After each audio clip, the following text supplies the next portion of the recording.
Hello folks, this is ICT and welcome to the mentorship. This is the first installment to all of the teaching tutorials you're going to have for this month. Generally you're going to have 8 teaching tutorials that will be delivered every week, 2 at a time, on Saturday.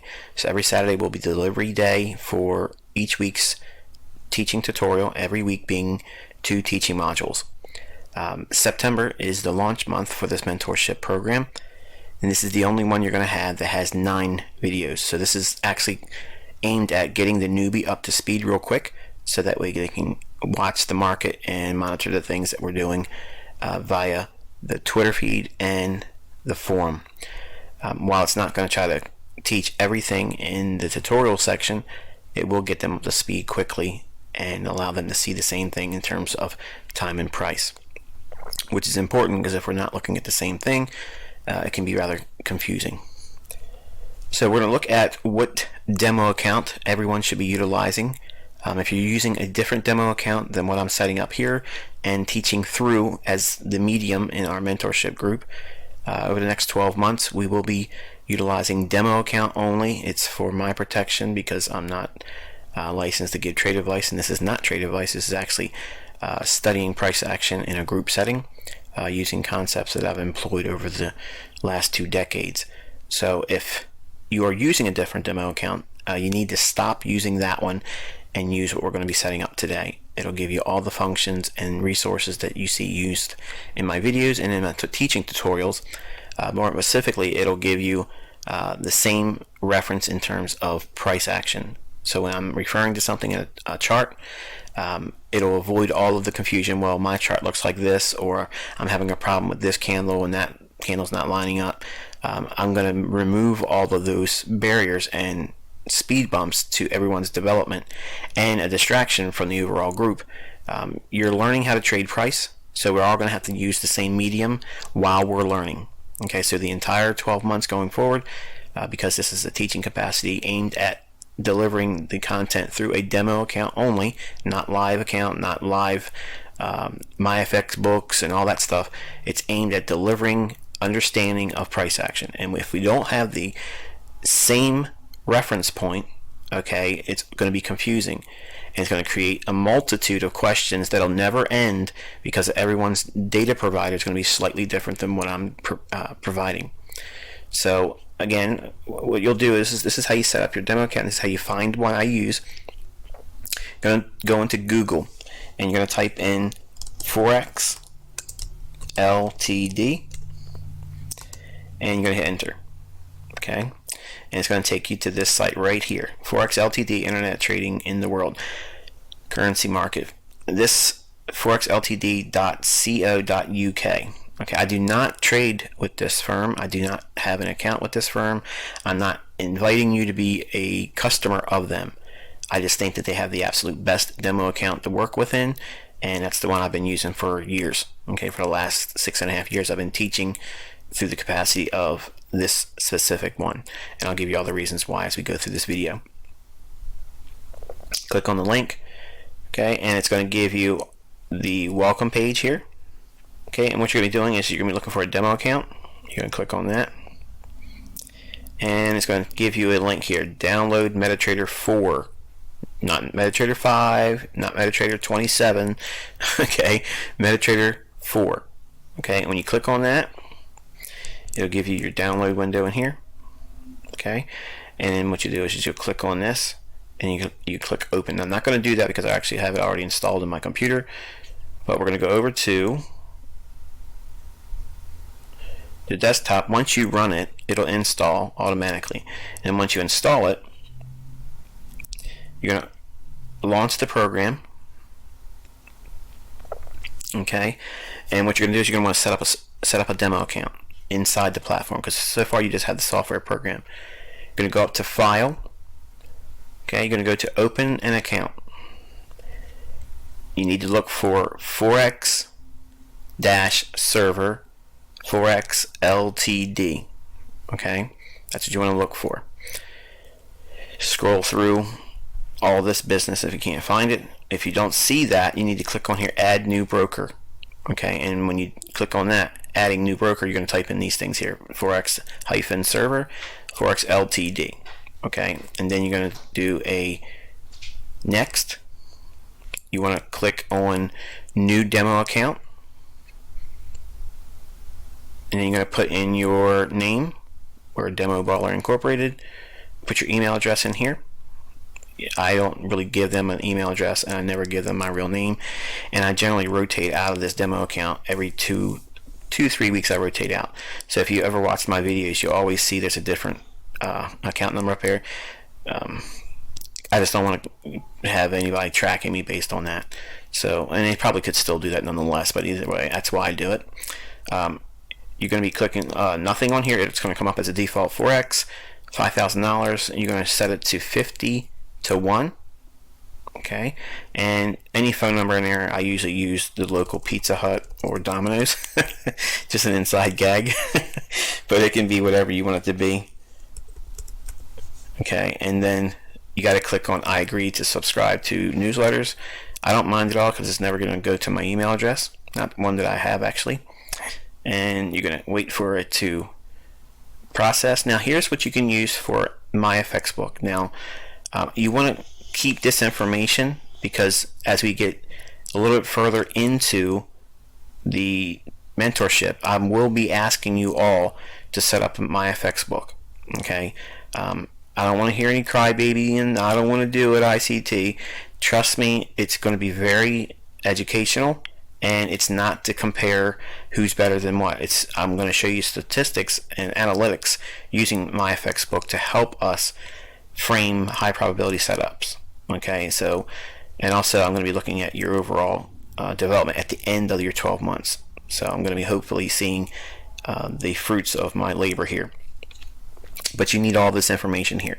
So write all these things down: your login number, your password number, and your investor number here. Okay, you need all those things. And when it comes time for us to go into the MyFXBook and to set up a MyFXBook for analytics and teaching high probability setups, we'll need all this information to sync up. Okay, so, but we'll talk about that later on down. It's a couple months away.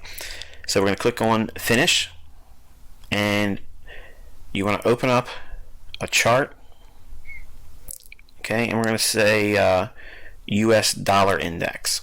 Now the reason why I like this Forex Ltd demo account is it comes stocked with the US dollar index. Now I have done this download so many times just to see if it comes up a different way where the US dollar index is not available to you as an immediate resource.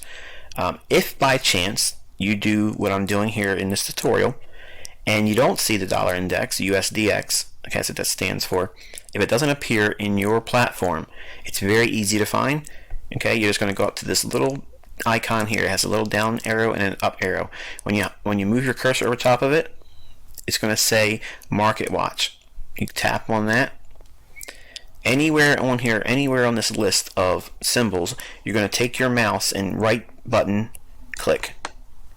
Okay, and you're going to click on Show All. When you do that and you close out the Market Watch table here, when you go back up to click on File and click on New Chart, the US dollar index will appear. I've never seen it not be there when I first downloaded, and I've never heard anyone tell me that it's not like we're seeing here.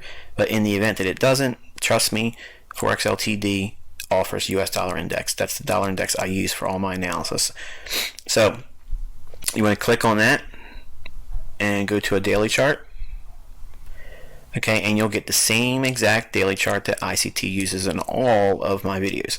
So once we have this, okay, we can go into a few things. I'm actually making available a ICT kill zone indicator with this video, so that way you're going to be able to reference specific times of the day, because this video module is introducing you to the concept of, number one, setting up so that way we're all looking at the same thing at the same time of day, and relative to New York time, which we're going to calibrate in a few moments. But I want you to understand that you're going to get indicators that go along with the teachings. So every month you'll get something new that helps you streamline your analysis and cut time. Initially, I'm going to make you work a little bit, because it's important that you understand what you're looking at. Do not grow accustomed to just using indicators. Now, indicators are not calculating anything. Okay, all my indicators do is highlight time and price. So it's not giving you any buy or sell. It's just referencing time and price. Okay, and we'll talk more about that topic throughout the next 12 months. But for now, I want you to calibrate to New York time. Now, if you download this platform for demo account trading, it's going to be the same exact platform time as mine. Now, where you are at around the globe, I have no idea. Okay, I don't know exactly where you're actually located at, and your time zone is going to be different than what this platform is. It does not matter. What you're concerned about is you want to calibrate your local time with the platform time and relative to New York time. So what you need to do is know always what time it is in New York.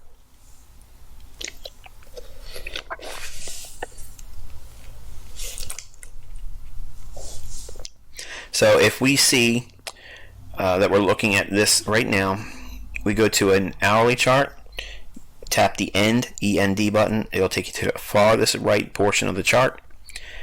Okay, and if we look at this candle right here and just put the mouse cursor over top of it, it's saying that's the 2200 hour candle. Okay, 2200 hour candle. Relative to New York time, that's 6 p.m. right now. So 2200 on MT4 platform through Forex Ltd, 2200 is 6 o'clock. Let me zoom in a little bit more. So this candle on an hourly basis is 6 p.m. my time. Okay, for the platform, it's 2200 hours. 2100 hours is 5 o'clock my time in New York time. 4 o'clock New York, 3, 2, 1, noon, 11, 10, 9, 8, 7, 6, 5, 4, 3, 2, 1, midnight. Okay, midnight. And it's the 4 GMT time on this platform. So when it's the 40400 on the MT4 platform downloaded through Forex Ltd, this candle is always, until it's changing for daylight savings time to back to standard time, this candle will move to 5 GMT. But right now it's 4. Okay, so what you're going to do is you're going to look at that candle and put a vertical line right on it. So that's midnight in New York. Now, I don't know where you are in time relative to New York time. You need to determine what that time is where you're at, so that way you're always on New York time. And an easy way to do that is to go over to Google. Okay, you're going to go into Google and type in current time in New York. Okay, right now it's saying 6:29 p.m. As you can see down here, 6:29 p.m. So you need to figure out what your time is locally, wherever you're at in the world, and contrast that with what New York time is. Okay, because it's important we always know what time midnight, 12 a.m. in New York is, because that's the new trading day. Despite whatever you might have heard about Wellington being the new day, it's not. Okay, it's always going to be relative to 12 a.m. in New York.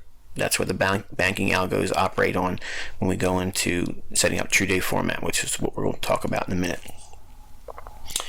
Let's go back to the chart. Okay, and now we understand that 40400 on Forex Ltd right now under daylight savings time, that's midnight in New York. Okay, so that's midnight in New York. Now, if we want to know what the kill zones are, okay, 2 o'clock in the morning. Okay, so if this is an hourly candle at midnight, there's 1 o'clock in the morning in New York, 2 o'clock in the morning in New York. And if you highlight an object on MT4, hold down Control, double tap and drag away, you'll duplicate it. So you have midnight here, 1 o'clock in the morning in New York, 2 o'clock in the morning in New York, 3 o'clock in the morning in New York, 4 o'clock in the morning in New York, 5 o'clock in the morning in New York. That's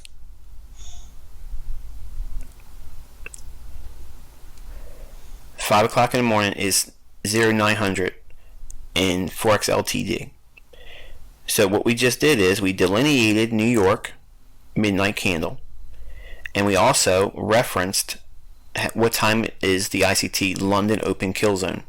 Now it technically can start as early as 1 o'clock in the morning here, okay, but for now I just want you to focus on 2 o'clock in the morning right now, because that's going to be the best signals, and that's the reason why we're doing a mentorship, because I want you to focus primarily on the strongest setups. So if it's happening before 2 o'clock in the morning, you're going to let it go. So 2 o'clock in the morning, 3 o'clock in the morning, 4 o'clock in the morning, up to 5 o'clock. So 5 o'clock closes the window of the ICT kill zone. Now once we have that frame of reference, okay, we can change, rather, we're going to make this a solid line, and it could be whatever colors you want to set it up to delineate what it is referring to, but this is going to refer to as midnight in New York.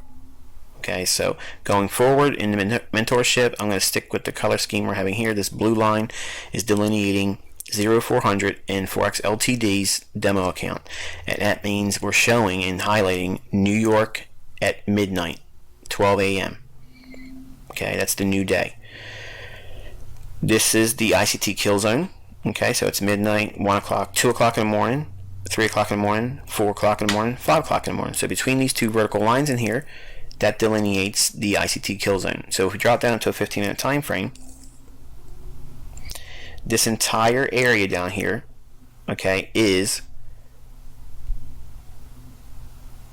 the London kill zone. So you just highlight that with a little rectangle, okay, and there you go. You have it. So you don't have to take these and keep them on your chart to clear it out. You just remove that. Now, once you have this, this is going to give you a frame of reference for trading the the London session. Now you have to identify what the New York session is. Go back out to the hourly chart. Okay, so we have midnight, 1 o'clock in the morning, 2, 3, 4, 5, 6, 7. 7 o'clock on an hourly chart is 1100 on Forex Ltd's MetaTrader 4 while daylight savings time is underway. So 1100 begins the New York session kill zone. So that's 7 o'clock in the morning, New York time. So you want to be looking at 7 o'clock, 8 o'clock, 9 o'clock, 10 o'clock. There's your kill zone for New York session. So we're going to go back down to a 15-minute time frame. Duplicate that. And if you watch down here, it'll give you the time.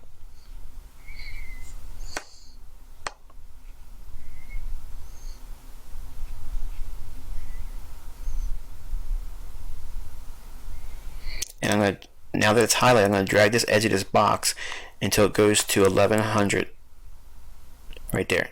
See it? Right here, 1100 right down here when I touch it. And then I'm going to drag it.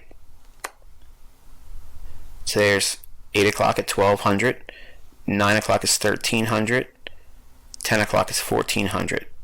Okay, and I'm just going to drop it right there. Okay, so there you have your two kill zones. You have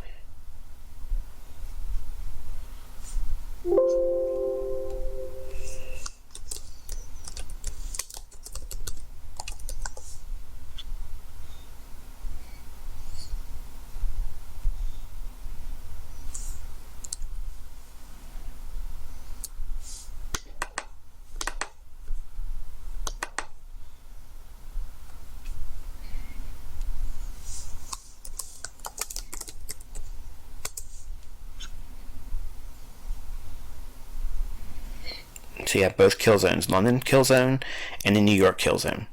Okay, and you're going to do this for each chart every single day for the first month.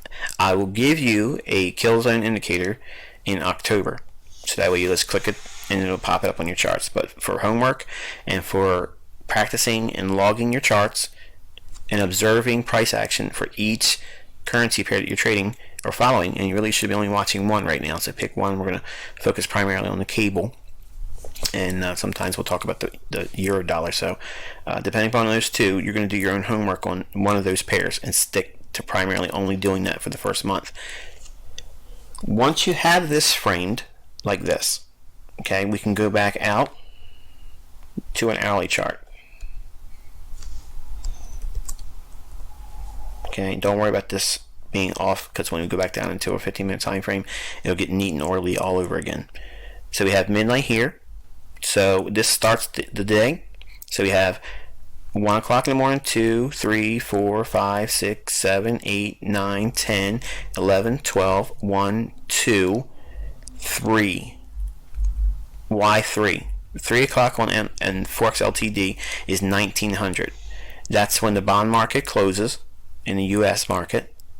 The 30-year Treasury market closes at 3 o'clock, and it encapsulates the day when there's FOMC announcements at 2 p.m. in New York. So because that can occur at 2 p.m., we have to incorporate the entire 2 o'clock to 3 o'clock time window. So we have to look at that candle here as ending the day at 1900. So we will take another vertical line and we'll drop it right on 1900. Again, the time is relative to the Forex Ltd platform. Okay, and then we'll change this to a red, solid red. Okay, so that way we know that we have now created true day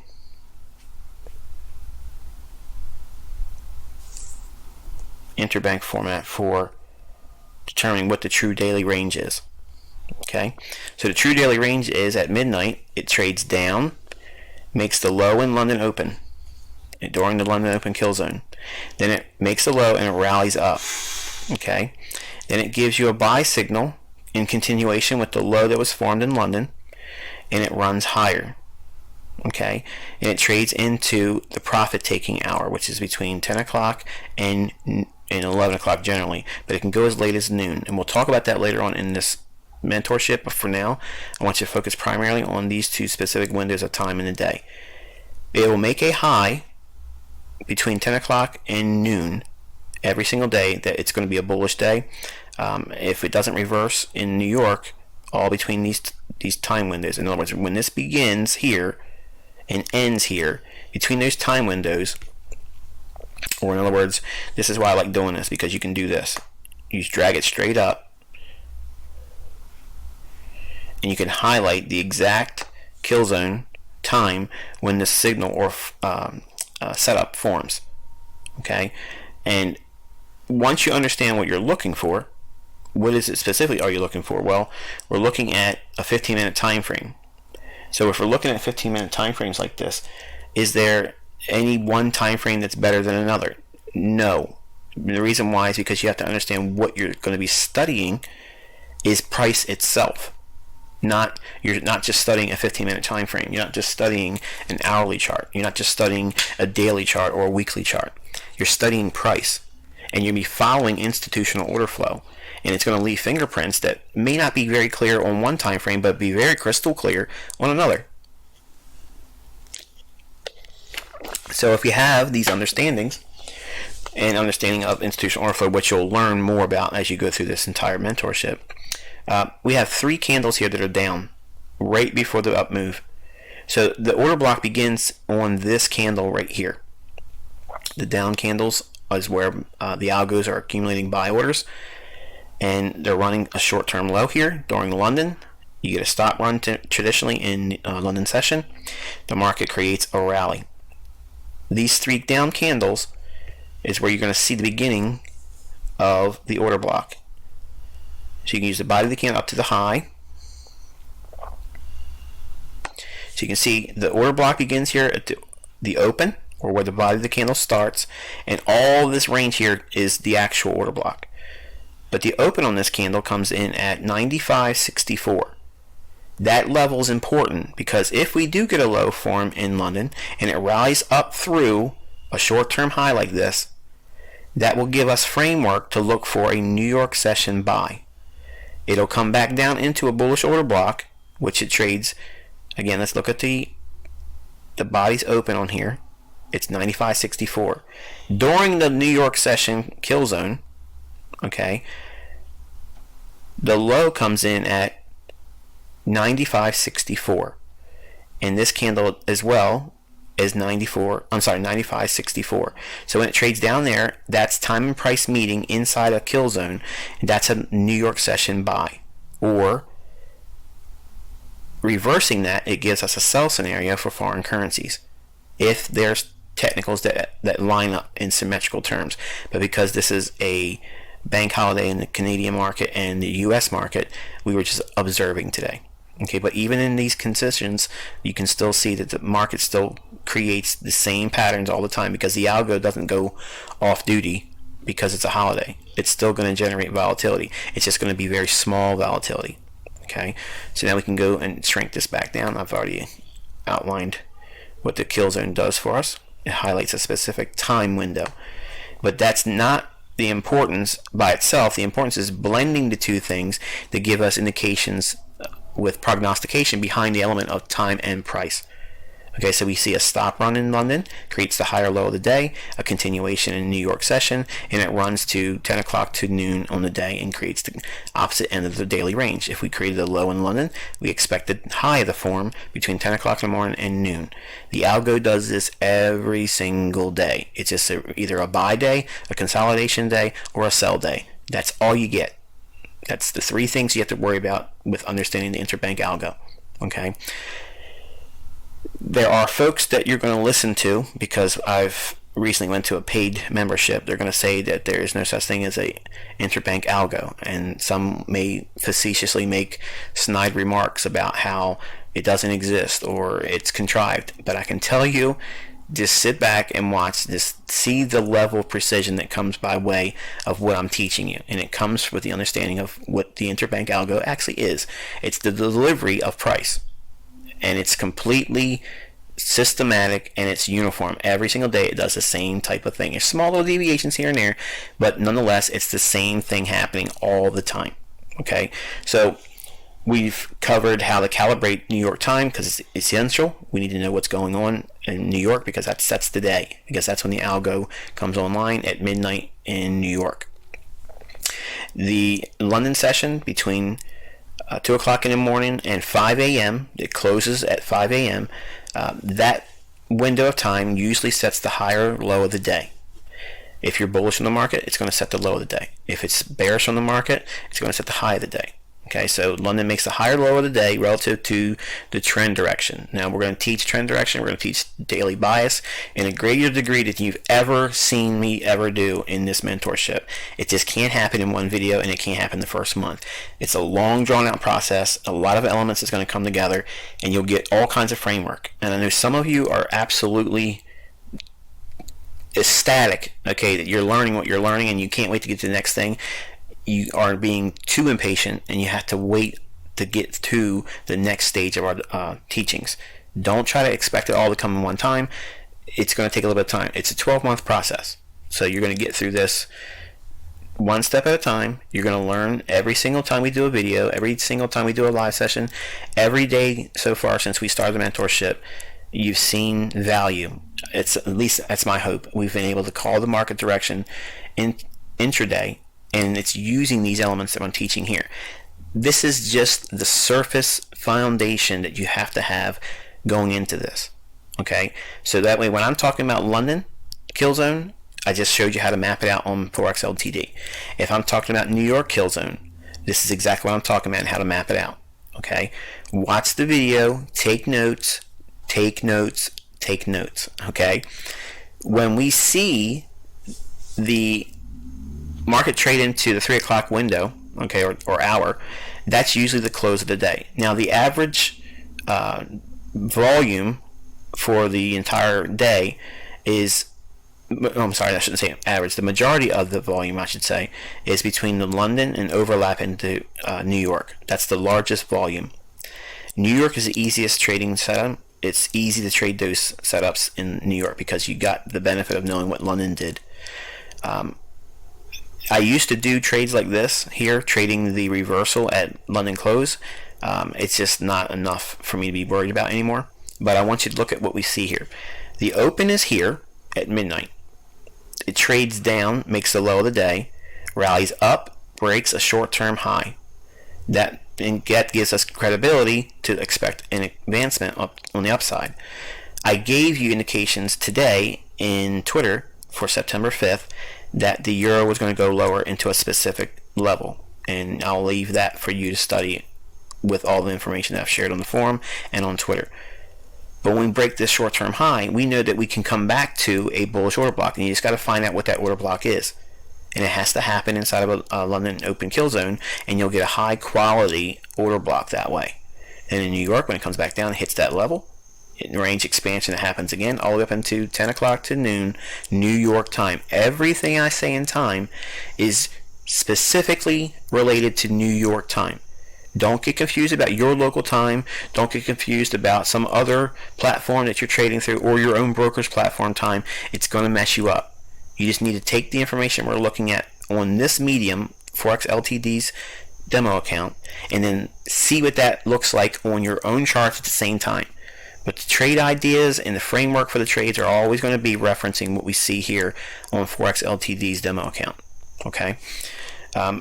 Anyway, between 10 o'clock in the morning and noon, New York time, it will create the high of the day, generally, if there's not been a consolidation day or a reversal profile in New York, which we'll talk about that and we'll teach that in great detail. So please, if you hear me say things, don't go in asking the have the complete expose on the topic. I'll touch on it a little bit if there's time, but I will promise you continuously that you're going to learn everything I know over the 12 months that we're here. I got detailed notes. There's so many things you can't learn in just 1 or 2 sessions. It won't satisfy. So if I try to spend time answering your questions about specific concepts right now, and especially if you're new, you're not going to be satisfied in the answer because there's other things that have to go along with that to make sense. And believe me, it doesn't feel like I'm doing you a service right now. It feels like I'm doing you a disservice by saying that. But in fact, I'm doing you the greatest service in the world because I'm showing you in small pieces that you can digest. It doesn't matter what you think you're going to be able to learn in terms of speed. This does not happen overnight. And I'm giving you a framework to gradually grow into this, and you will be amazing in your price action skills and your prognostication at the end of 12 months. Trust me in that. Trust me, okay? Submit to the time, and you'll get exactly what you're paying for and more. But the market will come off the high that's created between 10 o'clock and 12 o'clock in the afternoon. When it does that, it'll retrace a little bit and then go into the close. So you can see the daily range as it opens here, trades down, makes the low of the day, expands on the upside, makes the high of the day, and closes off the low and trades back here. So it's a consolidation day. We've closed at 3 o'clock, essentially right where we opened at midnight in New York. So midnight New York time to 3 p.m. New York time, this has been a consolidation day. It opened and closed at the same place. And I'm going to give you a horizontal line right here. It opened here and closed essentially right at the same spot. Here's the actual close here, but it's just a little bit away from that. So we didn't really go anywhere, but it still operated with the same parameters I teach in my tutorials because it's on the interbank algo. The market is delivering price based on systematic, time-based routines that this thing does all the time. And once you understand how it operates, it's like cracking the code on a safe. You're in there, and they can't stop you. Okay, so we're going to teach a lot about specifics and concepts that are in great detail. You're going to have 8 more teachings this month, okay, and I want you to know what they are right now. This one was just setting up, and that way you can observe price when I'm talking about things in Twitter. If I'm talking about specific times of the day in my forum installments, you know what I'm talking about when I say London setup, or London kill zone or New York kill zone. You know where to look at it on your chart. And it's also teaching you to log your charts at the end of the day. So that way, when we look at charts, we should have them doctored up like this. Okay, where's the beginning of the day? Where's the end of the day? I just showed you. 12 a.m. New York, 3 p.m. New York. That's how it ends. That's called true day. It's TRUEDAY. True day. It's 2 words. Okay, and this is the format for a true interbank market day. Don't think about Wellington. Don't incorporate Asia. Forget all that. Okay, the majority of the money that you need to worry about is between these 2 windows of time. And trust me when I tell you, we're going to amplify on that over the next 12 months, and it's going to knock your socks off. But the elements that we're going to be teaching specifically in the remainder of September, again, you got 2 more videos this week, and then you'll have 6 more after that before the end of the month. Okay, so the next video we're talking about is elements to a trade setup and how market makers condition market pricing. Okay, so we're going to talk about those 2 things in separate videos, and that's going to be delivered to you this coming Saturday.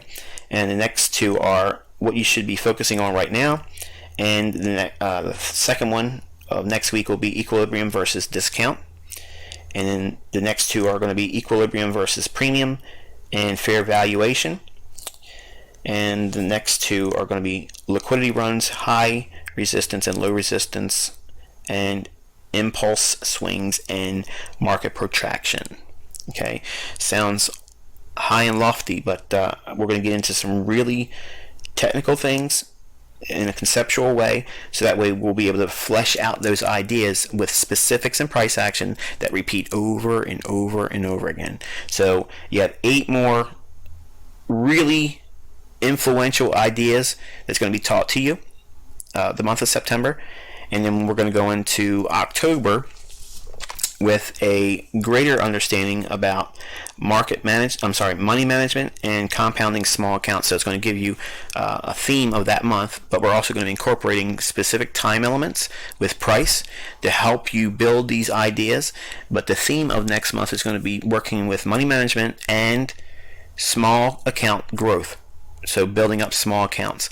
But we're going to have a lot of technical things taught. We're going to be amplifying order blocks and liquidity voids and fair valuation, equilibrium, all those things. Every single month I'm going to give you elements to each one of those components and give you scenarios. And I'm going to give you 2 retail traps that happen every single market day.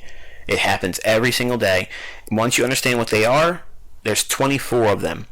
There's 2 I'm teaching each month. So there's 24 retail trader traps that market makers use. Okay, you're going to get 2 of them every single month. They will be laced inside the teachings. Okay, and when it's being focused on, you'll know in the recording, it'll be highlighted in the screen that this is a retail trap, and I'll explain in great detail what they are. But for now, we're going to close this video here. And again, I want to thank you all for being a part of this mentorship. You have taken a great deal of trust and placed it in my hands. Okay, and I do not want to give you the idea that I don't appreciate that or respect that, because I know you're paying money now for what I'm teaching. You're paying money now for what I'm teaching, and I want you to get value from what I'm teaching. But I also want to remind you that you're not going to get this in the first 2, 3, 4 months.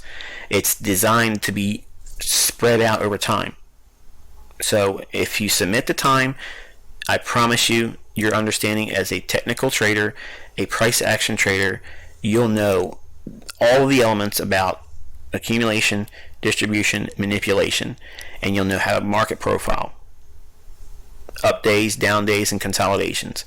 You'll know everything that you need to know to go in and make your independent decisions on your own. At the end of 12 months, you will never have to watch another ICT video again. That's the goal. I know I'm going to be able to deliver it, but the onus is on you to stay with the entire program. Trust me, you're going to get there. It's just going to be 1 week at a time, and you're going to learn things that you can't learn anywhere else.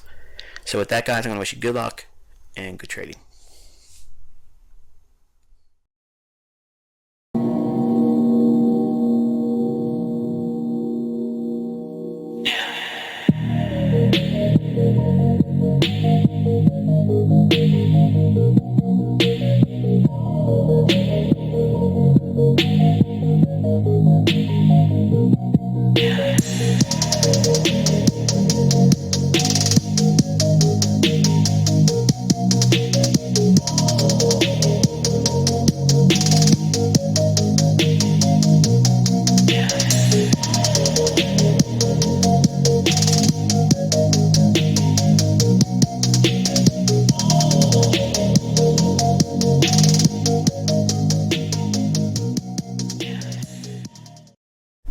Okay folks, welcome to the first teaching tutorial from the ICT monthly mentorship for month of September 2016.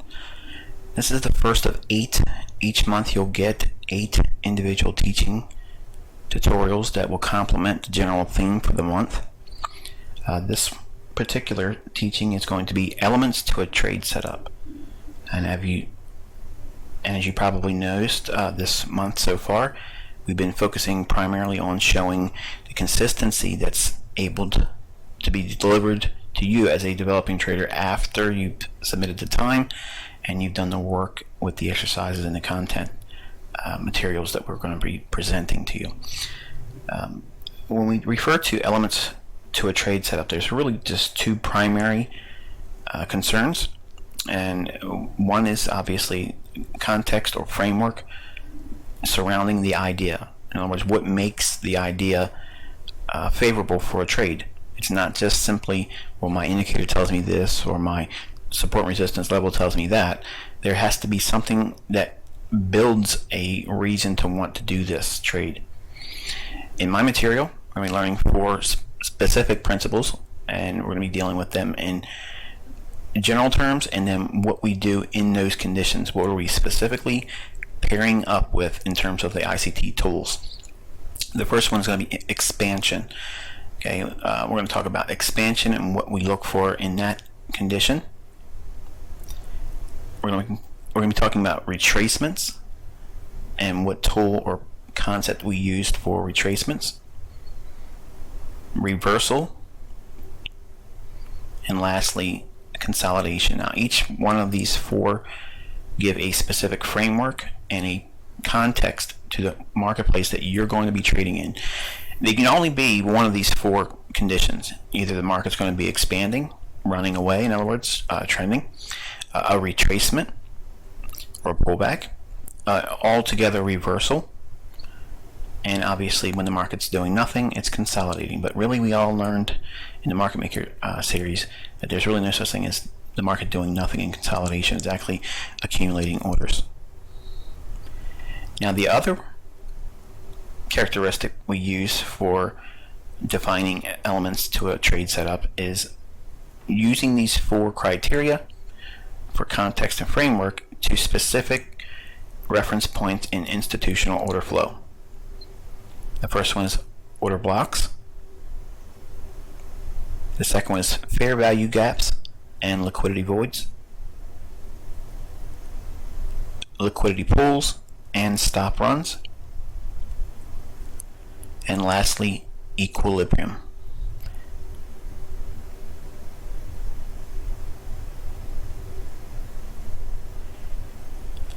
Now understanding those 2 characteristics together will give you a greater understanding of market efficiency paradigm, how the smart money interprets price, and how they influence the general populace or the speculative uninformed money. It's going to be a rather illuminating tutorial, actually. You're going to be able to look at the marketplace with an expectation of knowing what tool to apply based on what the market's providing you right now. It only takes a second or two to look at the marketplace, determine, okay, what characteristic are we trading in? So that way you can build a context or framework on how you're going to approach the marketplace. Sometimes you'll have right away an issue where you can say, I'm not going to do anything because the market's consolidating, I'm going to be waiting. The other three conditions are going to be providing you an opportunity to take action relative to the tools that we couple with those conditions or context.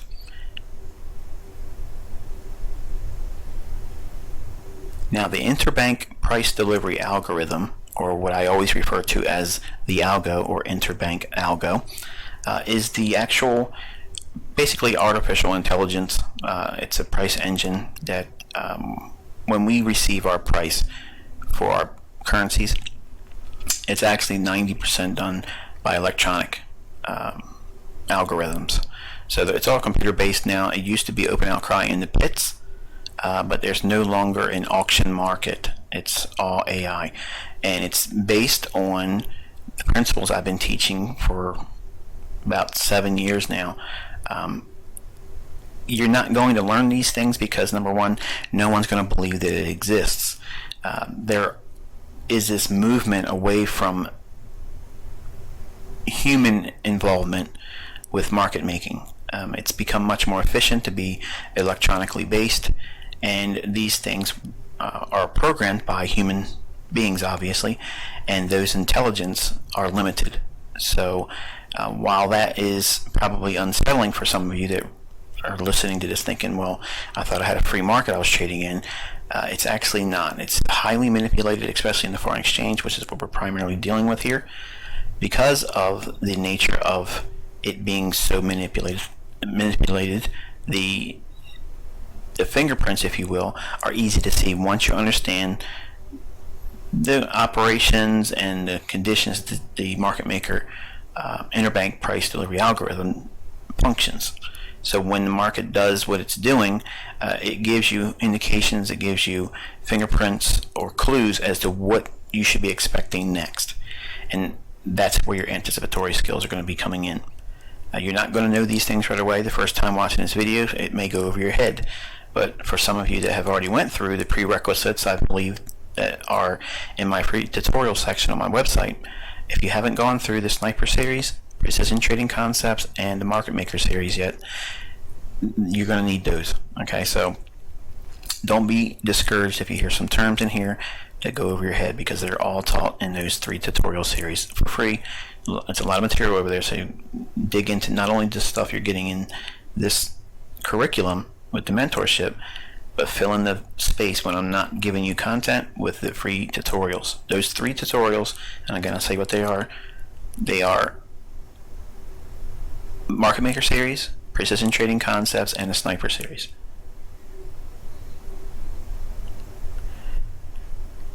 Okay, the interbank algo. Okay, obviously there's going to be times when the market goes sideways or it's in a consolidation, or what I refer to as a holding pattern. Now when this happens, the market will be looking to do an expansion. Okay, so all markets start from a consolidation, they move into an expansion. That means there's an impulse move or an impulse price swing. After that impulse swing, okay, either it goes back to a consolidation again, or it goes to a retracement. When the retracement happens, it goes back down into another level of expansion, or after the expansion, it can go to a reversal pattern. After the reversal pattern, it'll see another retracement, then back to potentially a consolidation. These 4 conditions, they interchange throughout the ups and downs and ebbs and flow of the marketplace. You're only going to get one of these 4 conditions. Now you're probably saying, okay, well that's a lot. I need to know one of these things to make a trade. No, you just need to know where it's at right now, where it's likely to go, and where it came from. And over the course of the month of September, you're going to get a lot of understanding about how to know where the market's going to go next. And that's going to fill in a lot of the gaps that you've had with Teach Me Directional Bias ICT.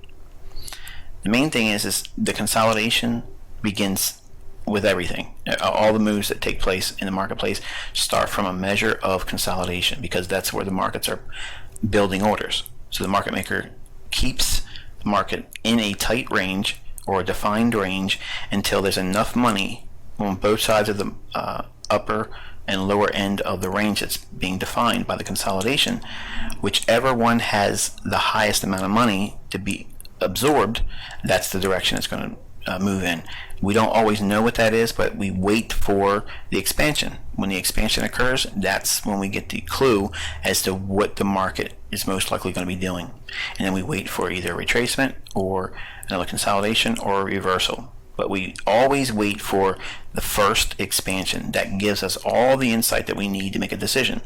Now, sometimes it may expand so far that we can't do anything with it. We have to wait for the retracement or the next consolidation. There's nothing wrong with that. It's all normal. You're not going to catch every move.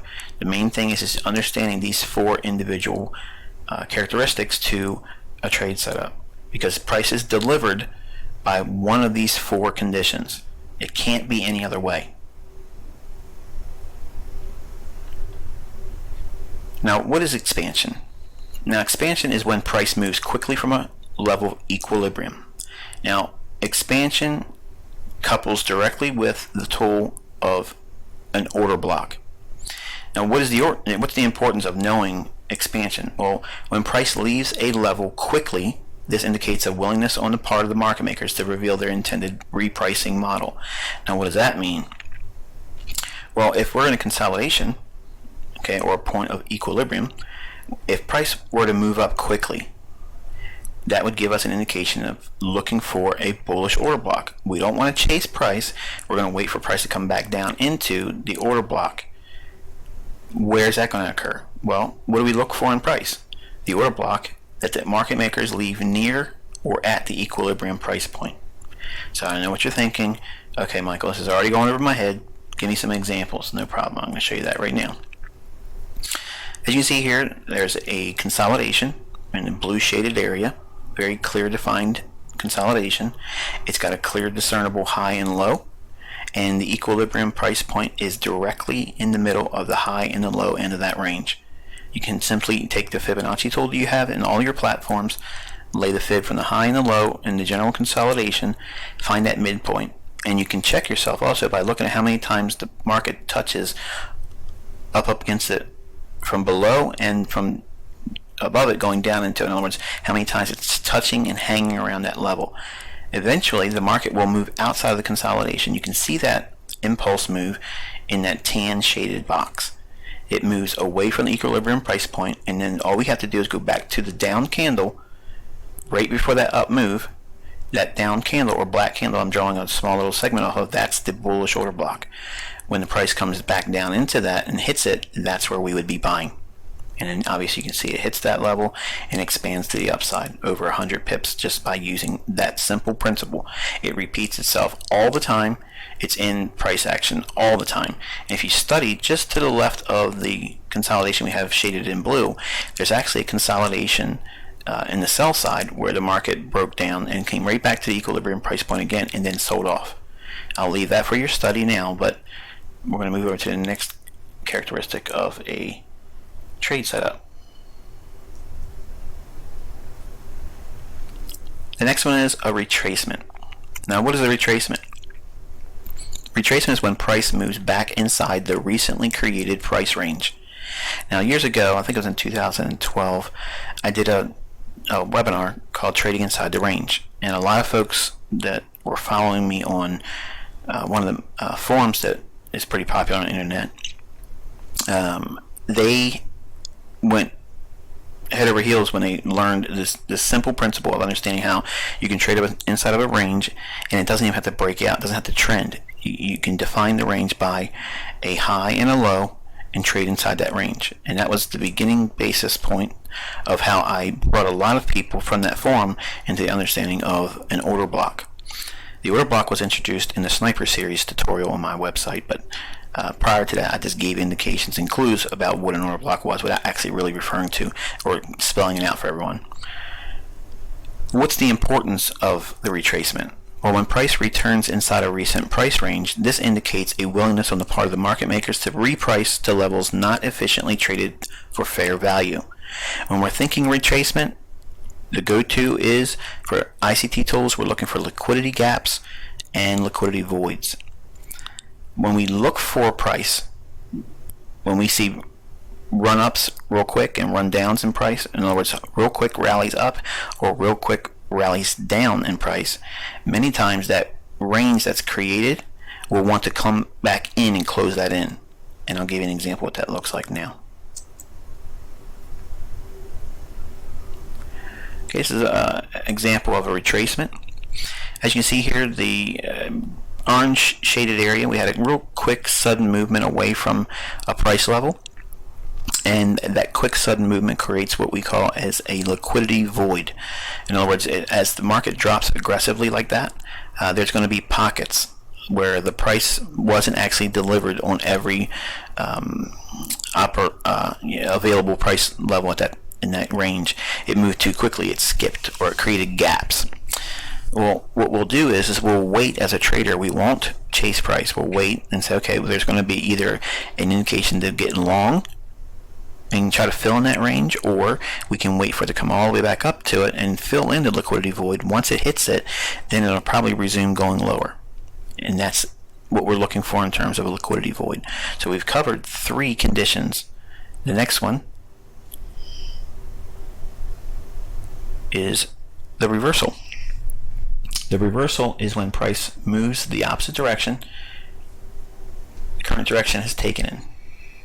So if we are looking for reversals, we're directly coupling that with an ICT tool of liquidity pools. Now, what's the importance of it? When the price reverses direction, it indicates the market makers have ran a level of stops and a significant move should unfold in the new direction. What do we look for in price? The liquidity pools just above an old high and just below an old low. Okay, and we're looking at examples of reversals here. Every X indicates where stops would be, and the market goes just above those levels and it rejects and goes the other way, or it goes just below those levels where there's an X and rejects and goes the other way. Look how many times there's so many opportunities just on this one chart, and it's on a pair I don't really like to trade, the US versus the Swissy. This pair is real choppy. It tends to have a lot of this type of price action, so it has a characteristic that is very favorable if you're into type of trading like this. Turtle soups and false breaks are really good in the Swissy.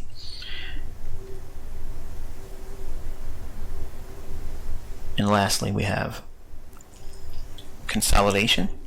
And whenever we're referring to consolidation, we're directly relating that to an ICT tool of equilibrium.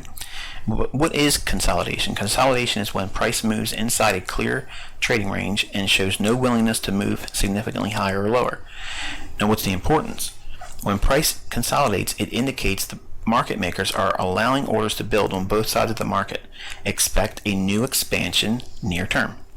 Now, what do we look for in price? We're waiting for the impulse move or impulse swing in price away from the equilibrium price level that is found exactly in the halfway point of the consolidation range. And I'll show you an example of what that looks like. Here we see where we've identified a range defined specifically by the bodies of the candles, not the wicks. As you can see, price moves out in an expansive manner and then comes right back down to the equilibrium price point and then expands to the outside. By having an understanding of these specific characteristics and elements of trading a setup, you'll give yourself a framework to first learn how to practice and study price action, and eventually work towards understanding consistent setup discovery. And by utilizing the time with me on a daily basis, we'll be able to frame these characteristics and pull out specific elements to a trade setup by repetition, and by using the daily time with me where we can outline the elements of a trade setup. We'll be able to do all these things in a manner where you'll be able to retain it, make it yours, you'll be able to discover really what type of trader you're going to be, because one of these characteristics is going to be your bread and butter condition. Some of you will trust the equilibrium.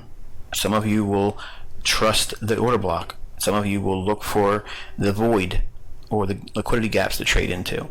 Some of you will have one or two of these characteristics and you'll trade within those parameters. They'll frame your trades.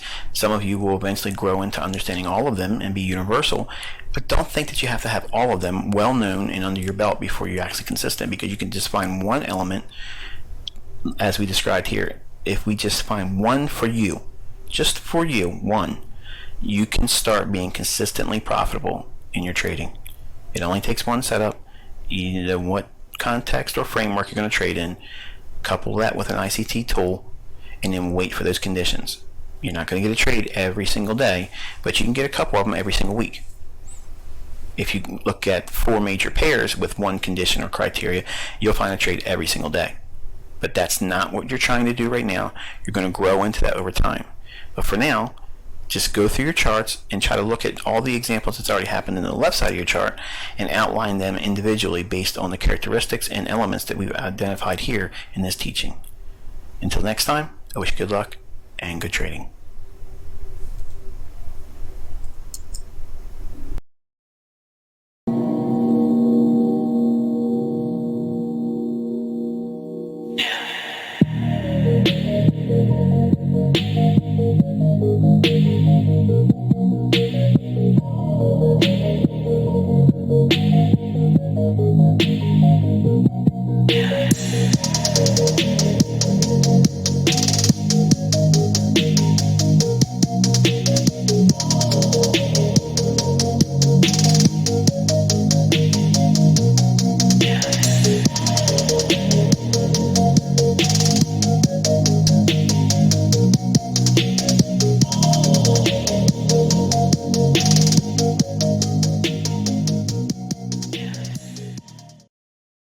Okay, folks, we are in the second teaching of a series of 8 for the month of September 2016.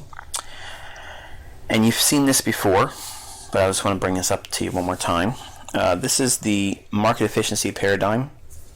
And what this generally is depicting, or what I was trying to communicate by drawing it out, is we as new traders are collectively part of this larger whole over here of uninformed money.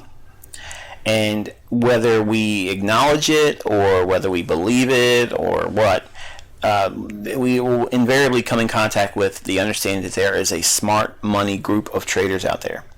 And when I first got involved in trading, I didn't know anything about smart money.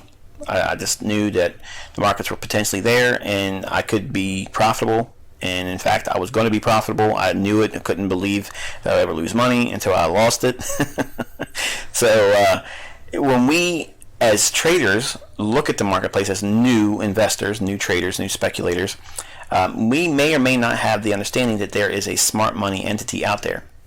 And we as the larger populace of retail-minded trading, we think because of our sheer vastness, okay, we are the driver, okay, of this apparatus that's called the marketplace. And we tend to think of ourselves as the drive axle of what makes the markets go up and down, which is the facade of supply and demand. That's the facade of trend lines driving price when it touches it. That's the facade of moving average crossovers causing prices to go up or down. That's the facade that's perpetuated, and we are led to believe that that's exactly what takes place, either in books or in seminars or in webinars or gurus, people. And I've done this when I was younger too. I was convinced that indicators drew price up and down, and I packed houses on America Online when I got on a chat room, and people were in there flocking to hear the things that I would discuss about stochastic and RSI and Williams percent R. And I was talking about 3 momentum indicators. If you're just going to follow momentum, just follow one. So if anyone knows more about being in this group over here, trust me, it's me. I've been in this group enough to know that I learned more about this group over here that doesn't like to draw too much attention to itself. But contrast that with everybody in the retail. We all have Twitter accounts. We all have MyFX books that we're sharing. We're all trying to be on Instagram showing Lamborghinis and whatever else. Houses, cars, boats, yachts, girlfriends, they ain't even yours. Everybody is living large over here in the uninformed money. And smart money's over here quietly just doing their thing. Who's inside this small circle over here? The banks. Who's in here? Everybody on social media. Everybody in a retail account. All the gurus and teachers out there that have things that they're selling, services. And yes, I have a new service, but what I'm teaching you ain't available anywhere else. See, this group, this large populace of people, they think, and I was part of this group initially, they think that the sheer vastness and size of them is much more controlling in terms of where price is going to be driven higher or lower because of the buying and selling pressure that's equated to their mere involvement in price. And that's a facade. This huge populace of trading people or traders community in the retail realm is really not that big. But we are led to believe that we are huge. And we are given this idea of ourselves that we're giants. We push price around. And we don't. We don't. In fact, it's this small little group of traders, okay, they're the ones that influence this entire mechanism that we call the markets. This small little group of traders is actually the drive shaft. And if this was a belt, like on a car, okay, like an alternator, this is the actual motor spinning the whole price higher or lower. It's not this big circle of people. So there has to be a paradigm shift. See, if you're over here thinking that it's the group of traders that is online talking amongst themselves as a whole, they're the ones that make price go up and down because of their buying and selling interest. Because the supply and demand factors around them, that's what pushes price around. That's a facade. And I'm here to tell you that you need to put that to bed now, because I'm going to level everything you've ever imagined about the marketplace and how it really works. You have no idea where we're going. And you need to leave this realm and this circle of people and their thought processes and transition and have a paradigm shift in your thought process about how the markets are efficient. Because they're not efficient for the speculators. They're efficient for the smart money. The banks drive price. Whether you want to accept it or not, that's what's going on. And the sooner you get to that understanding and expectation of what it is that's going on in price, it's not for your well-being, it's for the bank's well-being. It's their business. They are the liquidity provider. Everyone else is liquidity. Are you a lamb or a lion? Which one? Because one of us is going to eat meat and the other one's going to stand there looking stupid eating grass. I don't want to be a part of this herd. I didn't want to be a part of it. Once I understood where I was, I wanted to get out of there, and I wanted to live over here in this small little area. And for years, I quietly made money doing nothing but focusing on the things I knew that this small group of entity of traders did. And I looked at these individuals initially with disdain, thinking, I'm going to come after you, I'm going to devour you, I'm going to do the same thing. And then as I looked at it more and more and heard stories about people and their lives, losing their homes, marriages, it tugged on me, and I didn't want to just be over here being like the banks. And then I bridged over into what you saw me do in 2010, and I revealed a lot of things. In this mentorship, you're going to learn a whole lot, but it's not meant for you to share it on your YouTube channel. It's not meant for you to share it on your blog. It's not meant for you to pass it around on Twitter, Instagram, make torrents. It's not supposed to be there. It's only supposed to be between you and I. You're welcome to share this with this information with your children and your family members. Start a legacy, but don't make this common knowledge. It's going to happen. Some goober is going to take this stuff and be the one that, I'm the cool guy. I'm the one that got in there and made it all accessible to everyone else. She can feel like the hero.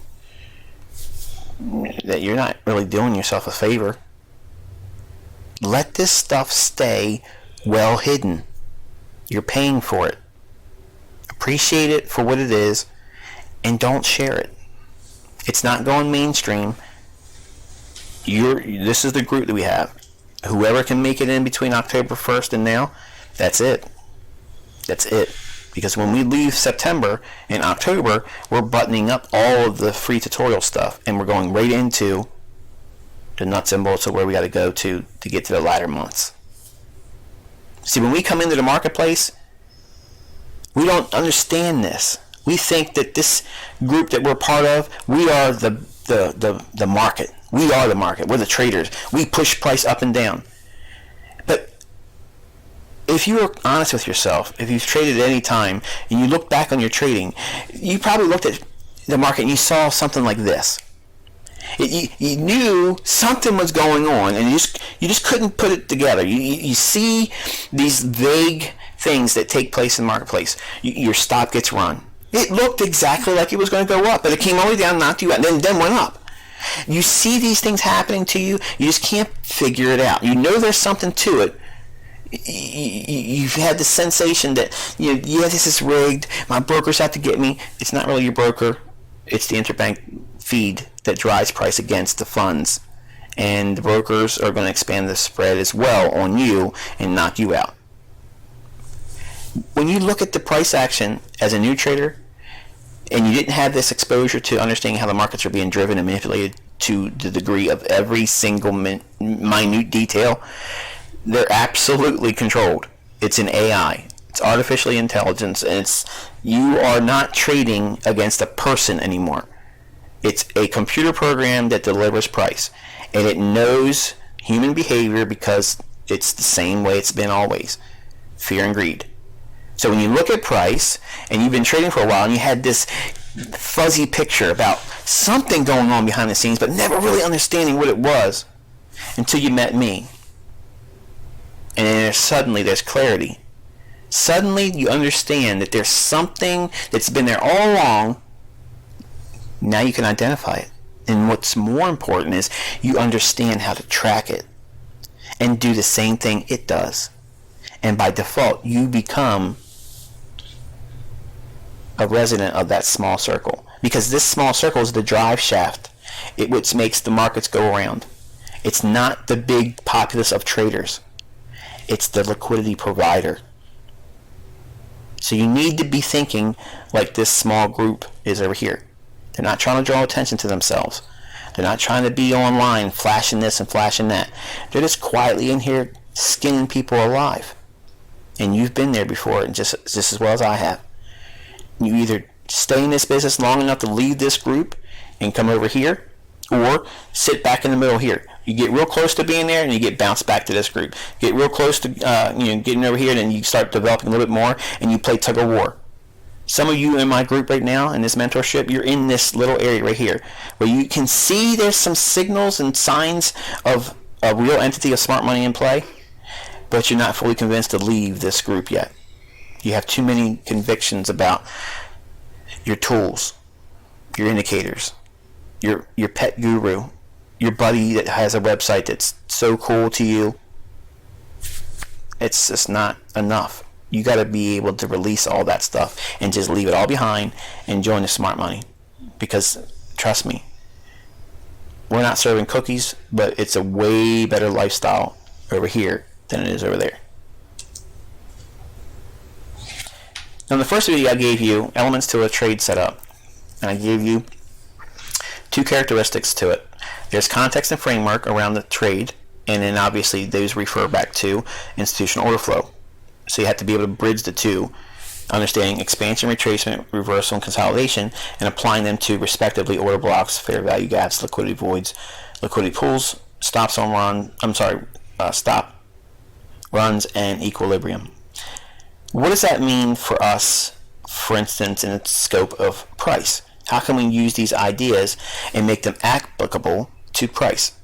Now, I know some of you are chomping at the bit to learn long-term trading because you can't do day trading, but bear with us as we go through these first couple months, because I want to give you immediate feedback. And the way you get that is by using intraday study, because you get a lot of feedback in intraday action that is applicable to longer term charts. But I can't teach long-term long-term trading on daily chart inside of 12 months adequately. It can't be done because you're only looking at a scope of 1 year.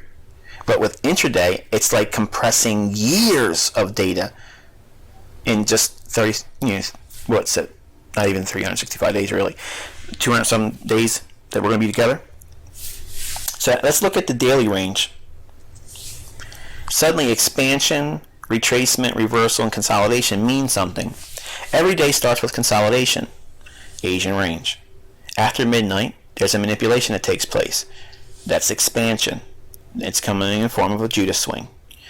What is it doing? It's making the higher low in London. That's the London swing. For a reversal, that's a run on stops. Then there is another expansion move. Okay, down into the New York session. Then there's going to be what? Another consolidation. That's the New York consolidation going into the 8 to 8:30 news embargo lift, where there's going to be another injection of liquidity or a reversal. Then there'll be another expansion, and then we go into London close, which is another reversal condition. And then what happens? The market goes in consolidation for the rest of the day. So we have a way of looking at these things and applying these concepts to time of the day and repeating characteristics. Now let's get back to the interbank price delivery algorithm. The daily range structure can be really broken down and simplified with, it starts with a price equilibrium. That's Asian range. Then there's a manipulation. And that's always going to come by way of some news event, some news driver, either at the time of the manipulation or just before it. That's the Judas swing. Then we'll see a range expansion. In other words, after the higher low is formed, the range will start expanding. It'll go down into 5 o'clock in the morning New York time, or go up into that time window, depending upon the daily direction. We're going to use the perspective that it's a buy day.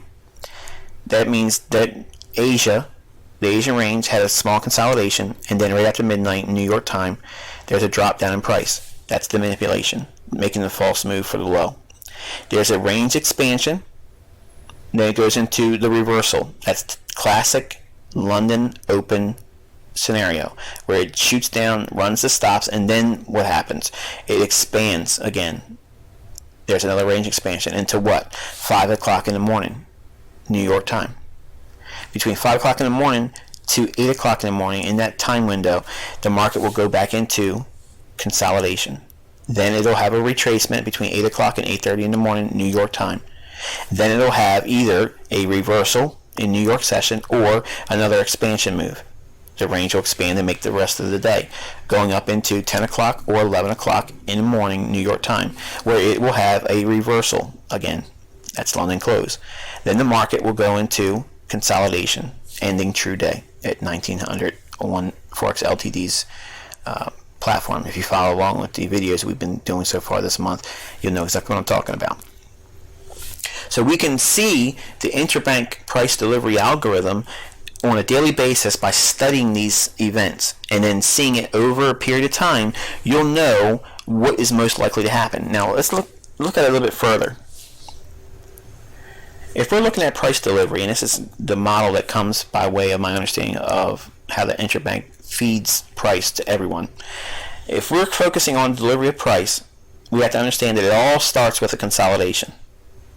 Nothing can happen until consolidation. Consolidation is when the market's quiet. Why? Why is that important? Because that's when the orders are building up in the marketplace. The market makers will allow orders to build up above and below the range. The next stage is always expansion. It's not consolidation to retracement. It can't retrace. It hasn't moved anywhere.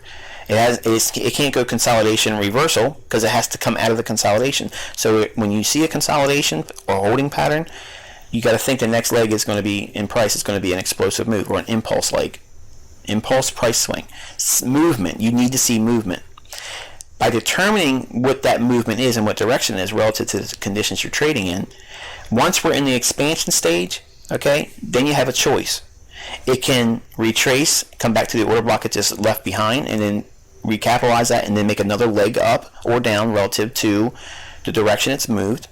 Or once it's moved into expansion, it can reverse. Once it reverses, okay, there'll be another expansion, and then it goes back to a consolidation. The main thing is I want you to understand is it never goes consolidation retracement. It never does consolidation reversal. It's always consolidation expansion, and then from expansion it goes either retracement or reversal. It does not do consolidation, expansion, consolidation. That does not happen. It does a consolidation, expansion, either retraces for another move into an order block and then recapitalize it and do the same direction it moved when it made it expansion, or it goes from expansion to reversal. When you understand this algorithm, the way it moves and the way it operates, it's very generic, it's very systematic. It has only a few options to go to, and they're time sensitive, they're day sensitive, okay? They're intermarket related. So when one market is moving real fast, if you understand the relationships like I'm going to teach you over a couple months, you'll know where the trade's setting up, because one's being held and the other one's letting it run, which is the importance of knowing what the euro pound's doing if we're trading fiber or cable. All these things are going to blend together, and you'll know exactly how I'm doing these things internally. And I'm doing it on the fly. I'm not measuring things and writing this down, writing that down, making notes over here. I just know by looking at price what I should be seeing. And you see it. I'm thinking out loud in the videos when I'm doing the live sessions with you. All aiming at your better understanding of price delivery. And when you understand these things, when you get to the level of month 8 and month 9 in the mentorship, you're going to be so strong at knowing what the next thing's going to happen in your price that you're studying. You'll know all these 4 things, okay? There's only certain processes that have to take place in a certain order. Like I said, it never goes consolidation reversal. It never does consolidation and retracement. It goes consolidation to an expansion move. There's an impulse leg, up or down. It's either going to retrace back down into where it just rallied up from, or it's going to rally back up into where it just dropped down from. The consolidation starts it all. They're going to run an expansion, and then once it expands, it's either going to come back and retrace and give another leg up or down, or it's going to reverse. And then from the reversal, start applying time. The general structure is consolidation in Asia, expansion, reverse in London, make the higher low of the day, then expand. Small consolidation in New York, retrace between 8 o'clock and 8:30 in the morning New York time, another expansion move, reverse, back to consolidation. You understand price delivery then. You will not learn it just by what I just explained to you just there, but you'll use this as a model that repeats itself over and over and over again. When you have higher time frame directional premise understood, and then you look at this price delivery algo, it's so easy to know what the price is going to do. Every single day since the last week of August we've been together, and every single day I've given you something that went right to the pip or had an explosive direction move where you could have taken 50 to 60 pips out.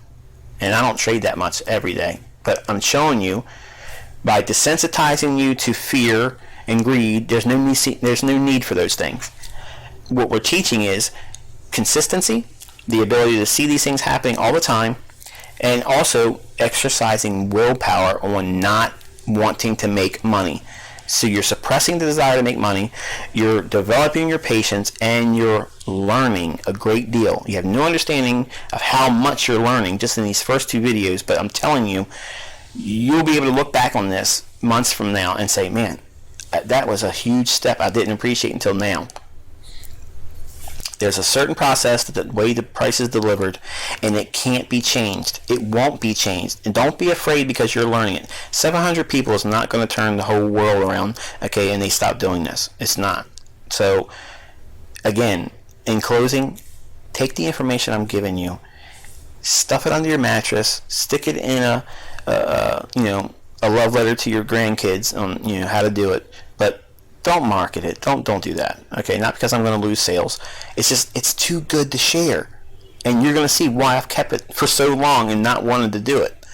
And hopefully you guys will take this information and do something really great with it, and that means not starting a website selling it. Okay. There's nothing more I can say about this video except for there is a process that you're going to learn that is very generic, and it will not break. It will not stop working. And when you look at the marketplace in your charts, I want you to think. Now, it doesn't matter what time frame you're looking at. I'm just using the daily range to give you how easy it is to see on a repeating format. So simple. Every day you get an opportunity to study and see how it works. That same thing happens with a weekly range. The weekly range is the same thing. Sunday's open, consolidation. Then there's an expansion move in Monday. Then what? There's a reversal on Tuesday or Monday. And then what? There's another expansion move. Then it goes back into consolidation midweek. And then it's either going to do what? It's going to reverse or it's going to retrace. It's never doing consolidation retracement. It's never doing consolidation reversal. It's consolidation, expansion. Then from expansion, you're making a choice. It's either going to retrace back or it's going to reverse. Trust me, it seems like you still have a lot of choices to make, but it's not. And when you understand what you're looking at in terms of price, you'll know if it's really leading to a reversal or if it's really going to retrace and give you another opportunity to get in that another leg up or down that you saw in the first impulsive move. And believe me, you'll need to go back to this video, even though it's the second one. You'll come back to this video as we give more details along the lines of price delivery over the next couple months. Month 4 and 5, you'll still refer back to this one, and you'll see there it is. It's been there all along. So with that, guys, I'm going to wish you good luck and good trading.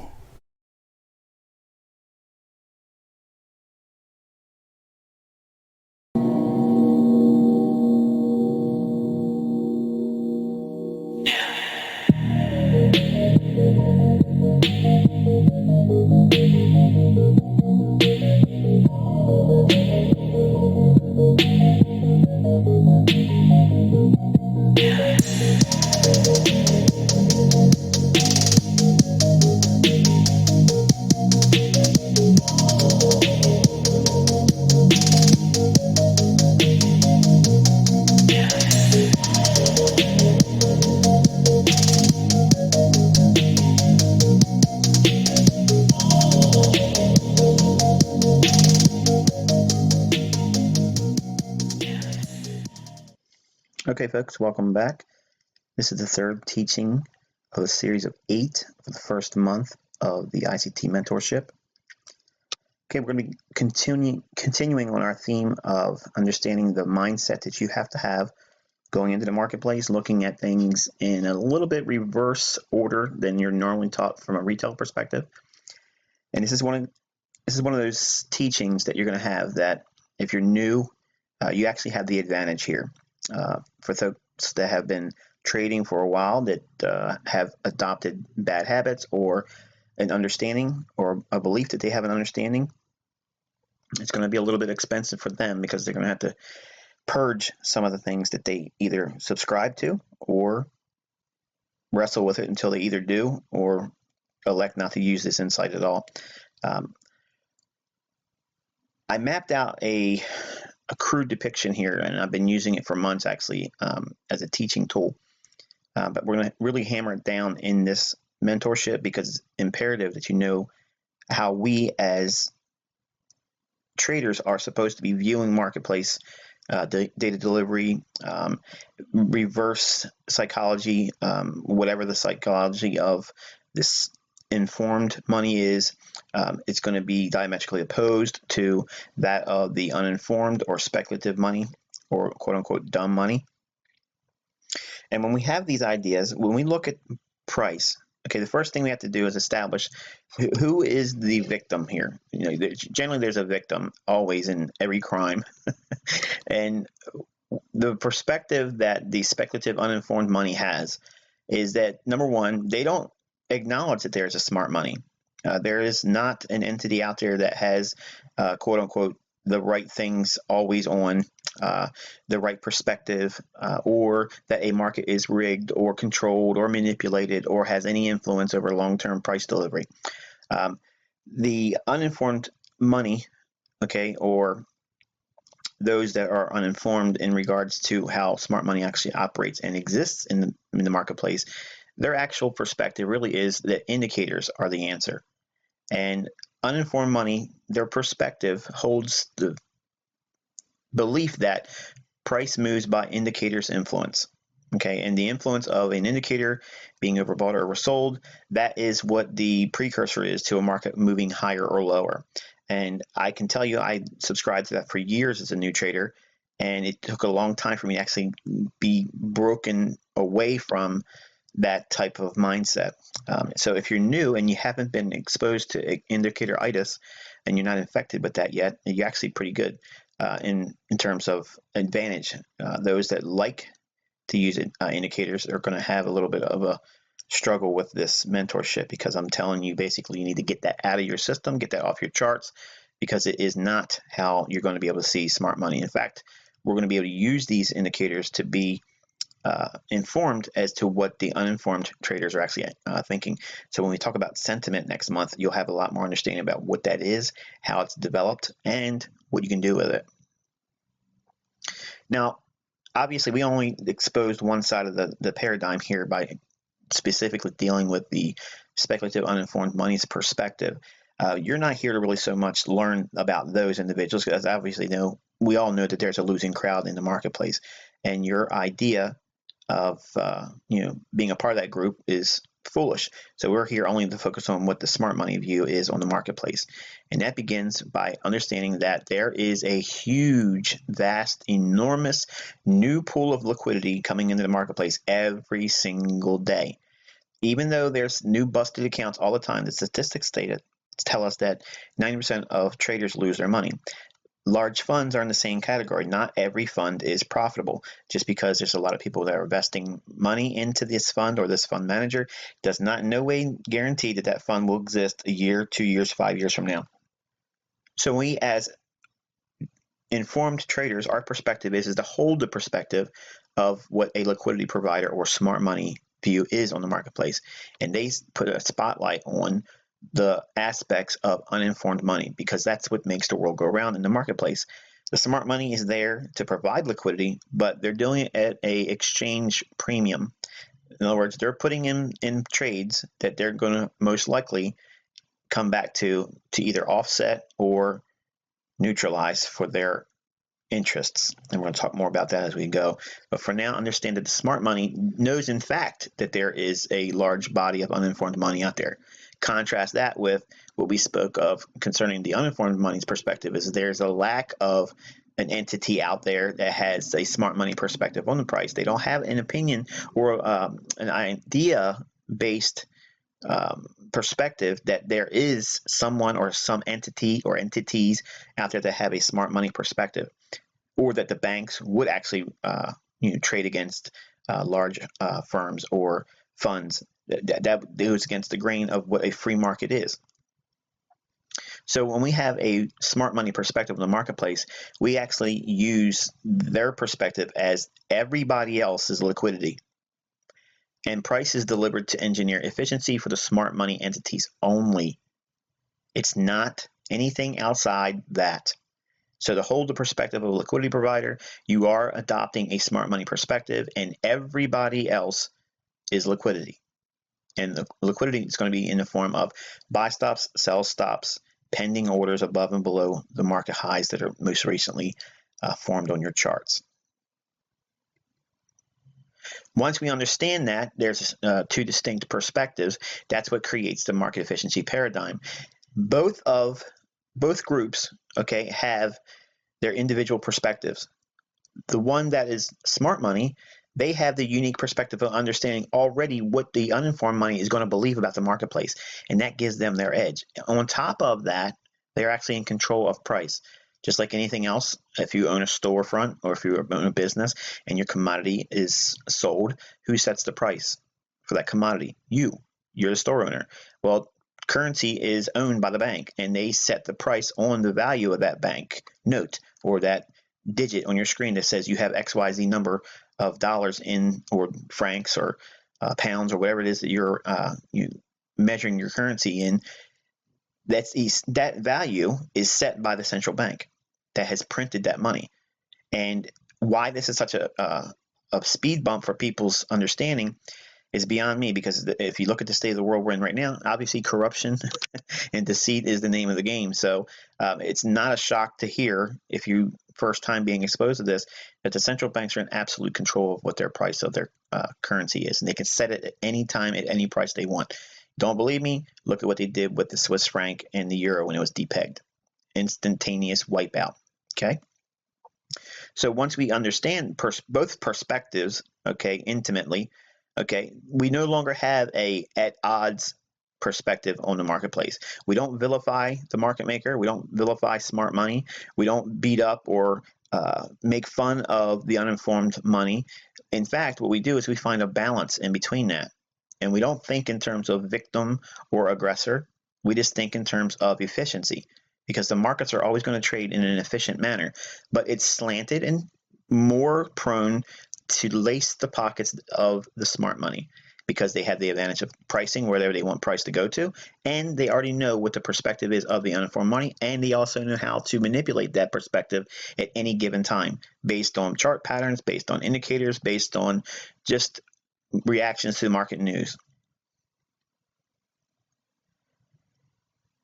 Now, as we go through this mentorship, we're going to be focusing primarily on your understanding of these four primary drivers in price delivery. It's retracement, expansion, reversal, and consolidation.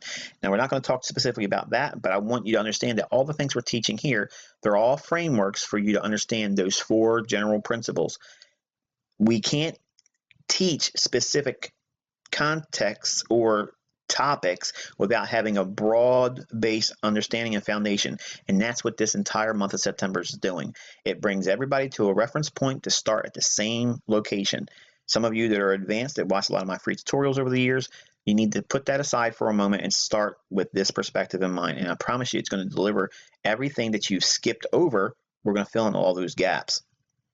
But understanding that the interbank price delivery algorithm, okay, to understand that, it's going to have to come by exposure, and exposure creates experience. That experience is going to give you the understanding of going into the charts, seeing what they should be doing with price, what you should be seeing in price,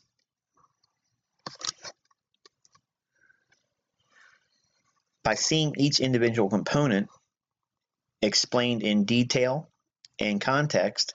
Each individual part or component of the whole will be able to dovetail nicely, and you'll understand how everything fits together. But suppress that desire to feel like you have to have techniques and patterns and intricate secrets about how the chart does this or chart does that. You have to have the framework in mind and the foundation of why these things exist. Otherwise, all those little things ain't going to make any sense to you when I'm calling on you to refer to them. So with all that, what specifically should you be focusing on right now? As a new student in this mentorship, the first thing you need to know is there are very little things you should be bringing into your expectations and what your understanding should be. In other words, basically what I'm saying is you need to have no previous knowledge brought in with this. Kind of like put everything aside and assume, and it's very difficult for those that have already gone through different disciplines of trading, because they have to try to forget what they already know. And even if they've made money with it, which is the worst thing that could have ever happened, is if anything outside of institutional order flow led to your profitability, it really was just coincidence, and coincidence can happen for a long time. I did it for 9 months and it was all pure luck, and then it no longer worked again. So understanding right now what it is specifically you're supposed to be doing, that's important as a new mentor student. The first thing you need to be doing is creating a daily price action log with price charts. Now, I know some of you don't want to do this. Some of you have resisted me telling you for years to do this, but I'm telling you, you all are here and you've paid for this mentorship. You paid for the understanding and experience that I've gained over the last 23 plus years. I can tell you how I got it, was doing the very things I'm going to tell you to do in this specific video. It starts here. If you skip this video, if you skip what I'm teaching you in this video, if you ignore what I'm telling you what to do in regards to what specific things you should start with right now, it does not mean, okay, just because you've been trading longer than anybody else and because you have understanding what optimal trade entry is, because you understand what an order block bullish and bearish is, because you understand what a liquidity void is, that is not an advantage. Okay, you need to go back to square one and understand that this is strength in your development. If you don't do these types of things, you're actually going to hurt your development, and you're going to hurt and stunt your growth throughout this mentorship. So go back to square one. You're the new student. Do everything that's being described here and advise, because this is where the money starts coming in. If you have these things in place and you start right at this very core principle, it will develop. We're going to be focusing on this throughout the entire 12 months. Every month, we're going to build on what rules and what things that you're supposed to be looking for in the charts. But for right now, primarily, the only thing I want you to be doing is starting with a daily chart. Okay, your daily chart needs to show 12 months, no less than 9 months view. You have to have that much perspective on your chart. Don't have so much of a perspective you have multiple years on your chart. 12 months to 9 months, ideally. Okay, you need to have a 4-hour chart, and your 4-hour chart needs to have 3 months of price action viewed. The 60-minute chart or 1-hour chart has to have at least 3 weeks view, and the 15-minute chart needs to have at least 3 to 4 days view. That means for every chart here, I'm recommending a specific amount of data that needs to be displayed for that respective time frame. What you need to resist doing right now is you need to resist the urge to forecast price movements. That's not for your stage of development right now. Do not try to rush ahead and try to figure out what the market's going to do next, because that's going to be a problem for you, and it's only going to lead to frustration. We will get you there, and it's going to happen in due time. But for now, resist that urge. But there are some things you need to be specifically doing with these charts. You need to note where price shown a quick movement from a specific level. In other words, if it's run quickly higher or lower from a particular level, that's noteworthy. You need to note that on your chart. You need to also note recent highs and lows that haven't been retested. That means if a high's formed on your chart, if the price has not come back up to that level in recent time, okay, you need to make a special note of that, because it's going to probably be influential going in the future. Vice versa, just contrarily speaking, you're going to be able to look for the lows that have formed that have not been recently traded to. And that low will be influential later on in future price delivery as well. Note areas on the charts where price has left clean highs and clean lows. Basically, that looks like two equal highs that formed in close proximity to one another.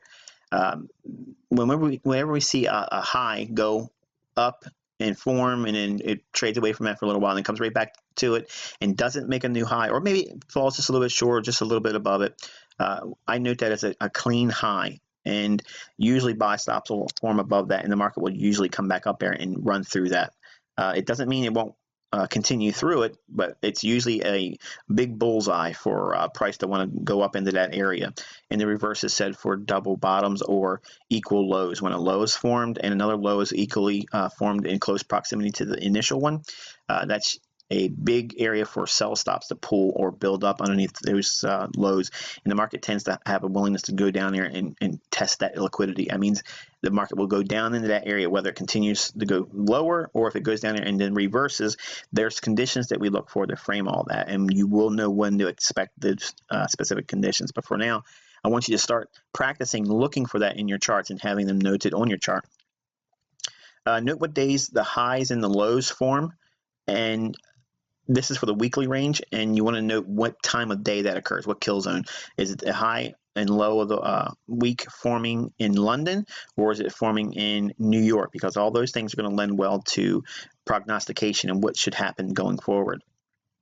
And you want to note the daily high and the daily low every single trading day. And you want to note when the daily high and the daily low forms for every individual trading day. Now, what does that look like? Well, it starts off with a bare bones chart. This is a daily chart, and I'm using the Swiss franc here. It could be any chart, any pair, but you want to start with one currency pair in this mentorship. You want to specifically deal with one. I would recommend you doing something apart from the British pound and the euro. only because you're going to see me specifically dealing with that in this individual mentorship. But you want to be doing something with a currency pair that is not being utilized in this mentorship. So that way you're getting a unique perspective that you yourself have arrived at using this as a guideline. But the first thing you want to do is obviously note the most recent highs and the recent lows where markets have shown a willingness to repel from. That's the first thing you want to note, because this is how you identify order blocks. This is how you identify liquidity voids. This is all the beginning frameworks of that. But you need to be able to note those recent highs and recent lows. That's what's been done for you here. Next, you're going to drop down into a 4-hour chart. And those same levels I just noted on the daily chart are shown here. And there's more highs and more lows that come into visibility by doing a lower time frame perspective. We went from, again, the chart was a daily chart before. Now we're looking at those same levels. Just drop down into a 4-hour chart, and those levels will be transposed immediately to what the 4-hour chart shows. Then you go through doing the same thing. You're looking for areas where it's too clean, equal highs and equal lows in close proximity to one another, and you'll look for where the market has moved quickly away from a particular level. When it creates these real big candles or bars, okay, on your chart, you want to note that, because they're going to be influential in your expectations of where price should go and where they should not go. Then you're going to go down to an hourly chart. Okay, in an hourly chart, you're going to be looking at individual days, okay, over a course of 1 or 2 weeks, and you can get the weekly range defined with the hourly chart, and you can look at the intraday highs and lows with an hourly chart. Hourly chart's a really good bellwether chart if you're a short-term trader or a day trader. That's like the daily chart for the barometer, whether you should be a buyer or seller. And we'll teach all those things, all those intricate details will be taught in this mentorship. For now, you're going to be taking all those levels you found on the daily chart and the 4-hour and transposing those to an hourly chart. Now, you want to keep this chart, okay, in this format, separate from all the other charts that I'm going to talk about now. Okay, anything else we talk about in terms of what we're specifically looking for, they don't get utilized on the same chart. You create another chart. So you're going to have 2 individual, independent US Swissy charts. Okay, but you're going to carry the information on 2 separate charts. That way you don't have charts that are too busy, have too many things on there, and you get confused and all kinds of things that we're worrying about. Then you'll create another Swiss franc chart, okay, and for that you're going to use a 15-minute chart, and when it's loaded, obviously it's going to be naked, bare, nothing on there, and the 15-minute chart looks like a lot of noise. It doesn't give you any perspective without any frames of reference, and you want to take the course of action we talked about using the daily, the 4-hour, and 1-hour chart, and do that same thing with the individual 15-minute chart, but you only need to be applying it to the last 3 days, 3 to 4 days. And using those reference points on the last 3 to 4 days on a 15-minute chart, okay, you're going to be looking at also the daily highs and the daily lows. And you can see this is how I do my charts on a 15-minute basis. You're actually going to see me actually do this very practice every single day going forward, starting with this week that we're going to enter into in the mentorship. I note the previous day's highs and the previous day's lows, and then draw them out to where 0 GMT is, which is 8 o'clock in the evening time in my time frame. And in this delivery of data with this platform, this is how I note my daily highs and daily lows. It's important to note also the days of the week. Now, I'm not going to give you all the specifics here because you're actually going to be watching me do it on a day-to-day basis. So you'll be able to get a rough idea in this tutorial, but more specifically, you're going to actually see me actually creating documents for my individual record keeping. So you're going to see actually how I do my charts, how I log them, and yes, even after 23 years of trading, I still do this.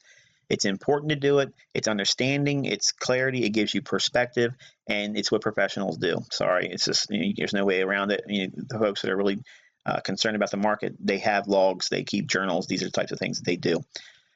If you notice real quick, why noting the previous day's highs and previous day's lows? If you look at Wednesday's data, okay, you see the little delineation where it says Wednesday. If you look at the previous day, obviously it would be Tuesday in the course of a normal week. The high that was formed on Tuesday, on Wednesday, the price came right up there and ran through that around the 97.90 level. Notice it did not continue through that. It just went up through the previous day's or Tuesday's high. Then it sold off. When it sold off, it went all the way down. Where did it go down to? Just any old level? It went down to Tuesday's low. just breaching it by a pip or two, and then came back off into consolidation. Then look at what happened on Thursday. Thursday, we had price retrace back into the range that was created from Wednesday's high down into Wednesday's low.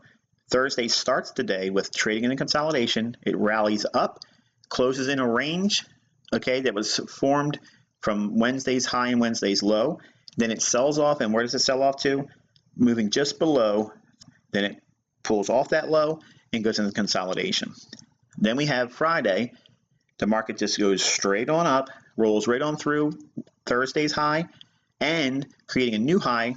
Prior to Friday, the weekly high was formed on Wednesday. It ran out the stops and all the liquidity that would be resting above Wednesday's high, all done on Friday. So we're going to be using these reference points and giving you a lot more insight about specifics and what you're doing with it.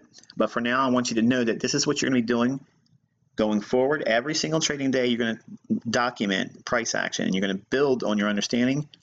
Every month, I give you more reference points to add to your charts and why it's important, what the information will do for you, what advantages it gives to you by having it.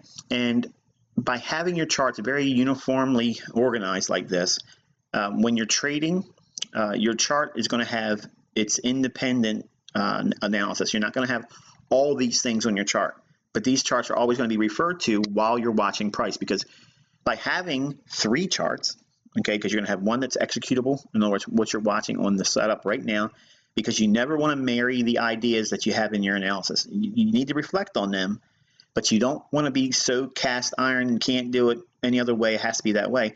Otherwise, if you're watching real-time price action, if you see something that doesn't make sense for what the underlying conditions that you're expecting occurs in the marketplace, you won't have the flexibility to switch gears or go to the sidelines. You'll just hold on to the market with strong conviction, and that's imposing your will, that the market's going to do what they're going to do, and it's not going to happen because you want it to happen. It's going to happen because it's going to happen, and we try to get in sync with what the market's going to do, whether it's going to be moving sideways, whether it's going to go higher, whether it's going to lower.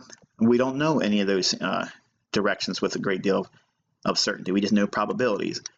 But we know how to go into the marketplace looking for these types of things over and over and over again. They repeat, and you'll be able to find those repeating occurrences in price action after going through this mentorship.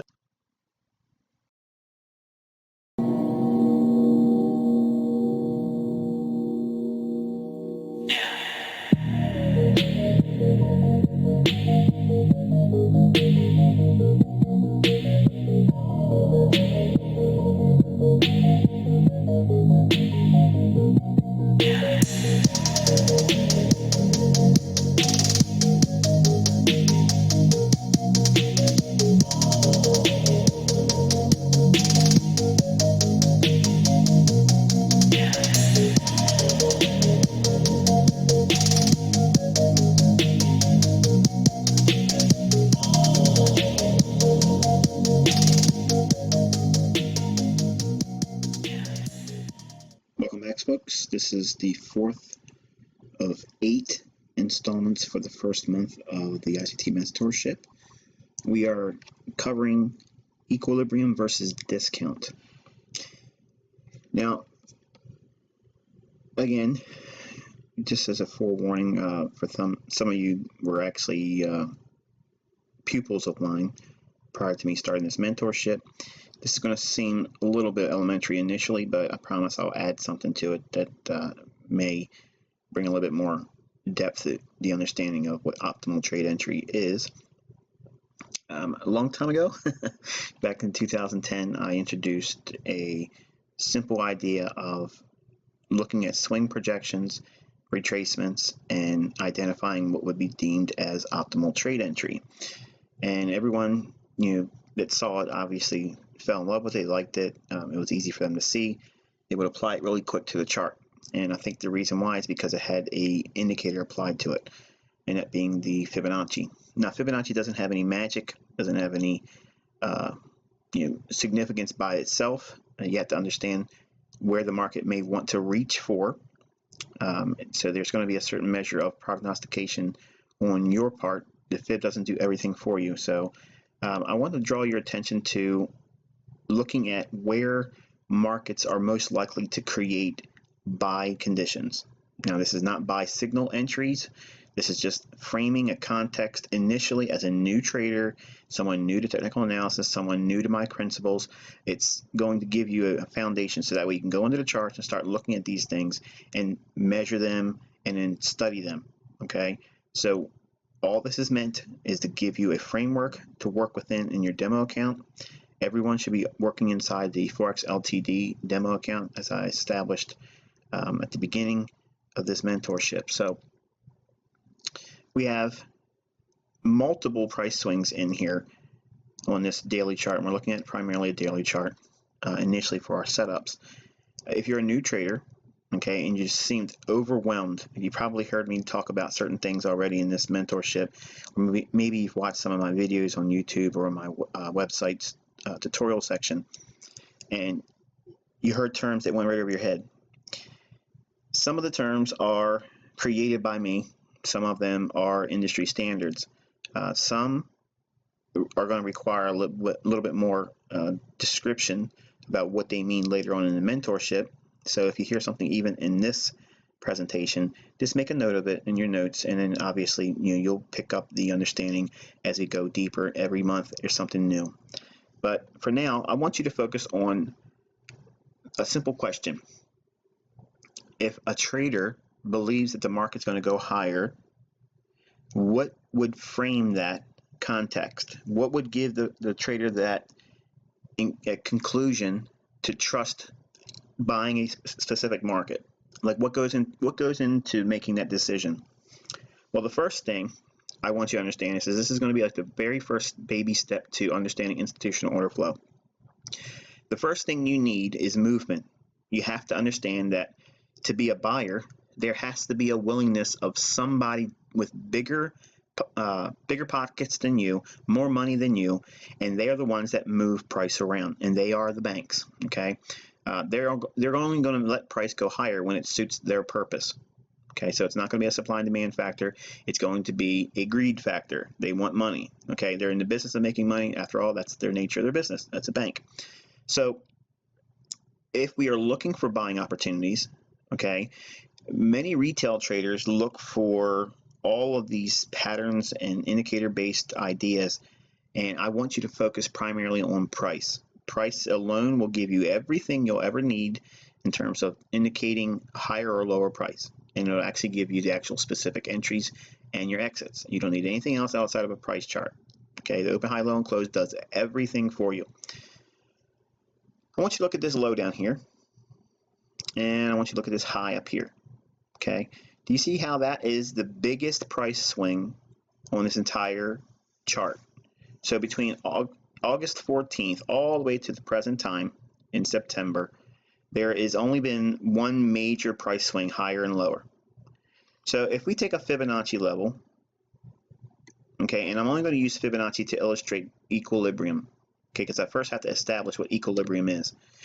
This is the largest price range, okay, or the market range that's presently being traded in. Now, what do I mean by present market range? This is the highest range we've seen, okay, in the last month or so.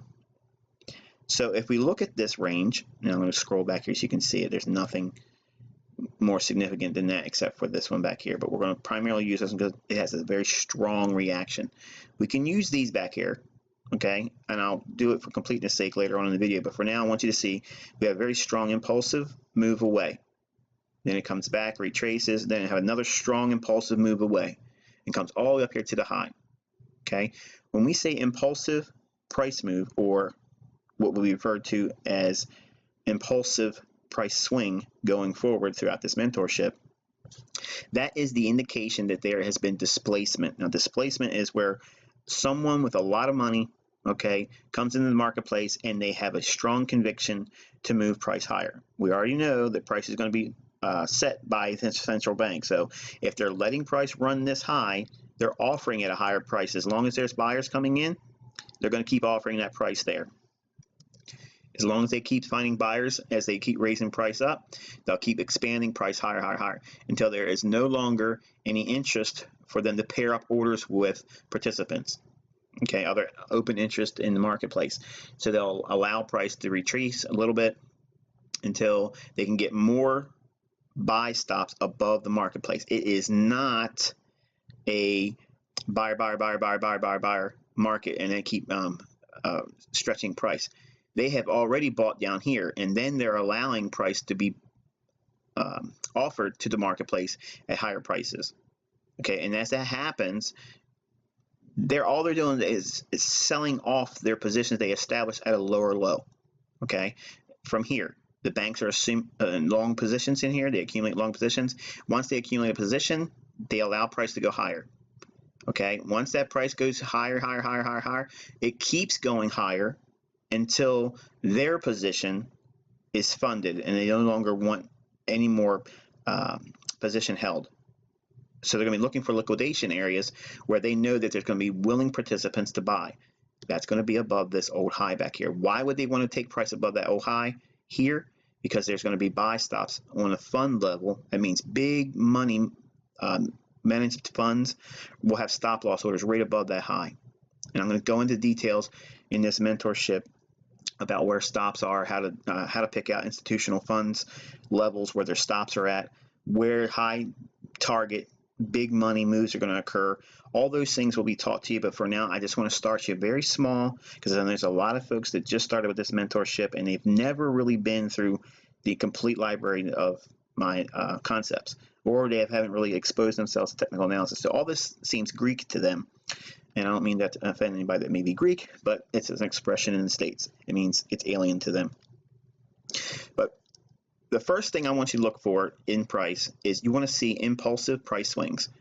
Okay, and since we're primarily looking for discount markets, okay, in relative terms to equilibrium, we first have to understand what an impulse price swing is. So let me take the fib off real quick and go back to that price leg right here. Let me take all this stuff off over here. Okay, so we have one big strong impulsive price swing right here. It comes off this low and rallies up. We don't need to know what caused the buy down here. It's not interesting at all to me. I don't care.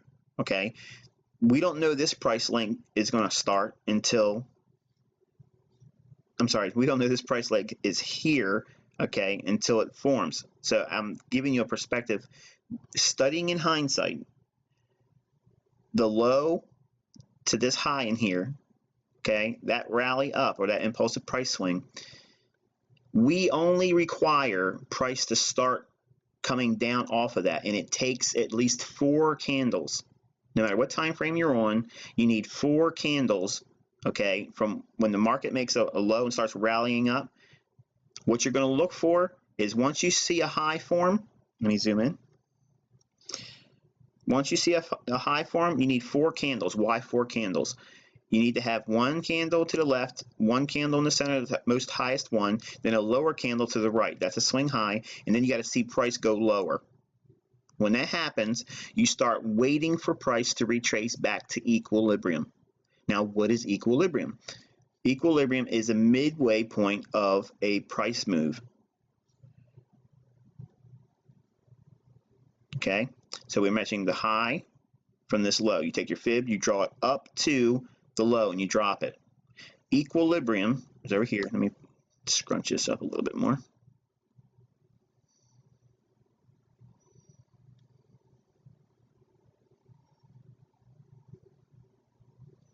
Okay, so we have this price leg up. So impulsive price swing goes higher. As soon as we get 3 candles, then and only then will we start watching for price to come down to the equilibrium price point, and that is basically the Fibonacci level 50%. Okay, we're looking for price to come down to that level, and as soon as it comes back to that level and we're on a daily chart, we go down into a lower time frame and we hunt buying opportunities. Now, I'm not teaching you buying entry signals, okay? I'm giving you context of how to discern when the market goes to discount and when it's at a premium. And we're not trading at premiums, okay? Well, I'll teach you how to use premiums the first video of next week, okay? So we're only focusing primarily on equilibrium versus discount. We have a price swing that moves from a low aggressively up. We don't do anything until we start seeing a down move, and it has to happen after 3 candles, basically making a swing high. Now, a swing high looks like this. Okay, you can see it has a high and a candle to the left that's lower and a candle to the right that's lower. That's a swing high. And then once that swing high forms, we're waiting for the fourth candle, okay, to start coming lower. In other words, we're looking for 4 candles to start turning around. When that happens, okay, that gives you, now you're allowed to start looking for the market to come down into equilibrium. That means the 50% level. Okay, once you're on a 50% level and you're in a higher time frame, and we start everything at a daily chart. At the daily chart, we know now that between the low here and the high here, the market now has gone back to equilibrium. So it's at fair value, or at fair market value. If you get something at fair market value, obviously you're not paying a premium, but you're not really getting a discount either. But it's still a neutral to bullish condition. That means you're not buying at an inflated price. So this time period right here, the market is offering an opportunity to be long. I'm not going down to lower time frames today. I'm not going to teach you that today. Only thing I'm giving you right now is developing context around the daily institutional price levels that are arrived at on the daily chart.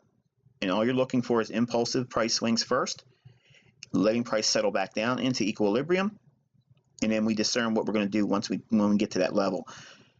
As you can see, without going into lower time frames, the price does rally again. Where does it rally back up to? Its old institutional order flow reference point, which is an old high back here.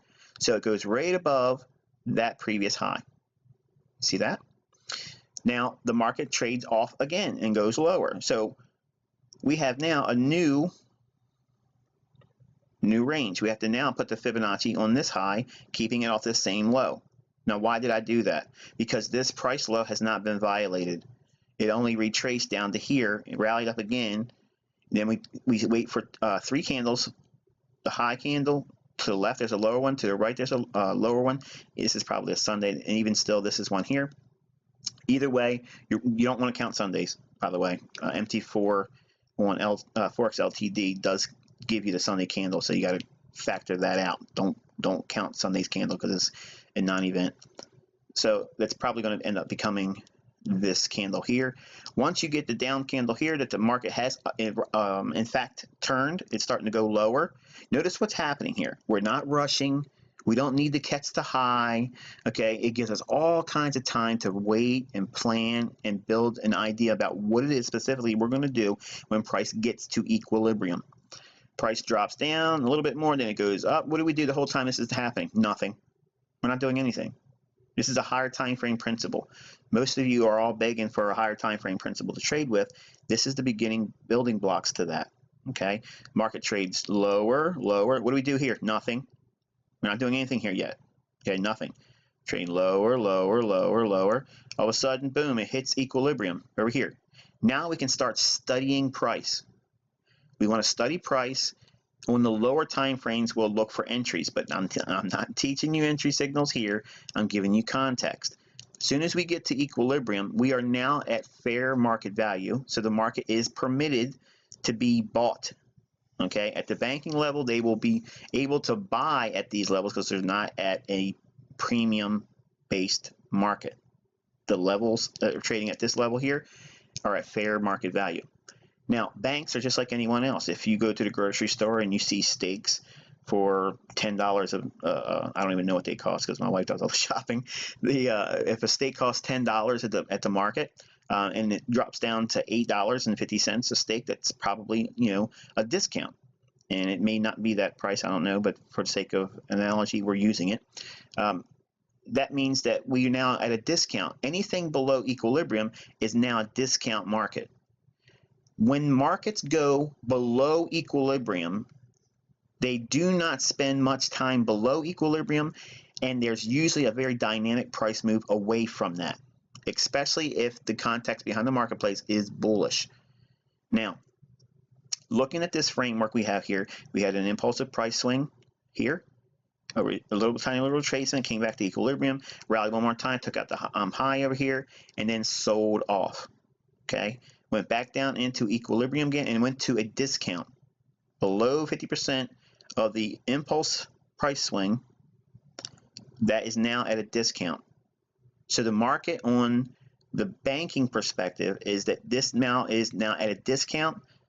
It is allowed to be bought. Now, you just don't go indiscriminately in there trying to buy it just because it goes back to 50% or less. That's not enough. You got to have more information. But for now, I just want to give you when we have a bullish scenario for a marketplace. Okay, if we think a pair is bullish, we look for impulsive price swings on the daily chart to frame higher time frame ideas. There's other trades that you can take in lower time frames in between these, but for now, I want you primarily focused on just this because it'll give you all the things that you've probably been lacking with higher time frame ideas and the beginning blocks of directional bias. Because it's daily, it gives you a lot of time too. You don't have to be sitting in front of an intraday chart. You don't have to worry about the boss catching you doing something and stealing time at the job. This gives you a lot of flexibility and time to prepare for an idea to trade on. So when we get to equilibrium, we know that we are at fair market value. It's a market that can be bought if we are bullish, but we can't buy it. We can't buy above this level up to here. Okay, that's the point of what I'm saying. The best buys come at equilibrium or less. Anything below equilibrium or the 50% level is viewed as a discount. Now, the wonderful thing about understanding this is when a market's at discount and its underlying basis is bullish, discount prices don't stay in the market very long. The market's going to want to run away from that really quick. Because this is a daily chart, this isn't that bad in terms of how much time it's spent down there below equilibrium. But you can see finally it explosively moved away from that and rallied up through what I asked you guys to do in the third tutorial, which was to, on your charts, mark out areas of where equal highs would be and where old highs would be. The market rallies from that price point and goes right back up and clears out these equal highs.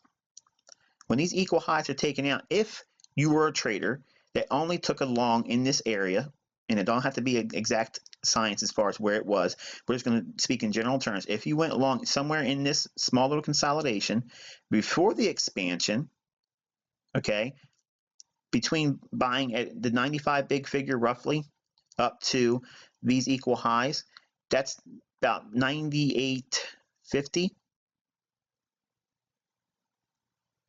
Yeah, about 98.50, and you bought around 95.50. So that's 300 pips move on a signal that would have formed. It took a little bit of a while to come to fruition, but based on equilibrium and discounting, okay, you can frame the ideas in which the market should react. It should be viewed as a discount across the board, and if it is in fact bullish, the banks will dogpile on this and send the price higher, and it should be with quick dynamic price action. Understanding where it should be reaching for, above old highs, above equal highs, okay, above closing a range, okay, which we don't really have in here, but I'm just showing you just one example here. Already the first one, it's 300 pips, okay. Then we have another price move all the way up here. There's no real retracements in here because watch, we have a high, equal, a little bit lower here, and then here's one here. If we would have measured the low to this high, it doesn't come down to 50%. It's nowhere near. I can eyeball that, and you can probably do that too, but I probably might. Let's just do it because I'm probably going to have some of you folks that are from different countries having a hard time understanding my English, let alone Forex. If we would have measured just this impulsive price swing right here, notice that even though we had the candle here lower on the fourth one, it had an up close, but it was still lower. Nothing came back down to equilibrium. It stayed at a high price, and it just kept going higher and higher and higher and higher and higher. So if we go back to adding the fib to that initial price low here, and we stretch it because now we broke this high, we're going to keep drawing the fib up on swings that move up dynamically. So we have this big parent price swing. So now we're going to wait until price gets back down to equilibrium. When do we start waiting for that? When the market shows a swing high, which it does here. Then we start counting to the fourth candle where it drops. So the fourth candle has to move lower or be lower than the highest candle that makes the swing high. That's all. It's a very simple thing. And then from there, we just start waiting and we count down every time it goes down to a newer low, low, lower, low, lower, low. And finally, what's it hit right here? Equilibrium. That's that 50% mark. As soon as it does that, the market is at a fair market value so that it can be bought on the banking level. It cannot be bought until it gets to that level or below. They won't come in, they won't do it. It's not based on Fibonacci. I'm just showing you in terms of equilibrium between old highs and old lows. It's just a valuation marker. That's all it is. Okay, so the algo will kick into a buy mode in here, especially if they have orders at that level or just a little bit below it. And if they are there, you'll know it because the price will react immediately like it does here.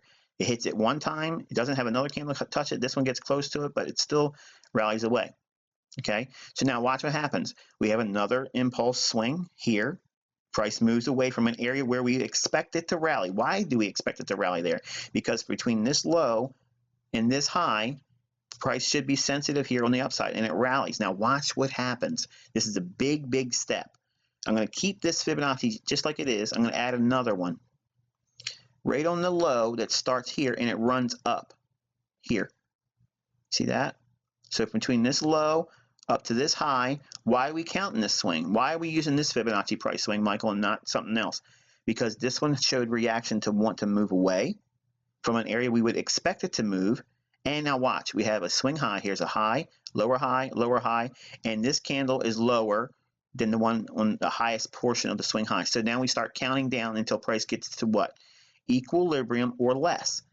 The next candle doesn't do it. This candle does. It goes right down through equilibrium down into what we call optimal trade entry. So when we get below equilibrium, all this timing here, look how much time it gives you opportunities to get in at 62 to 70.5%, which is the optimal trade entry sweet spot. If you look at that, price gathers up more orders and rallies away aggressively. Watch what happens again. Now we have another reference point. This is where we expected price to react, and it did. It gives us another price leg. We pull it all the way up here. From this low to this high, we get a high, a low, a lower low on this one, and we're already below equilibrium. Look at the buys of the candle. We wick through it. I'm not going to talk about order blocks here as much as I want to right now. It's for some of you guys that do know order blocks, you probably know what I'm talking about before I would say it. But in here, we expect price to be sensitive in here, okay, because we're below 50% or equilibrium. We're at a discount. Price should not spend much time there at all. It quickly rallies away, okay, and it comes back down.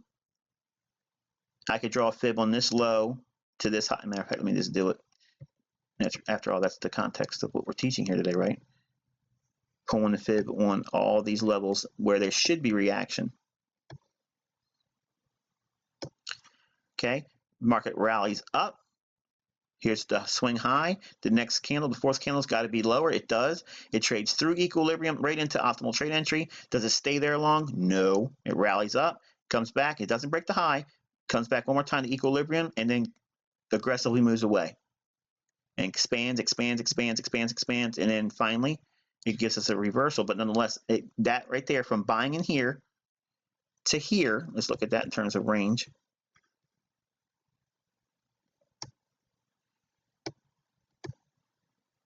$300 pips again. Okay, it's not every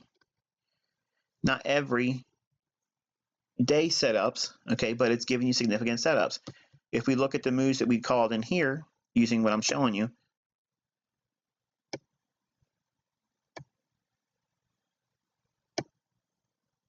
if you bought down in here, just to this level, here's 140 pips. To here, it's 272 pips. If you held on to it, it's 400 pips. This price move in here, price should be sensitive right here. I'll throw it in here. Order blocks right here. You'll learn about those. But the Fibonacci we just showed you, it's still there. And watch this.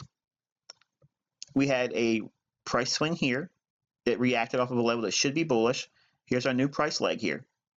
We have a high and a higher high. So we have a higher magnitude price swing that's going higher. We wait for the swing high to form. Down candles right here. Equilibrium's right here.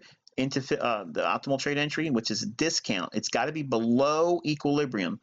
If the market is below equilibrium, we are in a discount market, and it should not go below the old low it forms. In other words, wherever the impulse price swing is, that low it starts from, it can't go below that. So think about what it's already given you. It's given you a framework to work within. Okay, I don't need to know exactly where I'm buying at. I just know a general area.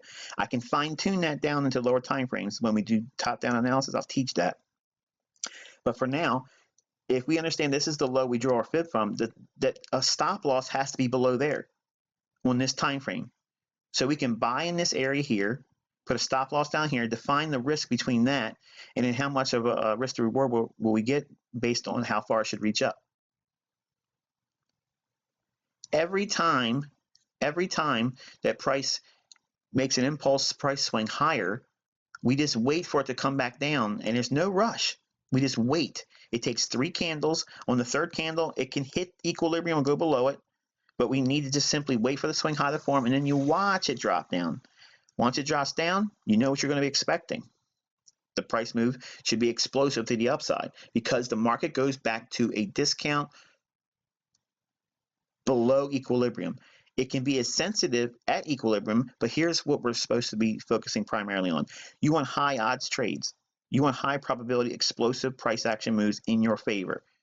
That happens when it goes below equilibrium because the market will go to a very suppressed levels. And when they go below equilibrium to a discount level, markets will not sustain discount prices very long if the underlying pinnings of the marketplace is bullish. So it gives you 2 things. It gives you a context to work within when you for buys, and it gives you also a relative strength study that's built in. It should be sensitive. It should be dynamic. Price action moves away from that equilibrium or less. More specifically, below equilibrium. So that's where the optimal trade entry idea came from when I was using the 62% to 79% trade spent levels that you see on my Fibonacci's. Well, it's this over here, 62, 70.5, and 79%. Okay, and those levels are very, very sensitive, not because of Fibonacci's sake, but because it's really just measuring how far the current price range has been. The algo had a low down here and it had a high here. This is the total range that we're trading inside of. Right now, okay, this is right now current as of today, Friday's close of September 16th. Okay, so right now we are in the range that's been defined by the high and the low here. So that level of equilibrium still exists, which is here. So any buy condition that occurs below this level here is high probability. Well, what does that mean? That means you just measure every single impulsive price leg higher. When it moves up, actually, let's do this. Let's shade this area. And that way we'll understand that anything below here, that's in a high probability or discount market. Okay? So now when we understand that, we can define every single price leg that moves up, which is an impulsive price swing. When it moves higher, all we have to do is measure the new equilibrium point at which it's created.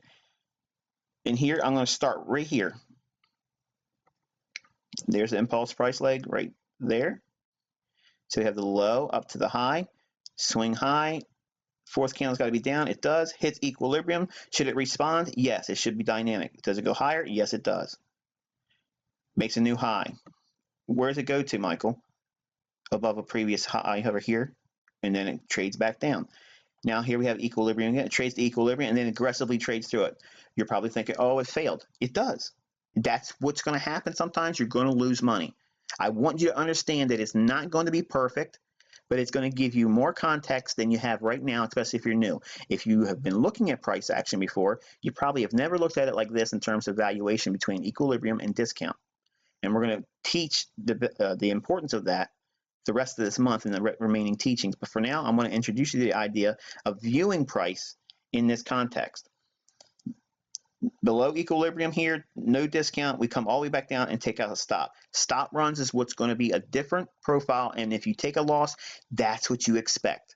You expect this occurrence to happen, where the market takes the low out. Well, if it does take that low out, what is it probably really doing? It's taking stops out, so that it should be a turtle soup. Turtle soup's a false breakout pattern. It went below that low. We should see a responsiveness that's aggressive that moves higher. We see that here, okay? Market trades up, makes an impulsive price leg.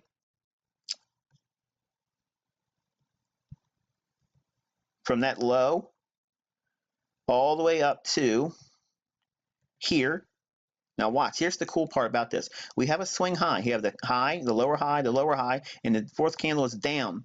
Does it ever get down to equilibrium? No. So we have no trade. We don't catch anything that keeps going up. No problem. I ain't worried about it. You ain't worried about it. Next price leg we look for. Okay, we have this price leg here. We're only focusing on inside the yellow area. That's the shaded discount portion of this market. The dollar Swissy, this current market is at a discount below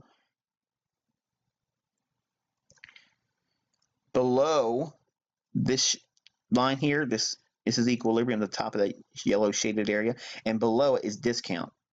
So the market should be responsive at levels of discount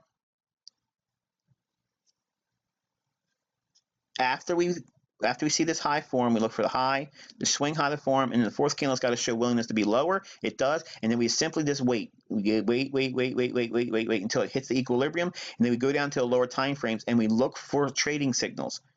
There may or may not they may or may not have been one here. Okay. I'm going to say maybe you took one there and maybe you took a loss. Great, no problem. You took a loss. Here's a losing trade here, and here's a losing trade here. No problem. We had a winner here. Market's going down into a deeper discount. Look at this swing low over here. Okay, this is the building blocks of understanding how institutional order flow will incorporate bullish order blocks. When market comes down into a discount and a deep retracement of this impulsive price swing, you're looking at the down candles right at the low. Okay, if you have two of them consecutively, it begins at the top of this candle right here. So draw that out in time. The market goes into that area. This is a buying opportunity. You would go down to a lower time frame. Again, the daily chart is very high. It's a high time frame. So you're going to be able to break that down into 4 hour, 60 minute, 15 minute, and 5 minute. Look for buying opportunities in that area for discounting. The market immediately aggressively moves away. When we get that, we get another price leg.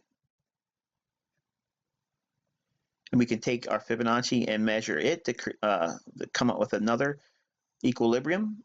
Doesn't come back down to discount or equilibrium in here. So we don't have any trade here. The market rallies again.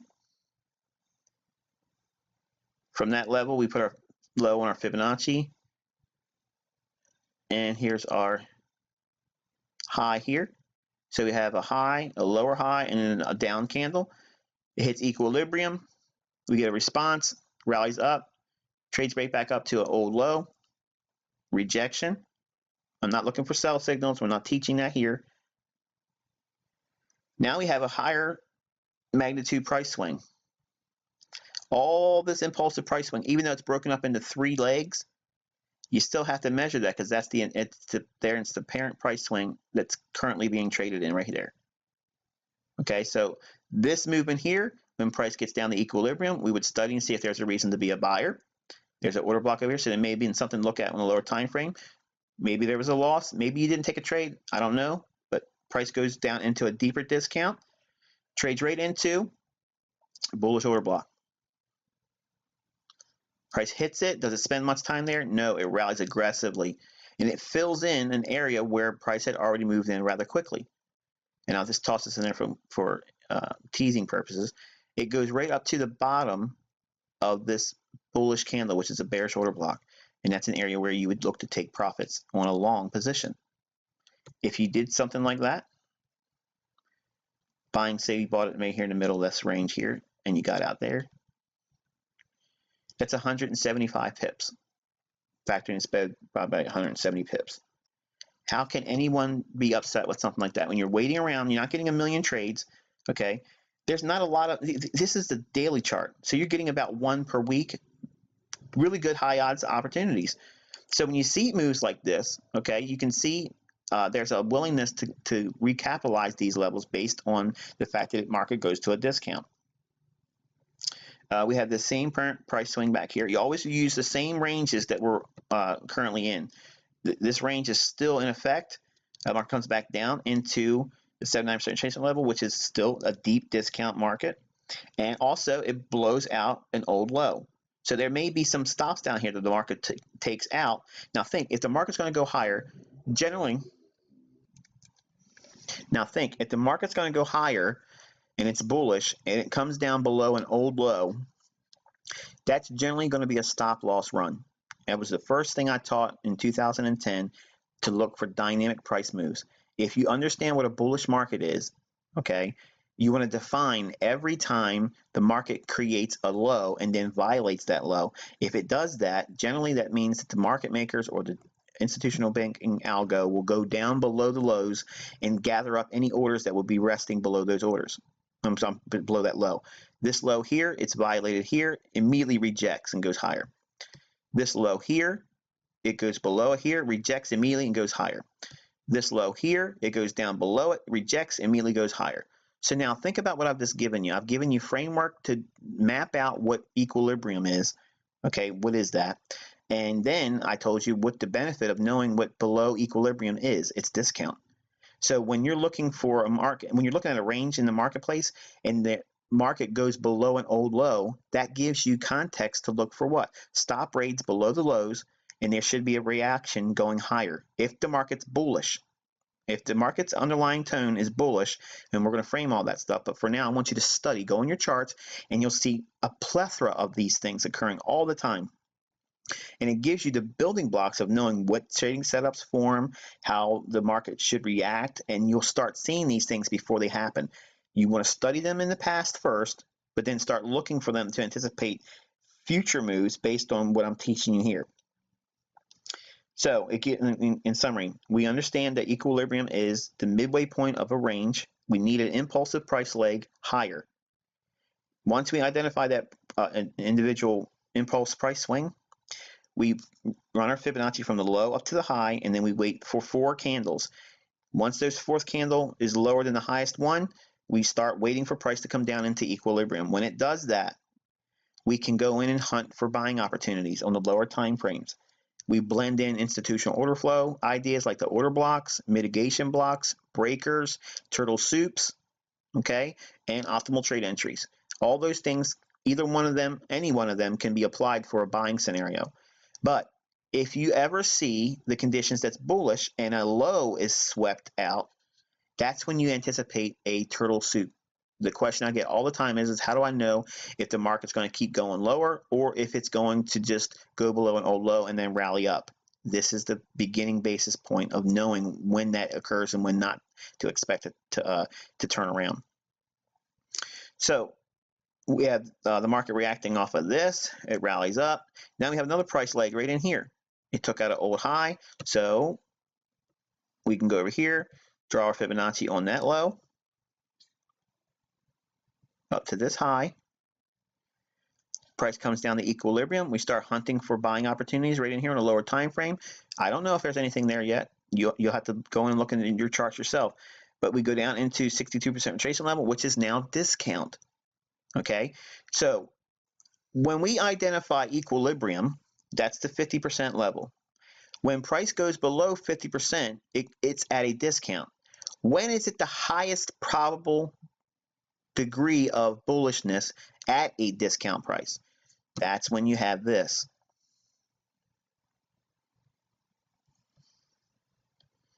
The 62 to 79% retracement level in that area right there, that's the deep discount that we look for in bullish conditions and why Fibonacci 62 to 79% retracement levels work. Any other time, Fibonacci is going to fail you all the time.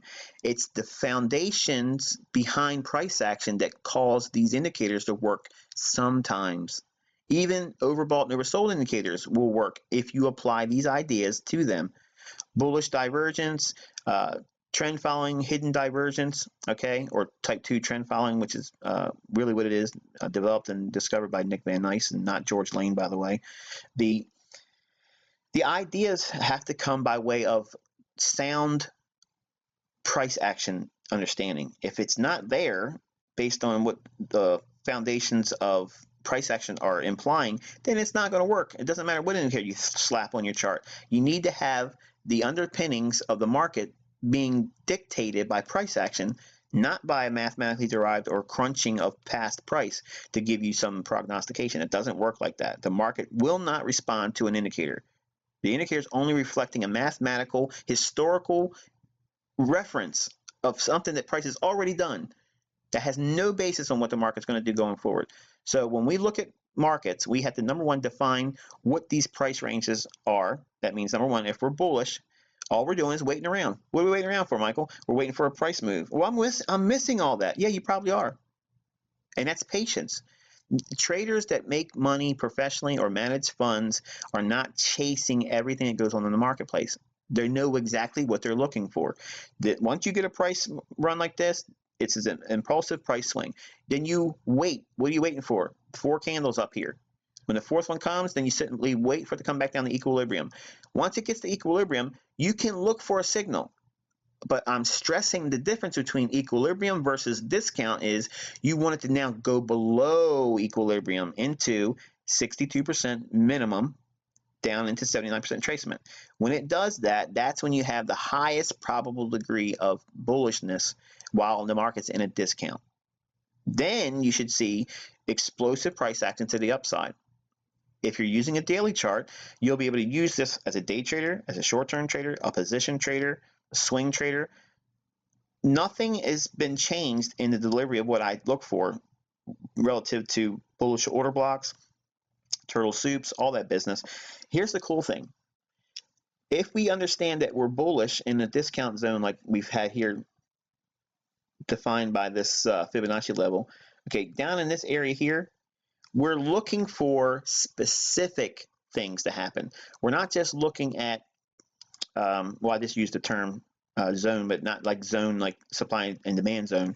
In this section, or well, I'll just say it here. It's not because it's not really defined in the sense that it's supply and demand zones, but it's a total area of valuation where between equilibrium and less, then it's in a discount.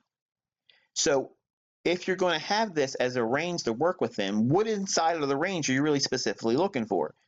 Okay, well, you're looking for specific reference points in terms of institutional order flow. That means a stop run, like we defined here and here, where the market went lower than a previous low, and here, and then you anticipate what? The market to expand to the upside. If we understand that that's the occurrence that should take place when we're down here and we're looking for buy scenarios, so if it goes below equilibrium and blows out a Fibonacci level and you take a loss, just find the low that it just blew out and then expect the buy signal there. Then you're buying at a really deep discount. Then you're going to get an explosive move to the upside. So now, if we're using false breaks below previous lows down here, what can you do to get out of a profitable position? The same thing. You look for a high. If you're buying down here after a stop's been run, you take your profit once this market goes above a previous high. Over here, the market makes a lower low, it rallies. Okay, it rallies up, starts to retrace. Where you want to get out at when it gets above an old high? Here's an old high. You take your profits right there. But wait a minute, Michael. Wait a minute. It didn't go above this one here. What if I would have held on to that one? Then you would have been greedy. He gave you 2 chances to do it. The market made a new high here, turned back a little around, and then one more time punched above it. Get out above an old high. Markets will distribute, or let me say it this way. Market makers and smart money will distribute long positions above old highs. It doesn't have to be the oldest high. It didn't go above this one either. It didn't go above this one. You don't need it to. Once it creates a high, they only allow price to retrace to allow stops to build up above an old high. That's how they engineer liquidity.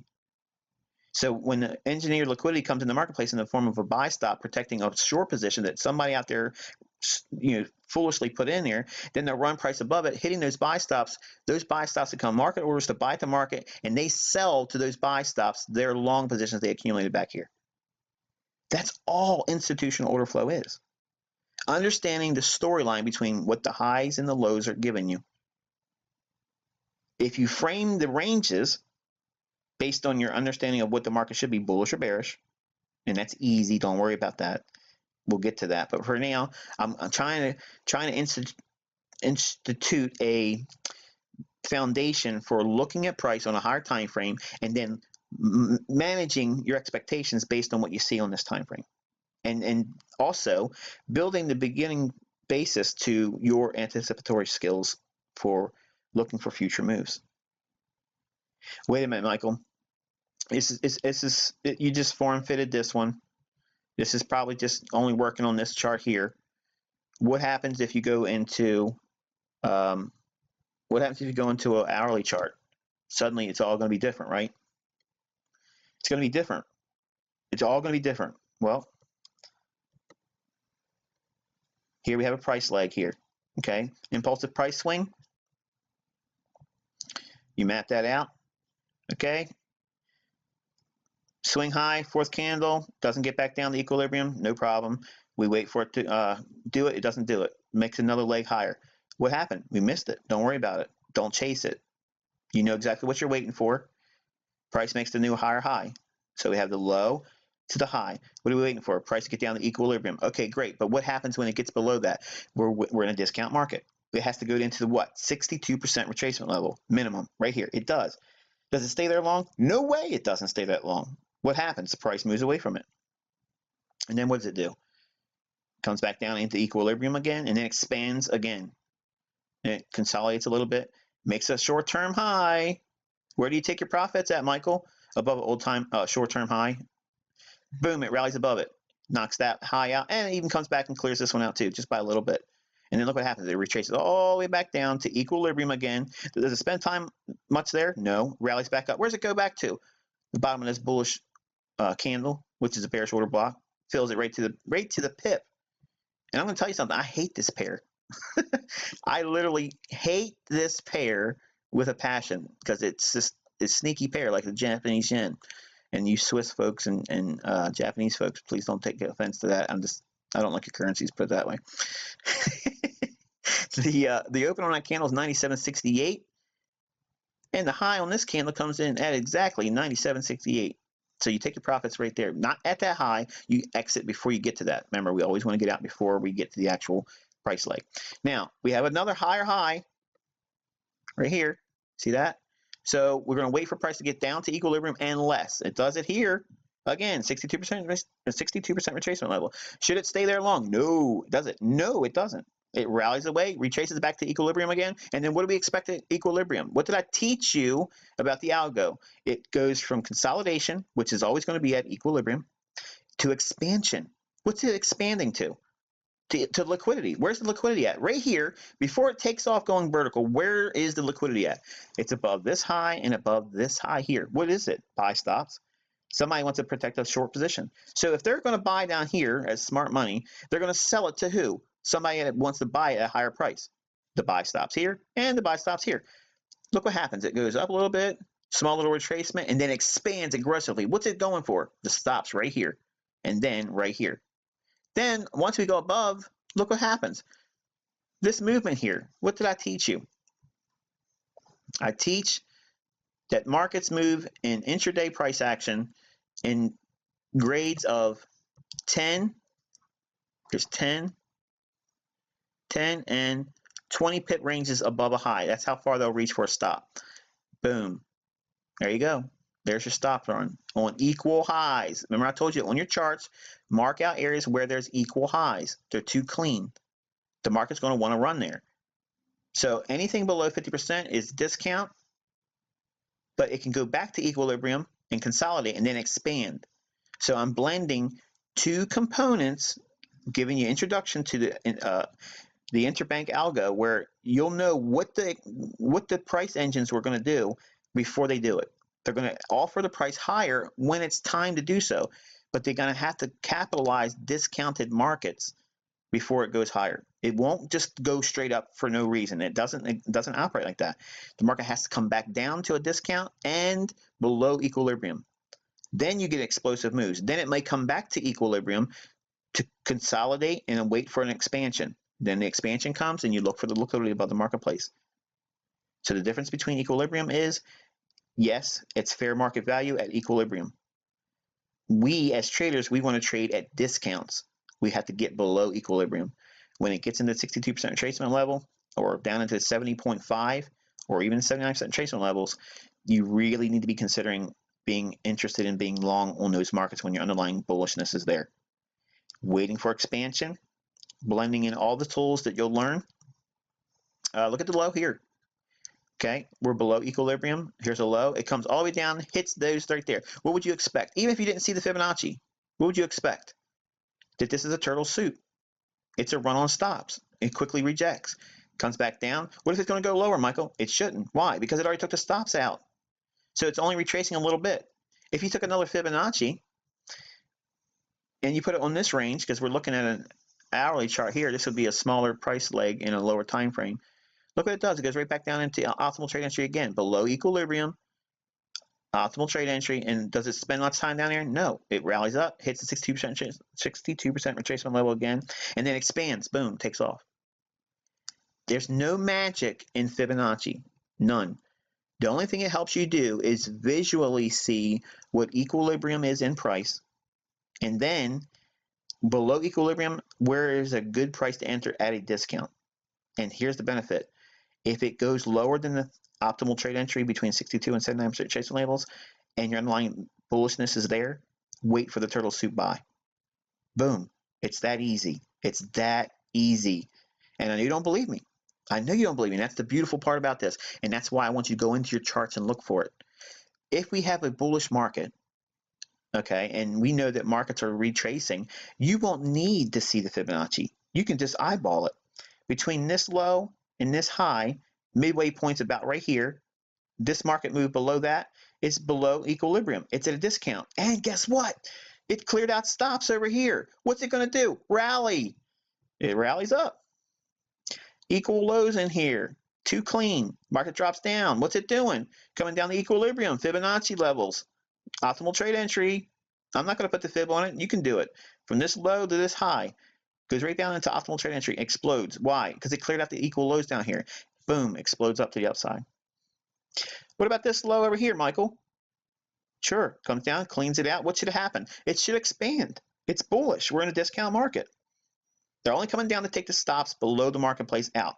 These are sell stops. Why would the market makers want to take the market down to take out sell stops? Because it injects people that want to sell to them that want to buy. They get counterparties to their buy orders by having the sell stops tripped below that low. Boom, explodes. This low right here. Violated right here. Not by much. It doesn't need to be much. Once it hits that level, then the orders go hot. Bang, it explodes up the upside. Well, it doesn't make a new high, Michael. It doesn't have to. You get exited right here at your old order blocks. You don't need to have everything out there to come in alignment. The stars don't have to align to get you a profitable trade. You just need a couple things that make sense. They have to start with equilibrium to discount for buys. It has to happen. If you don't get that, you're not going to have these explosive buy signals. It's going to fall in your lap. It's not just knowing, give me a buy signal, Michael. Tell me when to get in and get out. This is why I told you, you have to understand things before just looking for bullish order blocks, before turtle soup longs, before optimal trade entry longs, before stochastic divergence bullishly. None of those things work outside of understanding the central tenet to what a market is at equilibrium or below it at discount. That's a favorable buying market. Anything apart from that, you stay away from it. You wait or look for the opposite side of the market, which is what we'll talk about next week when we look at equilibrium versus premium.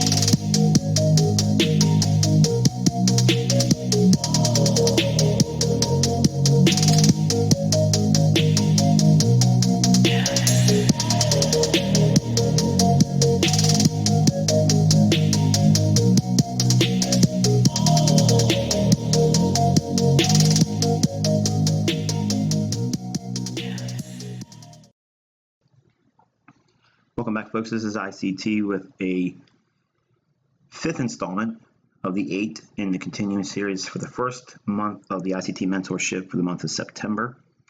The previous tutorial in session 4, we looked at equilibrium versus discount. This session, we're going to be looking at equilibrium versus premium. We went through a great deal of content in regards to discount versus equilibrium, so we won't have to spend so much time with this tutorial because everything we're selling here is basically diametrically opposed to what you would expect to see in the equilibrium versus discount teaching. So looking at what we have, when we look for premium markets that are in a premium, now when we talk about commodities later on in this mentorship, the topic of premium will come up again. But when I'm referring to premium as it relates to price action, I'm actually referring to the current range that we're trading in. And the first thing we look for is an impulse price swing, which is we have an impulse price swing here, we have another impulse price swing here, we have another impulse price swing here. So the first thing we look for in price is an impulse swing.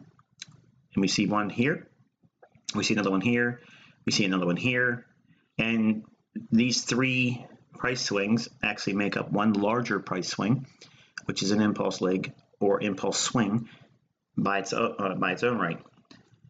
So when we define our ranges, okay, the use of the Fibonacci is helpful in this case because we can take the fib, draw it from a high down to a price low, and I'm using this low here because it's the most lowest in contrast to this high, and price comes all the way back up to what I have taught in many years, the optimal trade entry, which is a standard 79% to 62% retracement level on the fib. Now I didn't create that, but if it was just simply looking at that alone, 62% to 79% retracement levels, looking for buys and sells there, everywhere we loaded, it would be no work at all in terms of taking trades.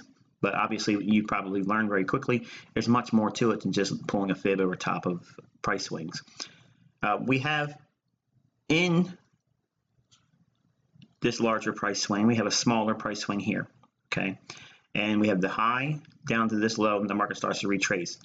Equilibrium, or half of the impulse price swing, has to be at least touched, and then once it hits that, we watch for price to reach up into this area here. Now there's other disciplines out there, and other mentors and other teachers will say that the 50% retracement level is a good level to trade at based on price swings. I don't agree with that.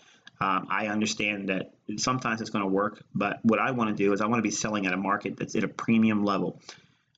For a market to be at a premium in this current price range here, and that's assuming none of the price action from this high down all the way to the right has not happened yet. So you'd be watching price in this initial range, and price did not get back up to the midway point, or 50% of the range that was created from the high to the low.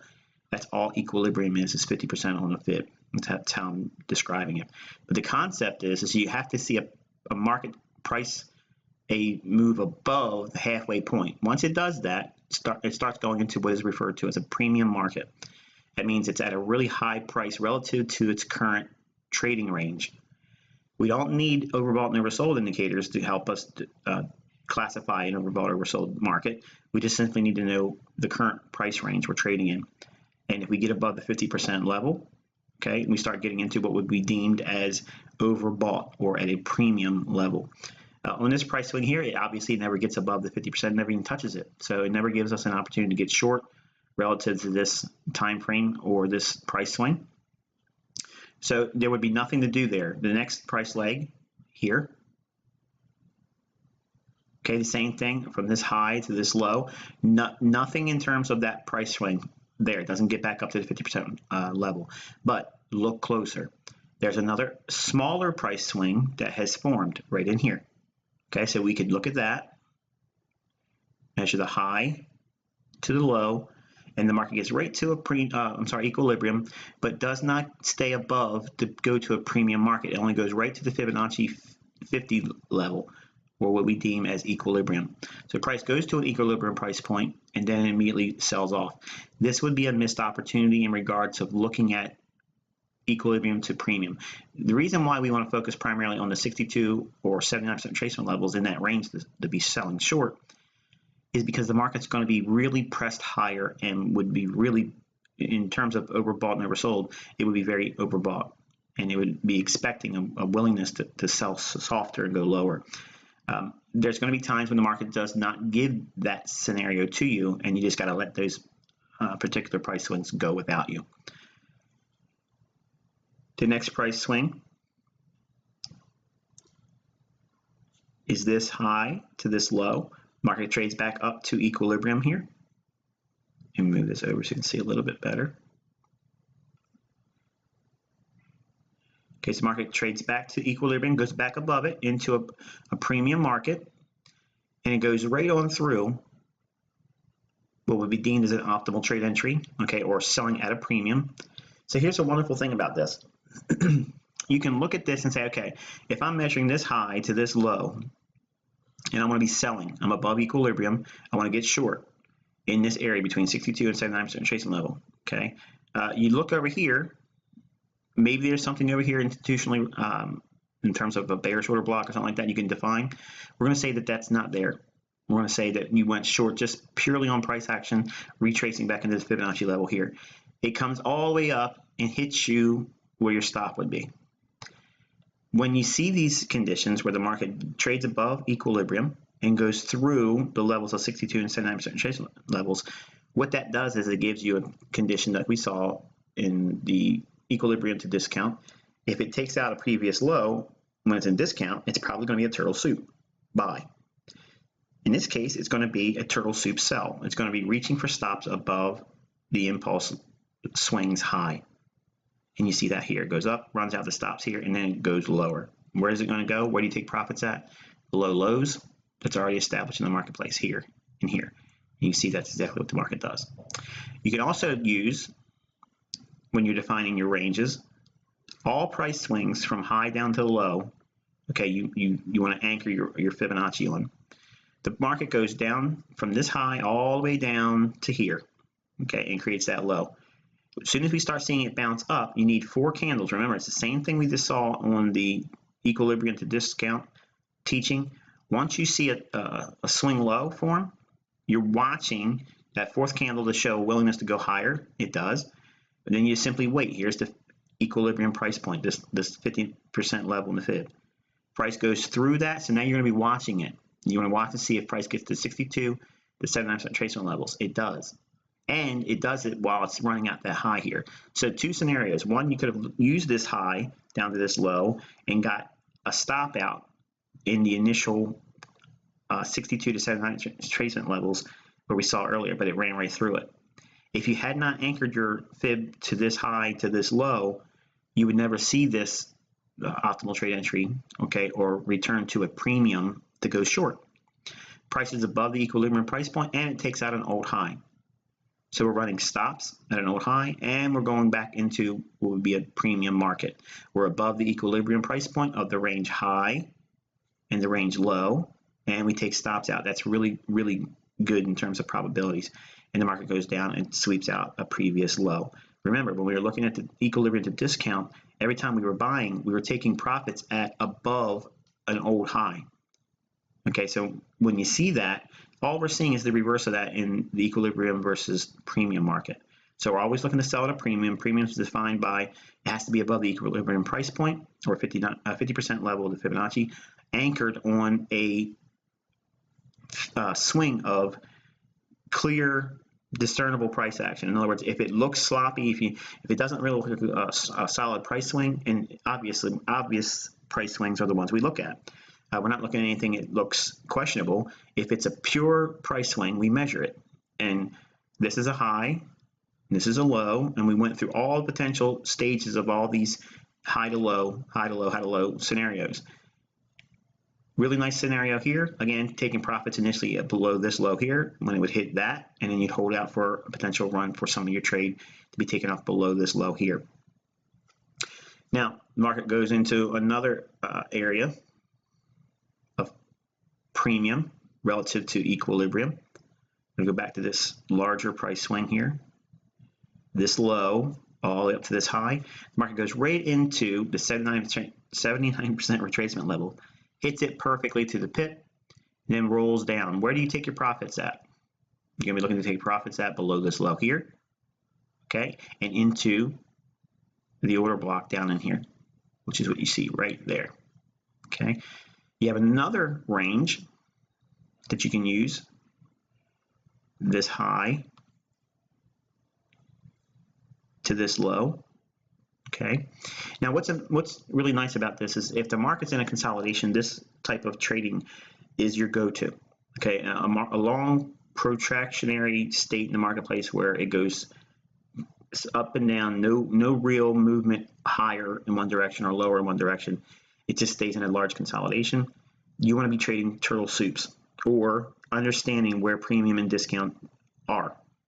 And if you have the high here and you pull it down to the low here, when the market gets above equilibrium right in here, it goes right into the 70.5 or what would be the optimal trade entry sweet spot, okay, or OTE. And the market is a sell-off there. Where do you look to take your profits at? Below an old low or below this low right there. Every time the market makes a swing low, you have to take a look, and it only takes 3 candles. This is why I do not use the Williams fractal that requires 5 candles. I only need 3 candles. So we have a candle low here, a lower candle low here, a smaller little candle in here. The market blows through that. That would be your target right there. You would take first profit. Then you would come back and end up taking your stop out right there. Now, if you get a stop and say you don't take first profit, let's play devil's advocate for a moment. Say you're greedy, you're impatient, you're developing, you just don't want to do anything to take some profits out, or it couldn't happen for you, you didn't do it like that. The market comes back and takes your stop loss out.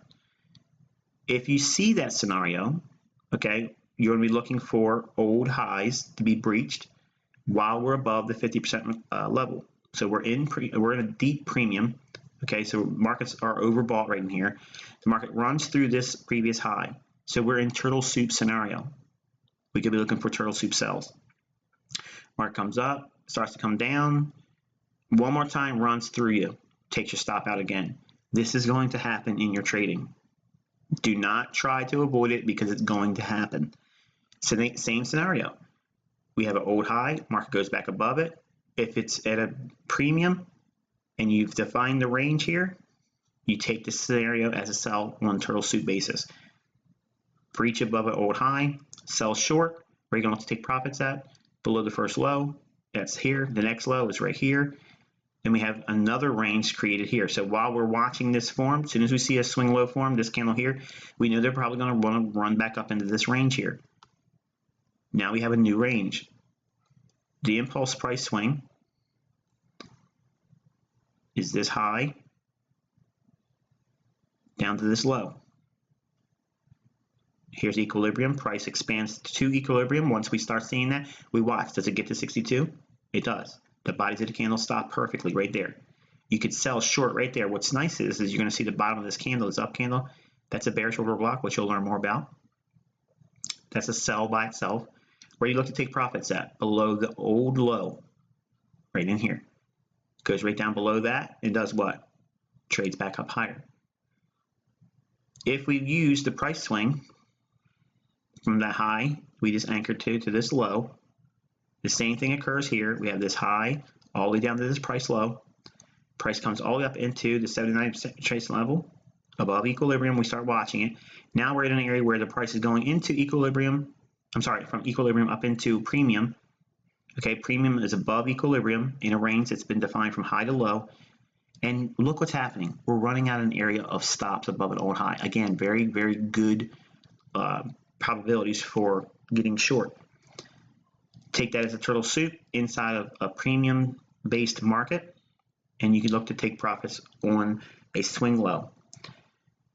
Here's your swing low here. The market trades down through that. You'd have to take profits below here.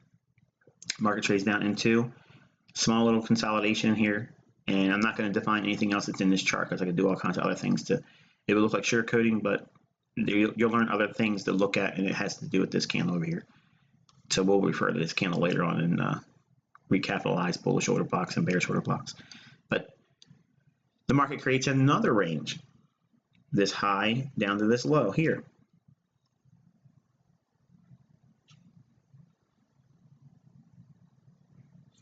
So this high down to this low, market goes above equilibrium here. Where's it going to go to? We want to watch it go to at least 62% retracement level. It does that, goes right up to the 70.5 OTE, optimal trade entry, and then sells off. Where do you take profits at? Below swing low. Right here's the swing low, take profits right there. Now, they're not astronomical trades, okay? They're not enormous trades, but to get short in here at 98 big figure, and covering below the low on this candle here at 96.94, that's over 100 pips. Nothing wrong with that. This is a daily chart we're trading off of.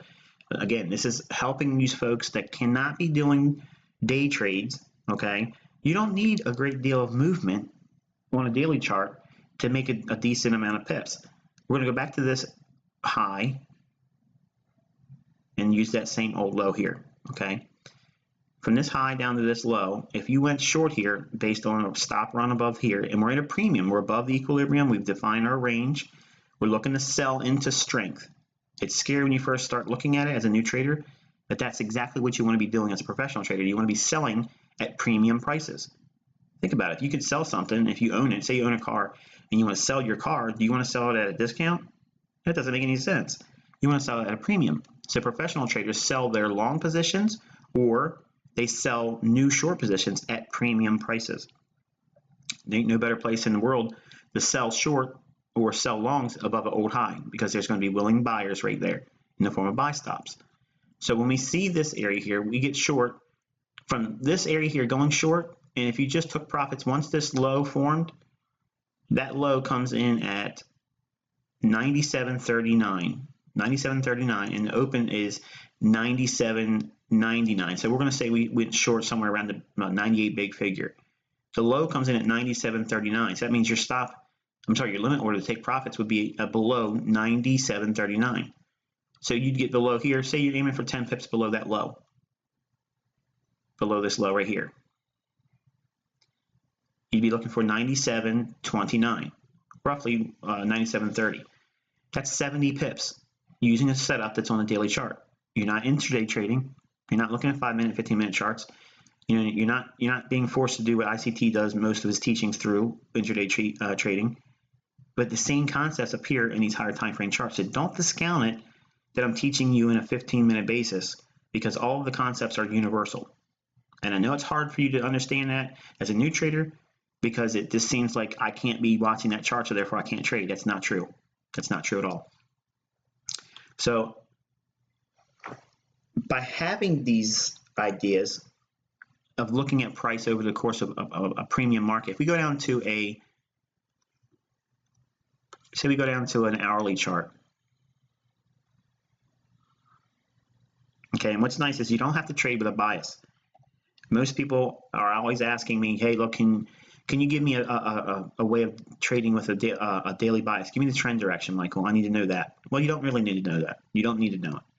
And the reason why you don't need to know it is because you need to know how to trade inside of a range, because those ranges are always there. Whether you're in a trending market, whether you're in a consolidation, or whether you're in a reversal market, those profiles will always give you ranges to trade in, and you don't need to break out of the range to make money.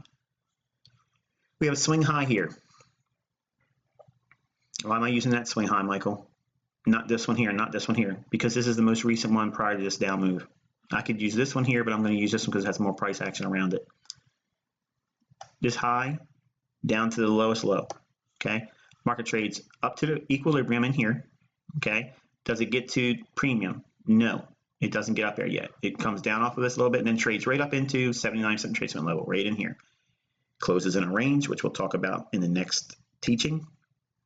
Over here, the market sells off, and where are you going to be looking to take profits at?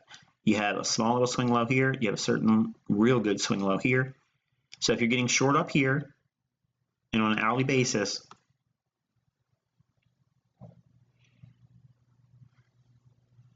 say we got short at 97.70, nice round number. To get out that level here is 42 pips. To get out below this low here is 60 pips. So if you go 10 pips below that, that'll give you a nice 70 pips. It'll give you a nice 70 pips. And there, look at the reaction.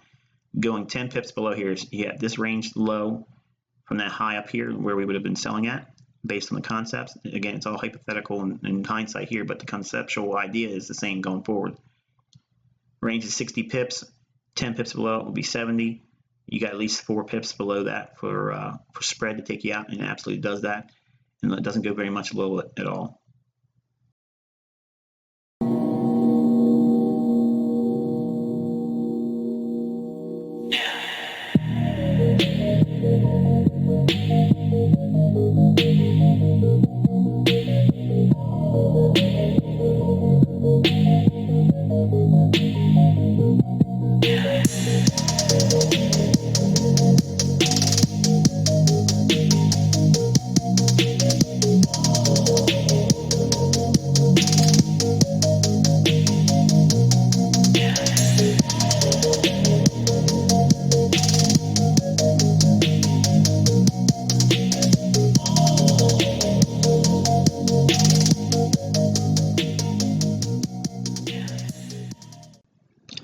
Welcome back, folks. This is ICT with a 6th installment of the 8 teachings of September 2016 ICT mentorship.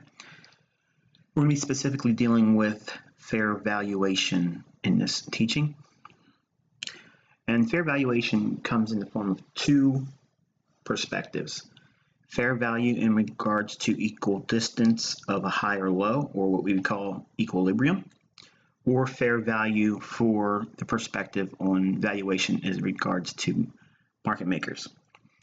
And I'm going to combine both of them to give you the perspective that you have to have when you look at price. This is actually a chart that we mapped out in advance, talking about a lot of these very specific things here in the week of this tutorial's production, September 24th, 2016. We called Australian dollar higher based on the things that I'm going to cover here. I was aiming for 76.65 as a weekly objective, and you can clearly see here the market did in fact hit that. What led to these ideas behind me giving these upside objectives from an area down here? Well, first you have to understand there's a lot of overlap from what we just covered in the previous 2 sessions, that being equilibrium to discount and equilibrium to premium. Obviously, if you're a buyer, if you want to be buying, you want to be looking at a discount market. That means trading in the lower third of the current trading range that the market has presently or currently created in its most recent impulse leg or impulse price swing. The sells are best taken in the most current trading range or impulse price swing, upper third portion of that range. Okay, that's a premium market. We're selling at a premium. When the market returns back to an area of fair value, that is a fair value for the market maker to either sell or buy. In this case, we're going to cover, again, both concepts in regards to equilibrium and the fair valuation for market maker participation in price action. This swing here is making this high here. The market broke down and it quickly ran away.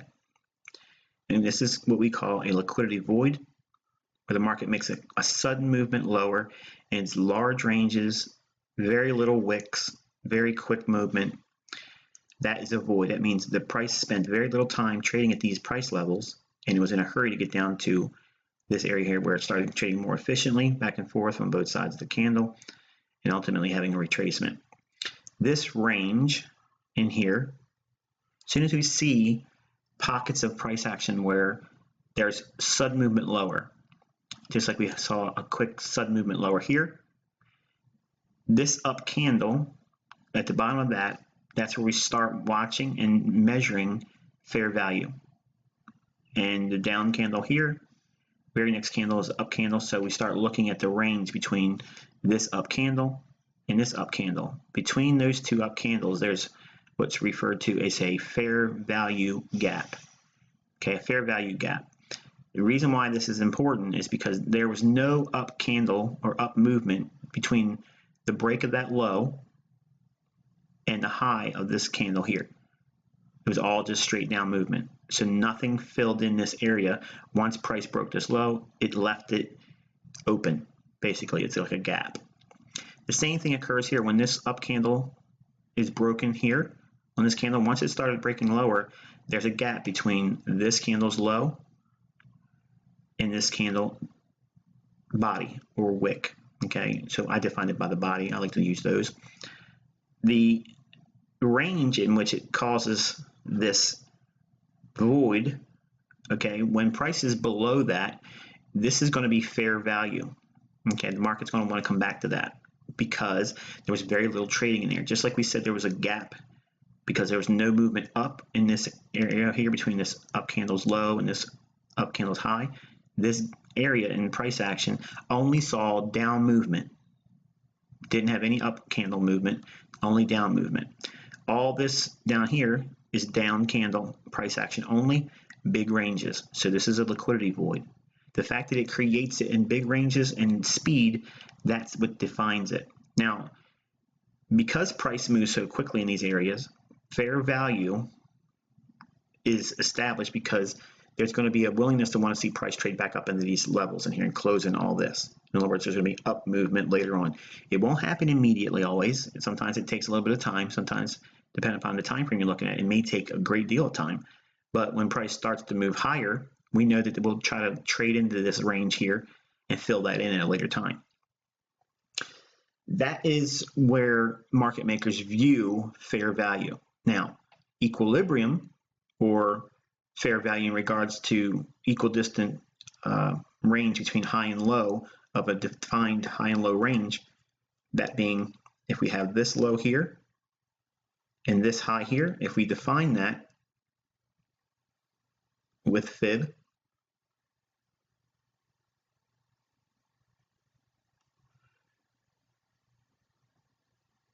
okay, we have equilibrium right here, or 50% of that range from this high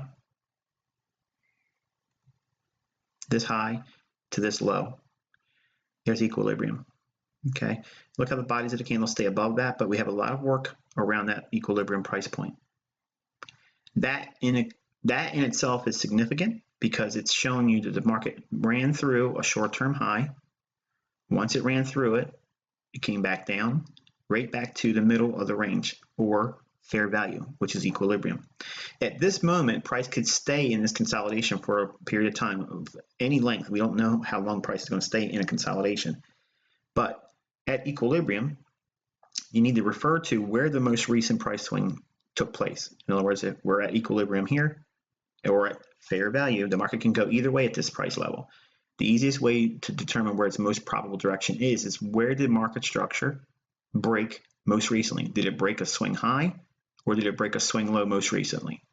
Well, there's no swing low in here of any significance, but there is a swing high up here that it broke through here. So when we made this low, price ran through it, clearing out these highs right on this up candle.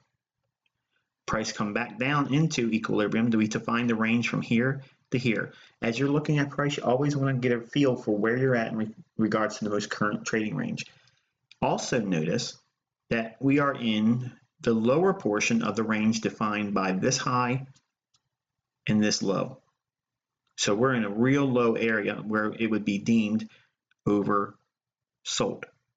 So we have a range concept blending with the fact that we're moving back in the middle of a smaller consolidated trading range with a market structure break of recent high in here, broke that high, and it came back to equilibrium. So the highest probability in terms of direction is going to be going short or going long.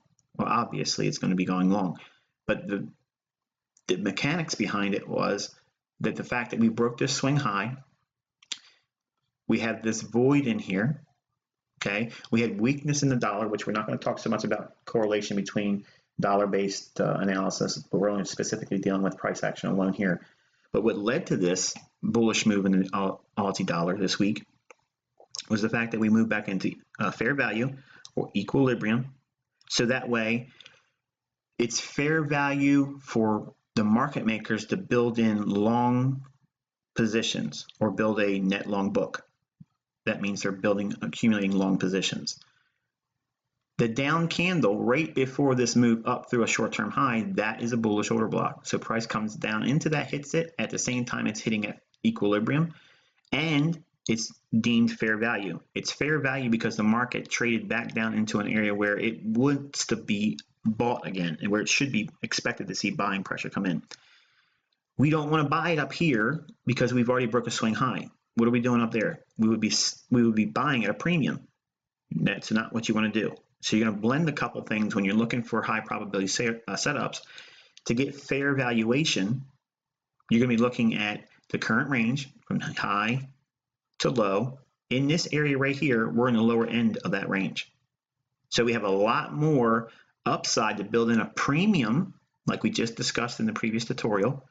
Okay, market will go to a premium. Okay, the market's buying at a discount. Okay, and it's at equilibrium. It's at fair valuation because we're in the low end of the range from this high to this low. And we have all of this open price action right in here. So the market's going to want to come up there and close that in. It doesn't have to come all the way back up to this candle's low, which is a bearish order block, this up candle right before the down move. All this is needed to give us a directional bias. We have a swing high in here where we know what's going to be resting above that. Buy stops.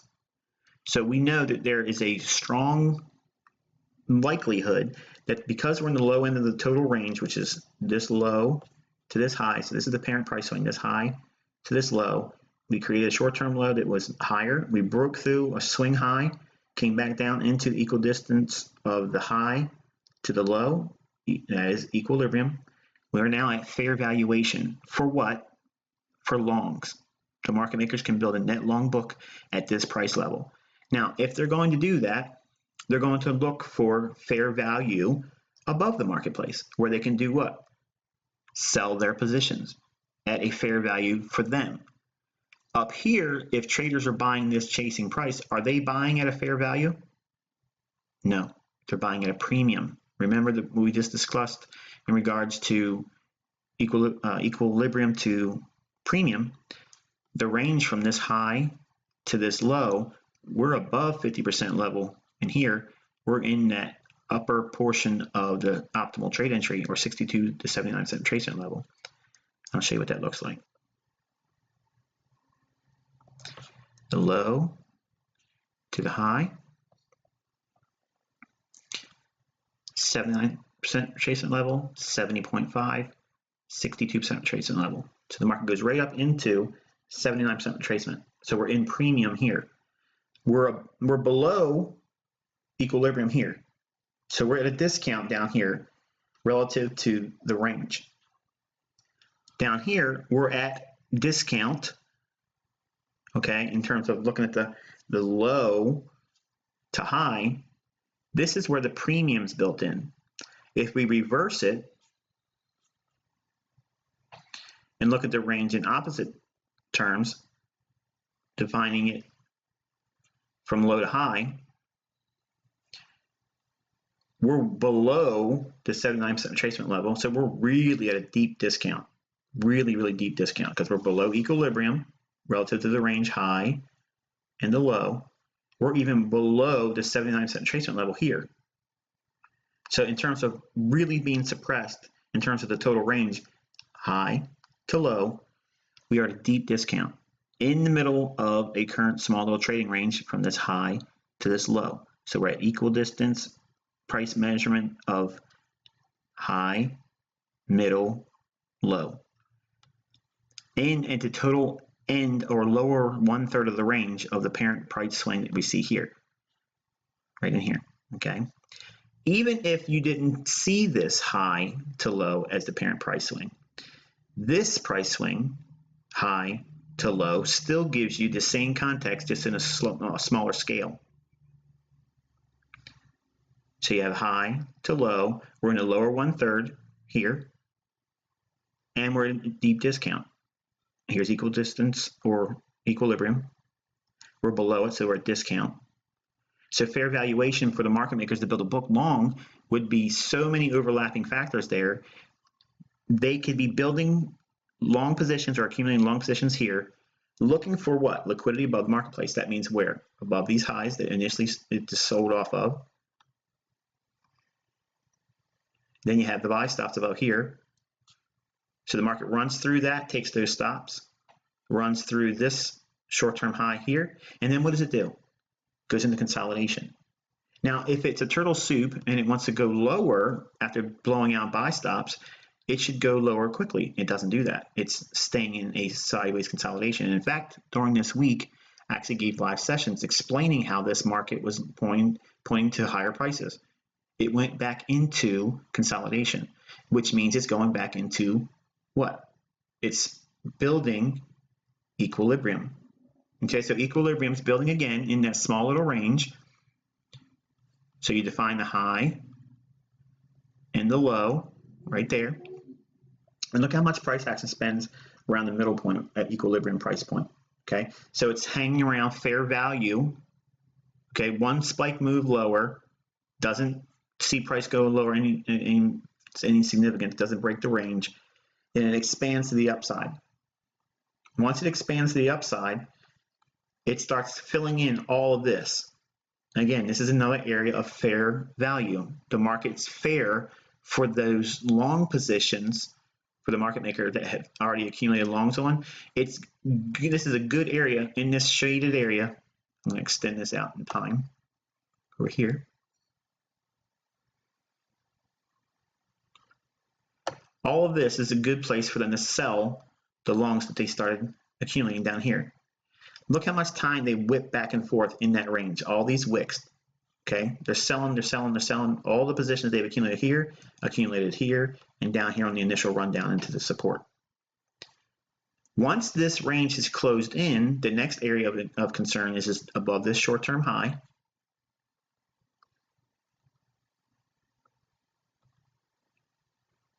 So our void filled in right here. It's filled in. So this is no longer of area of interest, no more. Now we still look for higher prices. Why would we still look for higher prices? Because they went long here, okay? So if they're going to look to sell their position, where would they look to sell their positions at? Discount prices or premium? Premium. But the premium price that speculators would trade at by buying and chasing price, it's a premium to price chasers. People that feed off the desire of being in a price move that's already been moving higher. It's fair value to the market maker to liquidate their positions at this small little pocket between this up candle's low and this up candle's high. So we can now create a new specific area of fair value for the market maker to liquidate their long positions in here. Right in here. So drawing that out in time, that's what you see here. Price coming right into the bottom of that candle, hits it perfectly to the pip. Bodies of the candle are still deep inside the shaded area for fair valuation. What makes it fair is because they bought it at a deep discount and they're liquidating at a premium. It's fair for them to accumulate here, and it's fair for them to liquidate. See, market makers have to deal in terms of valuation for their longs and their shorts, and they have to do that same valuation for their exits on both sides of the marketplace. So when we see inefficiency in price, like we see here with these candles, just only going down, no up movement in it, only going down here, no up movement in it until later on, all of this area, they're scaling out their positions that they accumulated down here, here, and here. When price moves in defined trading ranges, there's going to be equilibrium. Equilibrium is in itself fair value. That means the market makers are holding it in a consolidation. When that consolidation gives way, the strongest move out of that consolidation on a hard time frame chart will give you a great deal of prognostication for directional bias. So what I mean by that is if we look at price, and we take a look at it like this, we can look at price like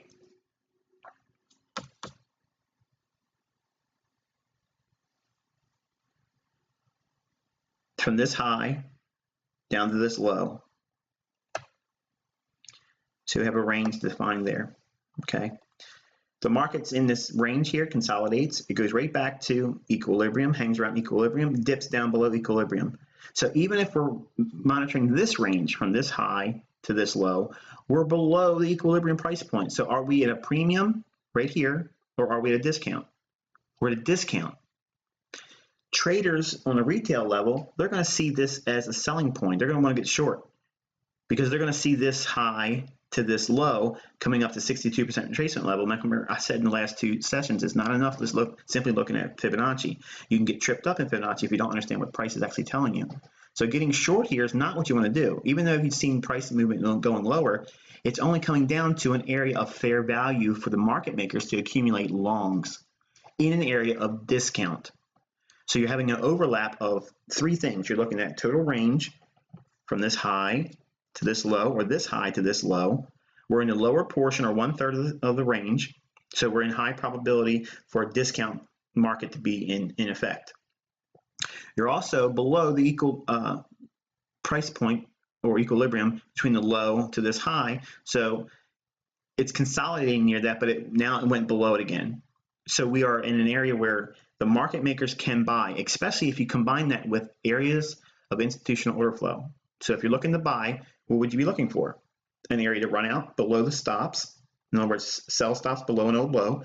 We don't see so much of that happening here. It doesn't need to do that. It's only returning down to this down candle, which is a bullish order block. A down candle before the market moves higher, that's where market support really relies. Well, not really relies, resides in. Okay. Up candles before the market drops down, that up candle is exactly where resistance is on an institutional basis. So that's where selling occurs. So when we see price action like this, we can define things in terms of fair value in relationship to how the market maker is going to perceive price. The way they value price in terms of the current range that it's trading in, the same way the algo delivers price. Where are we at in proximity to the current total range? We have a nice impulsive price swing high to low here. We are in the lower portion of that range here. We have built-in buy stops above this high here, above this high here, and we have a valuation gap, okay, a fair value gap. Market's going to want to come back up there because it spent very little time in this area. It was all down movement, No buying was actually occurring in here. No buying was occurring in here. It was all on the sell side, one-way flows. So the market ran up into just to close in where only selling took place and no real buyers. So now when price comes back up to that level and they shoot it up there like that, that's going to make a run on stops above the swing high. And we're just going to close in the range between this up candle and this up candle here, which is a fair value gap. So when we're looking at price action, it's a couple things you need to keep in consideration. The total range you're trading in, the equilibrium price point relative to the most recent trading range high and low, and we defined several of them here. We did this high to this low, with this high and this low, and this high and this low. So we have multiple things lining up with the fact that for fair value's sake, the market has a deep discount here, and it's most likely going to trade higher. And we have reference points that we can look for where the market makers should aim, but ultimately this is the fair value gap that they wanted to get back up into. And the reason why the basis was of me calling 76.65 for the week was I want to be just below where I ultimately think it's going to go. And the level at which, if we look at the high, the low comes in at 76.75, and I want to be about 10 pips or so before the actual level I think is actually going to be hit. I want to be getting out just a little bit before that. And one more instance of the things I've talked about before it happens in the charts and why those things actually materialized in price action. So price returns back to fair value in the perspective of the market maker, not fair value in the scope of buying it. This is at a premium. Okay, remember that market efficiency paradigm I started you all with. How you perceive the marketplace is not how retail is going to see price. They're going to see this as the market's going to probably keep going up because it's been going up. Well, this is an area of distribution. You want to be thinking accumulation down here, reaccumulation, distribution. scaling out all through these areas in here, because you don't know if it's only going to come up in that little bit of that range over here in the shaded liquidity void. You don't know if it's going to fill in that and then go lower.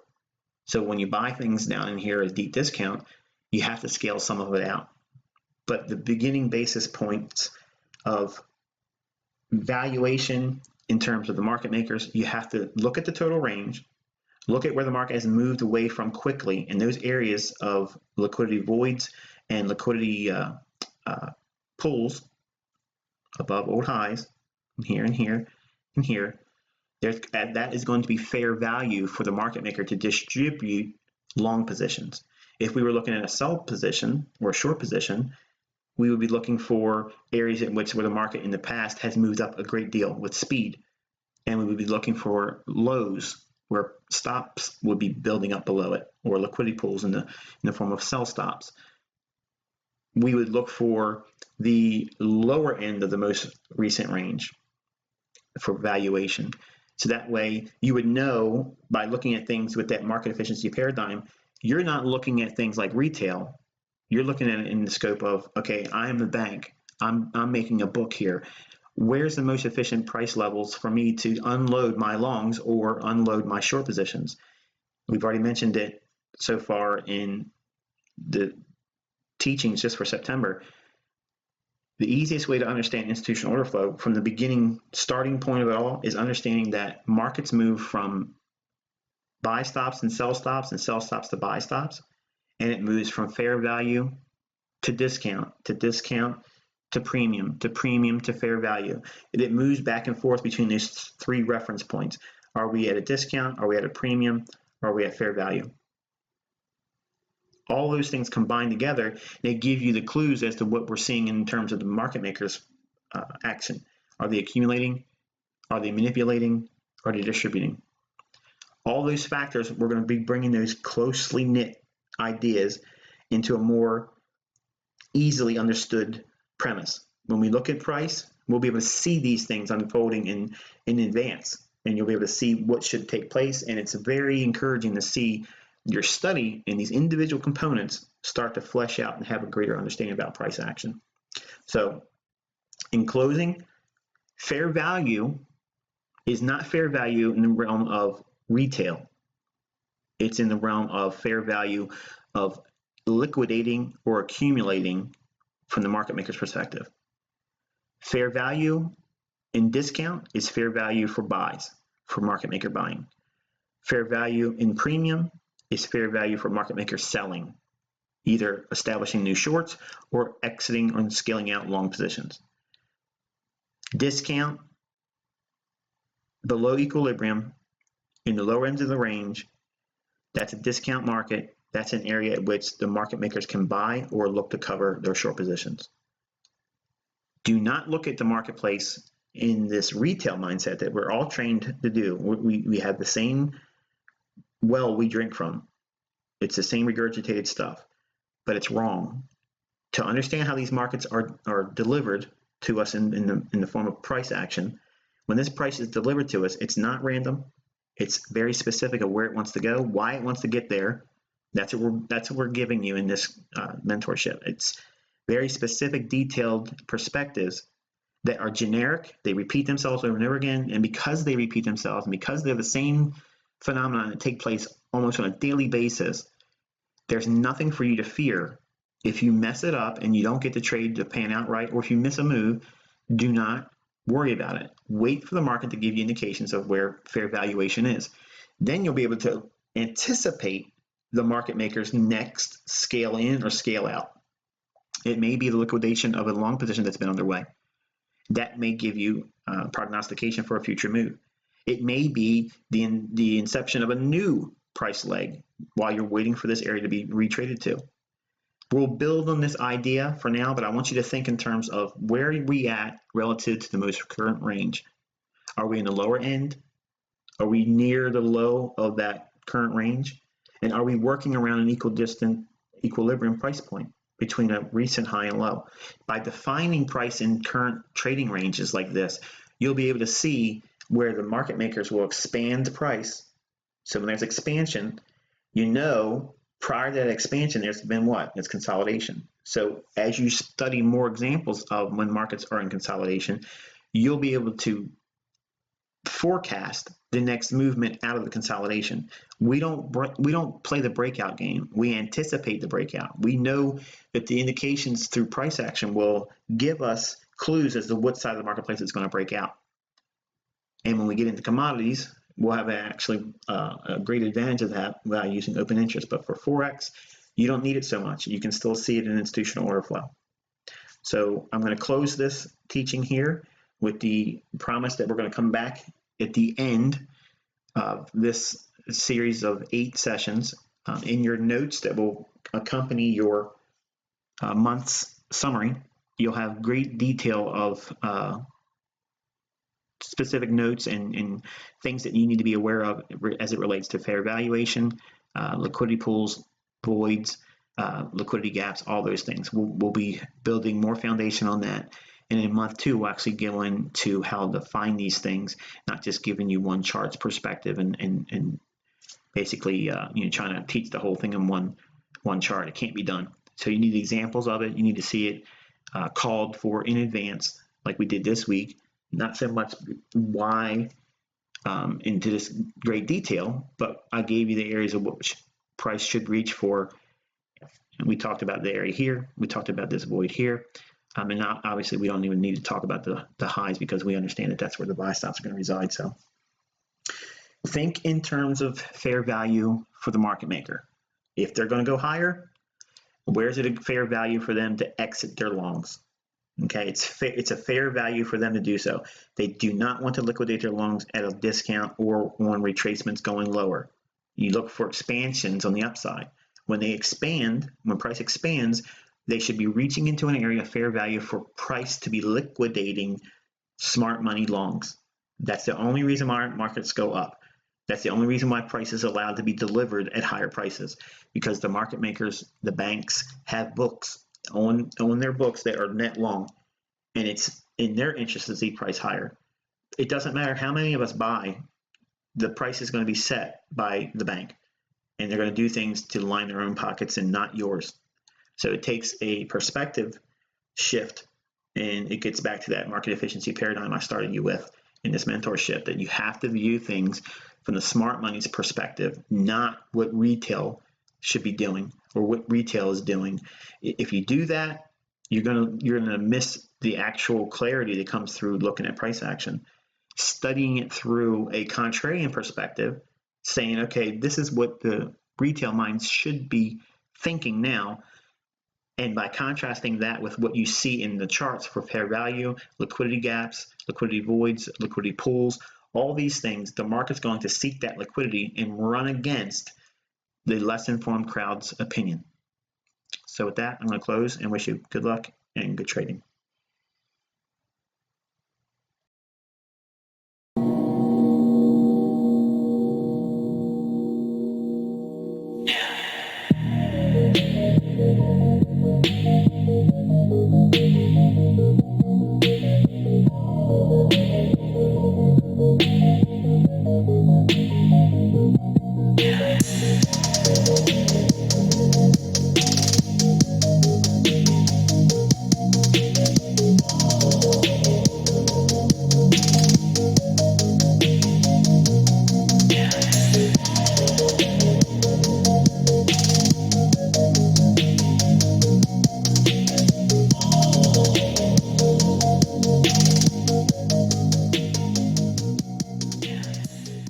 What is liquidity? Liquidity refers to the degree to which a market or asset or security can be quickly bought or sold in the market without affecting the asset's price dramatically. When we look at price, it doesn't matter what time frame you're looking at. Time is irrelevant for right now. The specifics about price action as it relates to liquidity, we as price action traders, we're looking specifically for reference points where we can hone in on where there is a high probability of liquidity resting in the marketplace. Now, liquidity, as it relates to ICT concepts, it relates to buy orders and sell orders. It's as simple as that. when we have a swing in the marketplace, as we note here, and the market trades lower, our understanding is there was someone that went short here. This position would be net positive or profitable as the market moves lower. As the market turns around, if those same positions were still held, their open profits would be eroding, and at some point, at this point right here, they would be at a losing position. Our understanding is if there's a short position, or traders that are bearish on the marketplace, if they have positioned a profitable trade here and moved lower, their stop loss order would be resting right above this high, or generally many times just right at that high. The market tends to find an interest in going back to where that large body of interest, or what we call liquidity in the marketplace, it would be buy liquidities. As the market finds these lows down here, as the market rallies away, our understanding is that there's going to be buyers that have positions that are net positive or profitable as it trades higher. At some point, when the market starts to trade back down lower, back into the area in which the buy orders would have originated from, their open profits would be eroding until eventually, moving into this area here, they would be at a net loss position. So when we look at price, the idea is we're not looking for specific patterns for the sake of patterns. We're looking at where existing orders would reside. So essentially what you do is you're targeting areas at which the market has already seen a willingness to go higher or lower. In this case, we see a swing high and the market moves lower. We view that as a smart money trader or as a market maker perspective. We know that there's going to be buy stop or buy liquidity above that high. When we look at the lows, when the market moves away from these lows, we see that as sell liquidity. Identifying both of these positions on both sides of the marketplace, we're going to teach a concept called open float. While that's not going to be covered in this specific tutorial or this month of training, it's important you understand that the beginning foundations to understanding liquidity as it relates to buying and selling in the marketplace. Our first fundamental understanding is that there's going to be liquidity above old highs and below old lows. When we understand that, we can see that they will eventually target these same levels, moving price just above a previous high, knocking out the liquidity that would be resting just above those highs in the form of buy stops. Below old lows, the market will seek liquidity for the sell side or the sell stops, taking those orders out. Understanding this premise, when we view price action, it removes all of the retail-minded perspective, but heavily leaning on indicator-based ideas.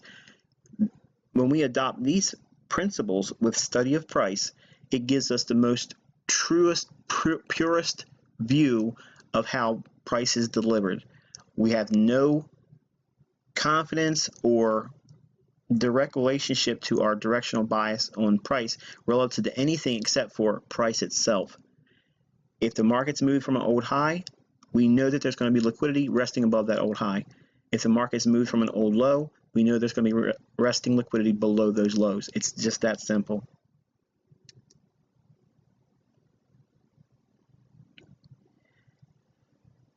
Now there's another concept when we understand liquidity.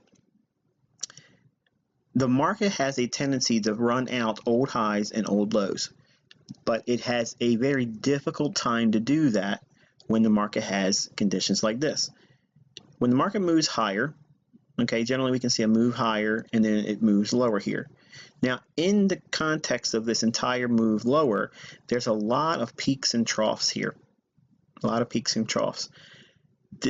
The idea is if this is an old high back here, for this high to be ran out okay, or to seek the liquidity resting above that old high, if this is where the current market action is right now, or current price at market price, for it to get all the way up there, it has to encounter a lot of resistance in the form of old lows and old highs.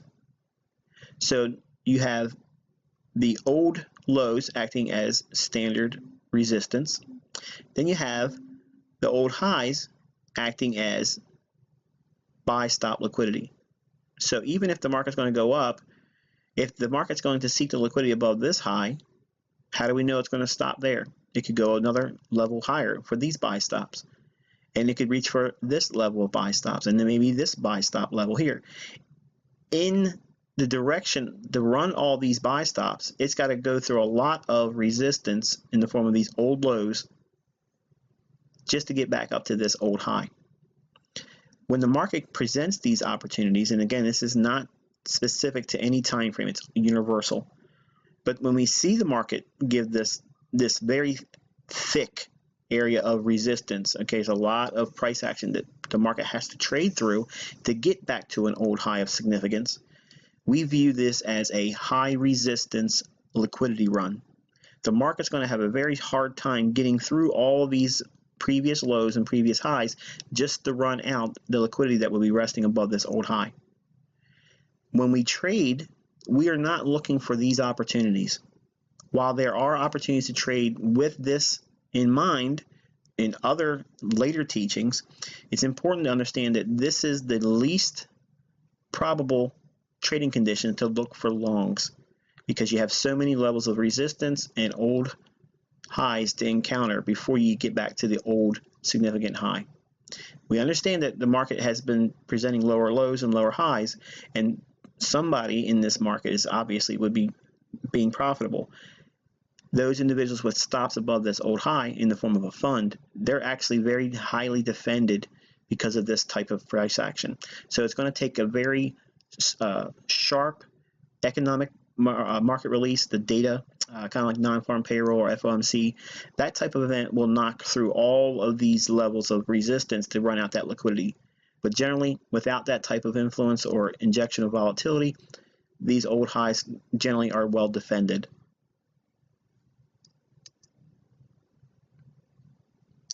Obviously, the opposite can be said when we see the market make a low of some kind. It could be it take a long time really to form this, but the old low would obviously have sell stops below it or sell liquidity. And as the market makes higher highs and higher lows, if we're seeing price action right here, we can't reasonably expect the market to just drop straight down and make a run on the sell stops below this low without encountering first all of these higher lows and higher highs as the market went higher. So to get through each one of these highs, okay, there's going to be a lot of resistance to just run down out the stops that will be resting below this low. Again, just like we just mentioned with the high resistance liquidity run for old highs, the same is true here for high resistance liquidity runs on an old low. It's going to be very difficult for price to reach down through all of this price action, and the more time it's spent in this area, again, the more unlikely it is to make a market move all the way down to this old low. Despite the fact that there may be really high levels of liquidity resting below that old low, without the evidence of a significant market driver coming into play with like FOMC, interest rate announcement, or non-farm payroll, or something that would be completely unexpected in the marketplace, a black swan event, something like that, that's generally the only type of thing you see that will cut through this type of price action to get to the sell side of the liquidity here. So for shorts, we avoid these types of occurrences. There are opportunities that we'll learn with trading with this profile or this market condition for high resistance liquidity runs. But for now, we want to understand that this is the element of price action that we want to trade very less frequent in.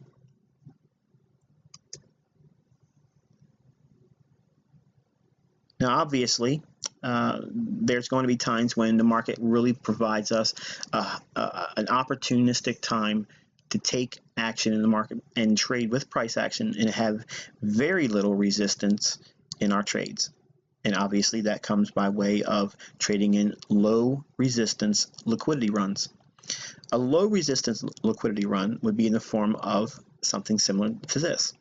Now these crude depictions, while they are rather elementary in the way that they're being shown here, the concept is very easy to see in price action, as we'll look at when we get done looking at the actual crude diagrams I've shared here.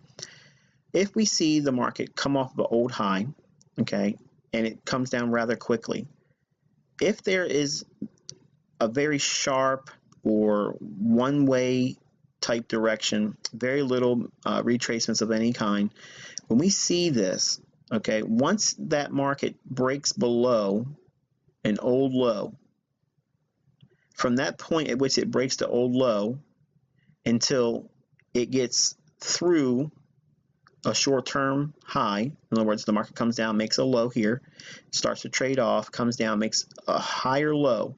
Once it starts running through, if we get a market break through this short-term high, this run here begins its climb back up into the range that's created by this low being broken. So it's being defined by this level here all the way down to this high once it's broken.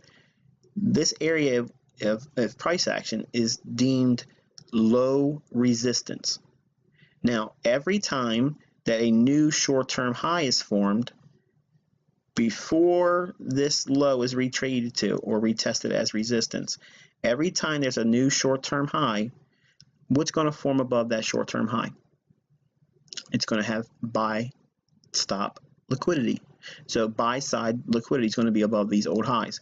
If we get a buy signal after a retracement, we know that there's going to be very little resistance for that move to go higher, running out the buy stops just above these short-term highs. As we get closer to coming up into hitting this low that's been violated here, then we start encountering high resistance liquidity runs. So the probabilities fall off precipitously once we get back to the area at which the range is defined in terms of low resistance. And then it becomes a high resistance liquidity run. To make any higher highs or run on higher highs, it becomes a lot more resistance to do that because we move back into an area where the market has moved in a range. This expansion, okay, that's the easiest part of trading when we can trade inside that range. So every time we create another short-term high in here, if we get a buy signal, that buy signal will have very little resistance to get through the old high that it retraced from. And you continuously look for those until you fill in that break on this old low. Once it gets back to this old low over here, the market goes into what is referred to as a high resistance liquidity run. Anything higher than this price point here becomes a high resistance liquidity run.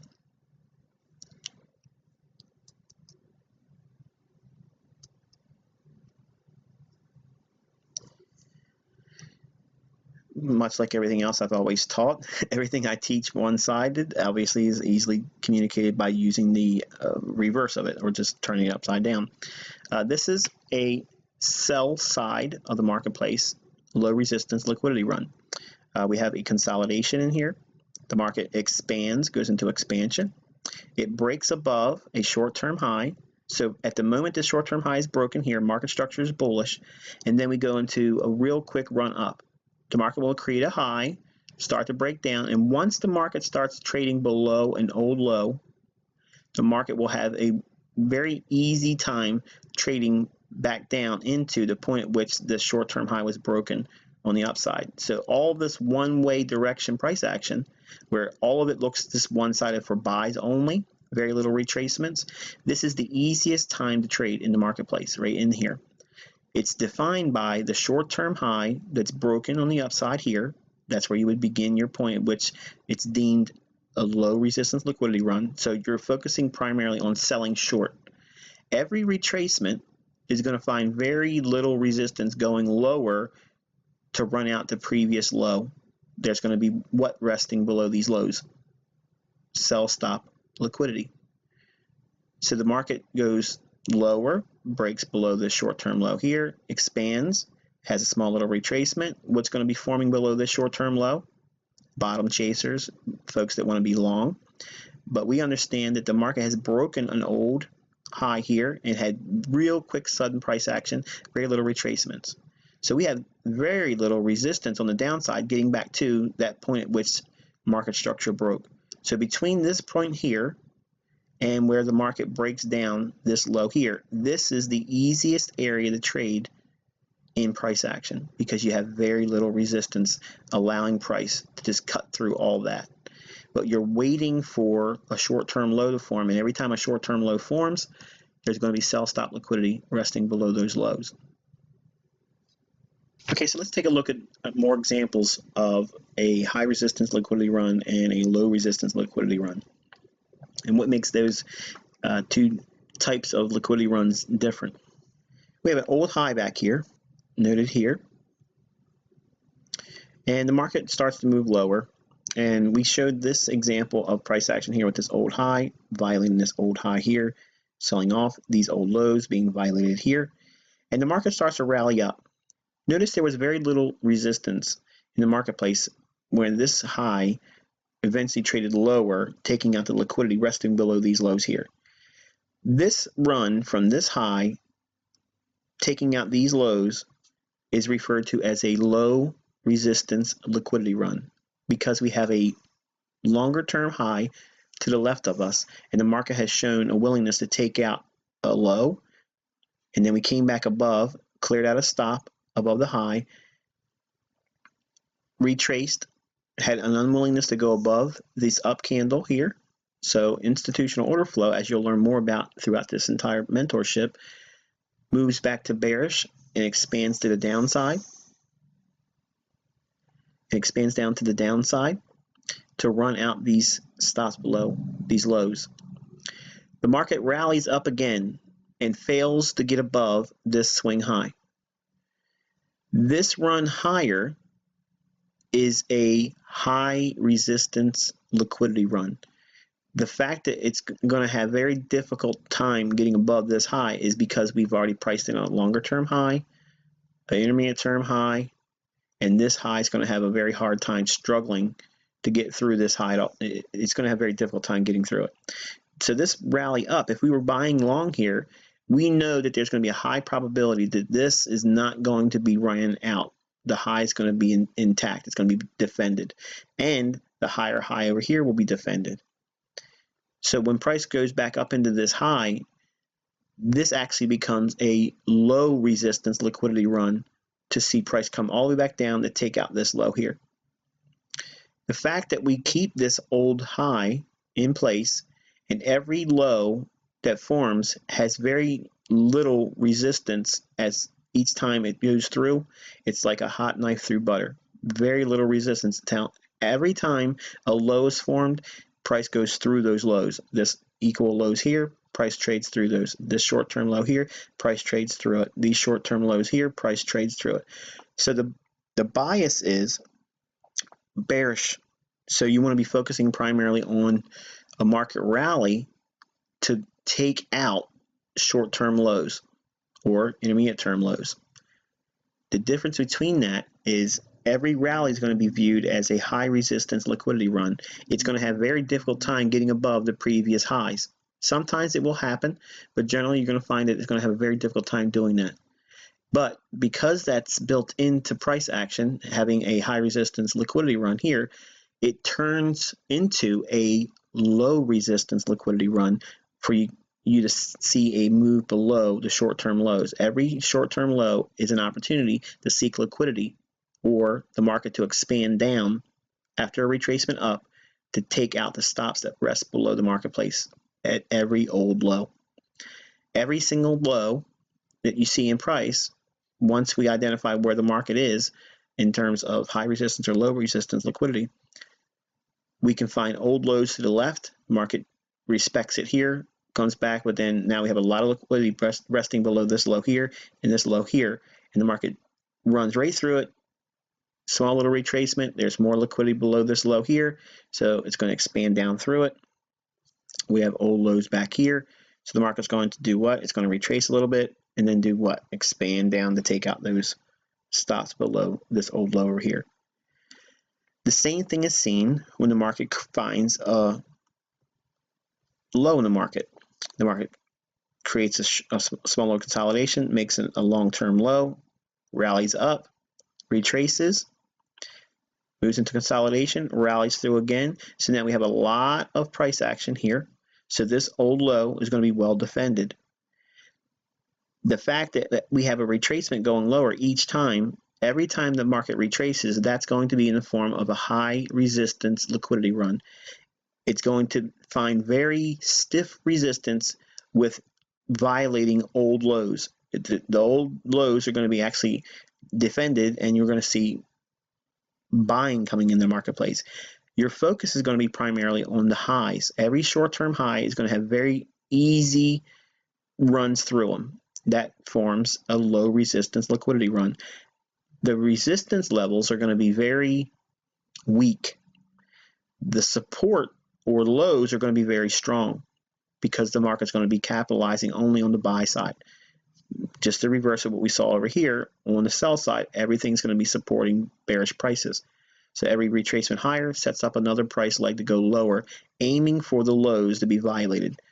We've changed the tide here, and we made an old low. So every time the market retraces lower, that sets up new buying opportunities to take out the short-term highs or intermediate-term highs above the marketplace, because what's going to be resting above those highs? Buy stops. And you want to be buying low and selling to willing buyers above the current market action. And that's what the market makers do. So every time the market trades down, it's actually just a new low resistance liquidity run to make a run above an old high. It makes it very easy to find trades this way. Market trades down, small little retracement. This old high will be easily ran out. Low resistance liquidity run. Market trades back and has a retracement. Very little resistance to get back up to this old high. It runs cleanly through that. Another retracement here.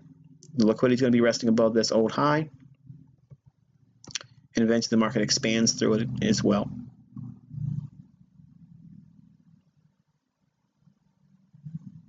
And eventually the market trades through those lows as well. Okay, so there's many elements to the things I've taught in this month's teaching, looking for clean highs where the levels are just too clean. When the market shows those types of levels, it's going to be very opportunistic for you to build the idea that there's going to be buy stops above that. So any little retracement sets the tone for another drive through that. And the market continues to find an ease of getting back through old highs. At some point, you're going to look at price action, and it's going to be very crystal clear that the more price action there is around a specific level, or a high or a low, that is indicating a level is being defended on an institutional price model. So you're going to see very easy trading when you trade away from that level. And by doing that, you're going to be getting yourself in sync with the institutional order flow. Then your trades will find very low resistance in the form of profitable exits and very little drawdown.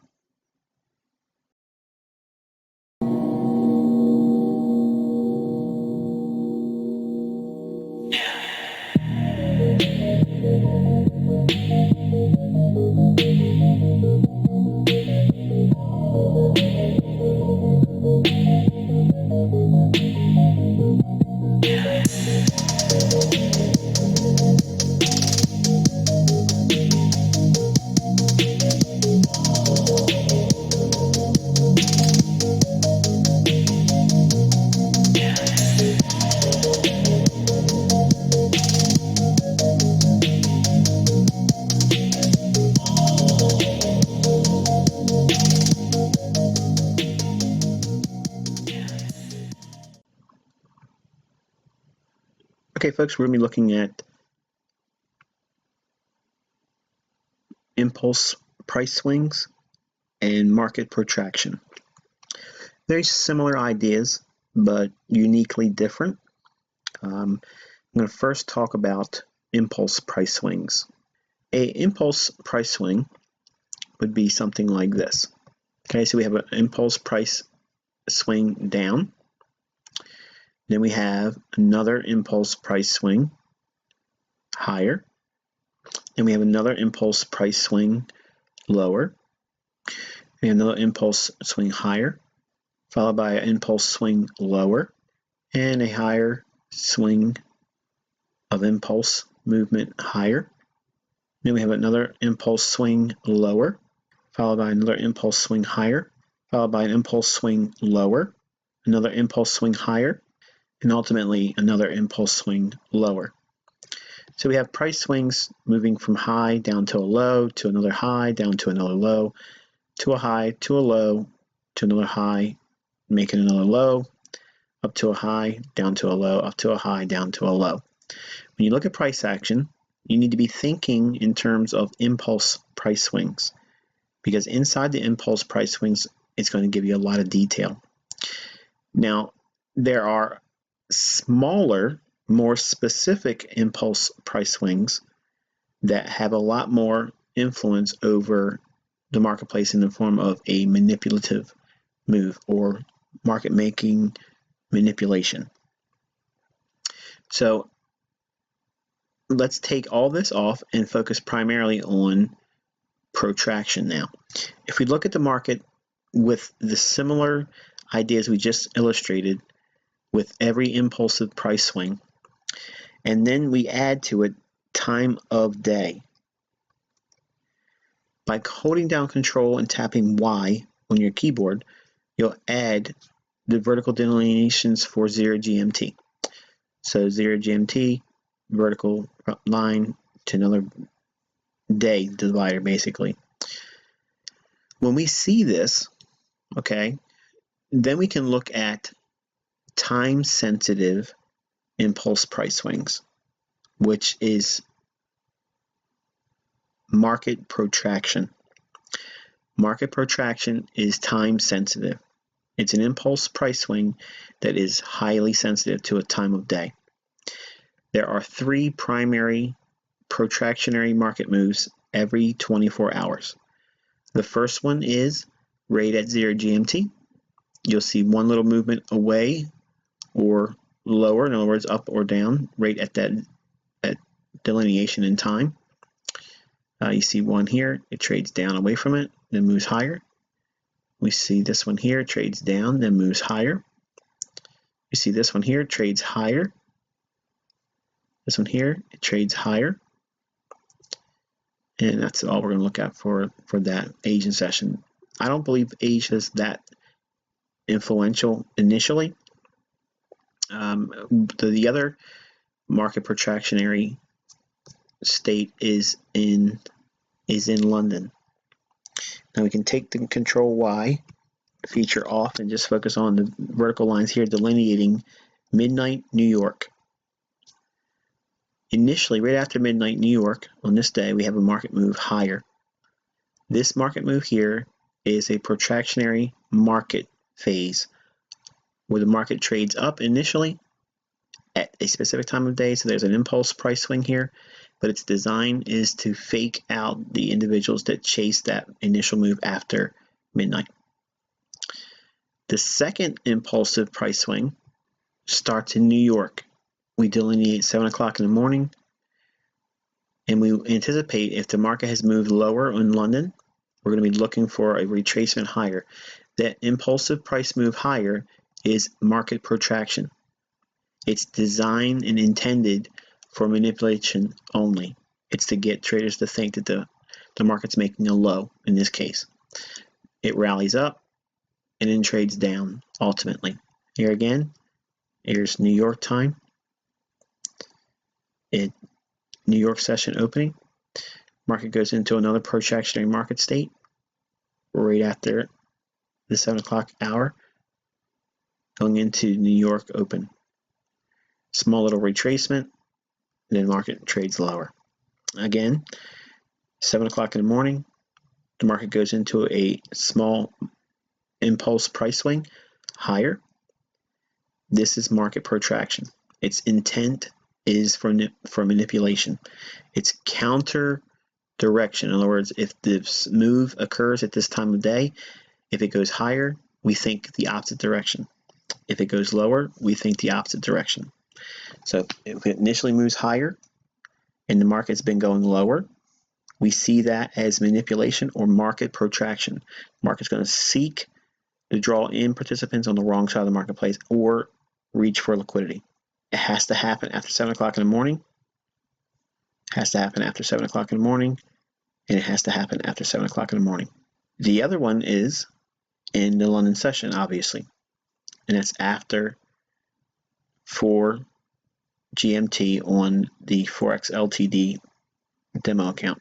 If we see a movement higher and we're bearish, we see that as market protraction or a Judas swing. It's a false rally to sell into. Same thing occurs in after New York's 7 o'clock in the morning time. We anticipate a round up off the London high. So when we see that, we expect the market to go into a protractionary state where it rallies up to reach for liquidity and then expand down.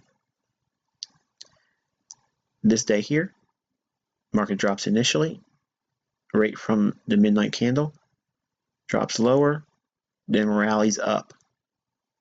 So this is market protraction. It seeks liquidity below the market over here, clearing out lows, and then rallies. Right at New York, the market's one more time little rally in here, and then sells off. The next day, London, we see initial rally after midnight candle, and then it trades lower. Right after 7 o'clock in the morning in New York, we get one more protractionary state in the marketplace where the market rallies again. Small, minor little impulse price swing, but its design is to manipulate the sentiment and or the thoughts of traders wanting to be participants.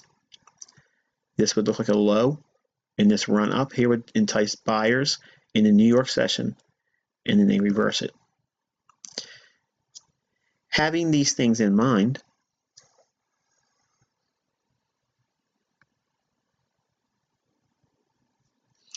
we can look at the market in the context of what we shared so far for this month. We see a market move down from a market impulse price swing. So we can measure that swing down.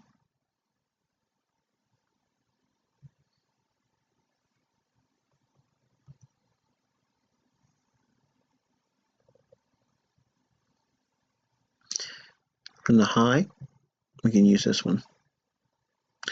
This high down to this low, and it retraces back up above equilibrium. So we go into a premium market at the 62% retracement level. We can sell there with a move, expecting to see a run below this low.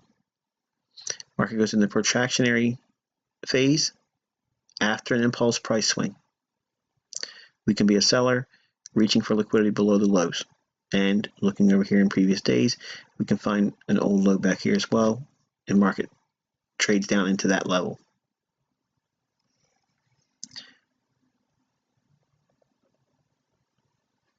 Market makes another impulsive price swing here.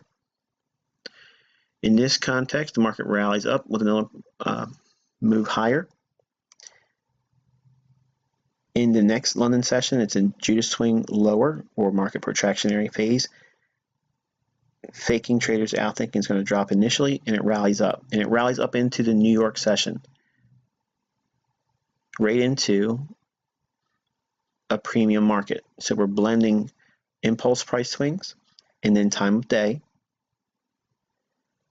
Retrades right back into equilibrium for market protraction right in here, and then it expands going lower, taking out stops below the lows over here and aiming for the stops below these equal lows, which they accumulate here. Another impulse price swing here, down to the low right here. Impulse swing up right at the New York midnight candle. Judas swing higher, fake move higher. It trades down. Going into New York, we see another protractionary market phase where it trades up, right into an area where it sold off before, lower expansion, reaching down into the 32.55 level. Why would it reach down there, and why is it quickly moving so fast to go down to that level? Is because you can see the old low over here.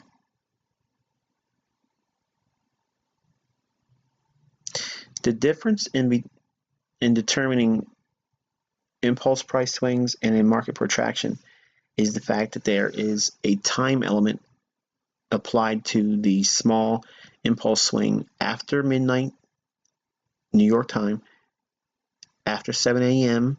New York time, and 8 p.m. New York time. There's usually a protractionary market phase that enters the marketplace, and it's a small little impulse price swing that's counter the major direction that you're going to see after that specific time of day. So for session trading and for session drills, you can use this concept to help give you context in your practicing and also build your anticipatory price skills.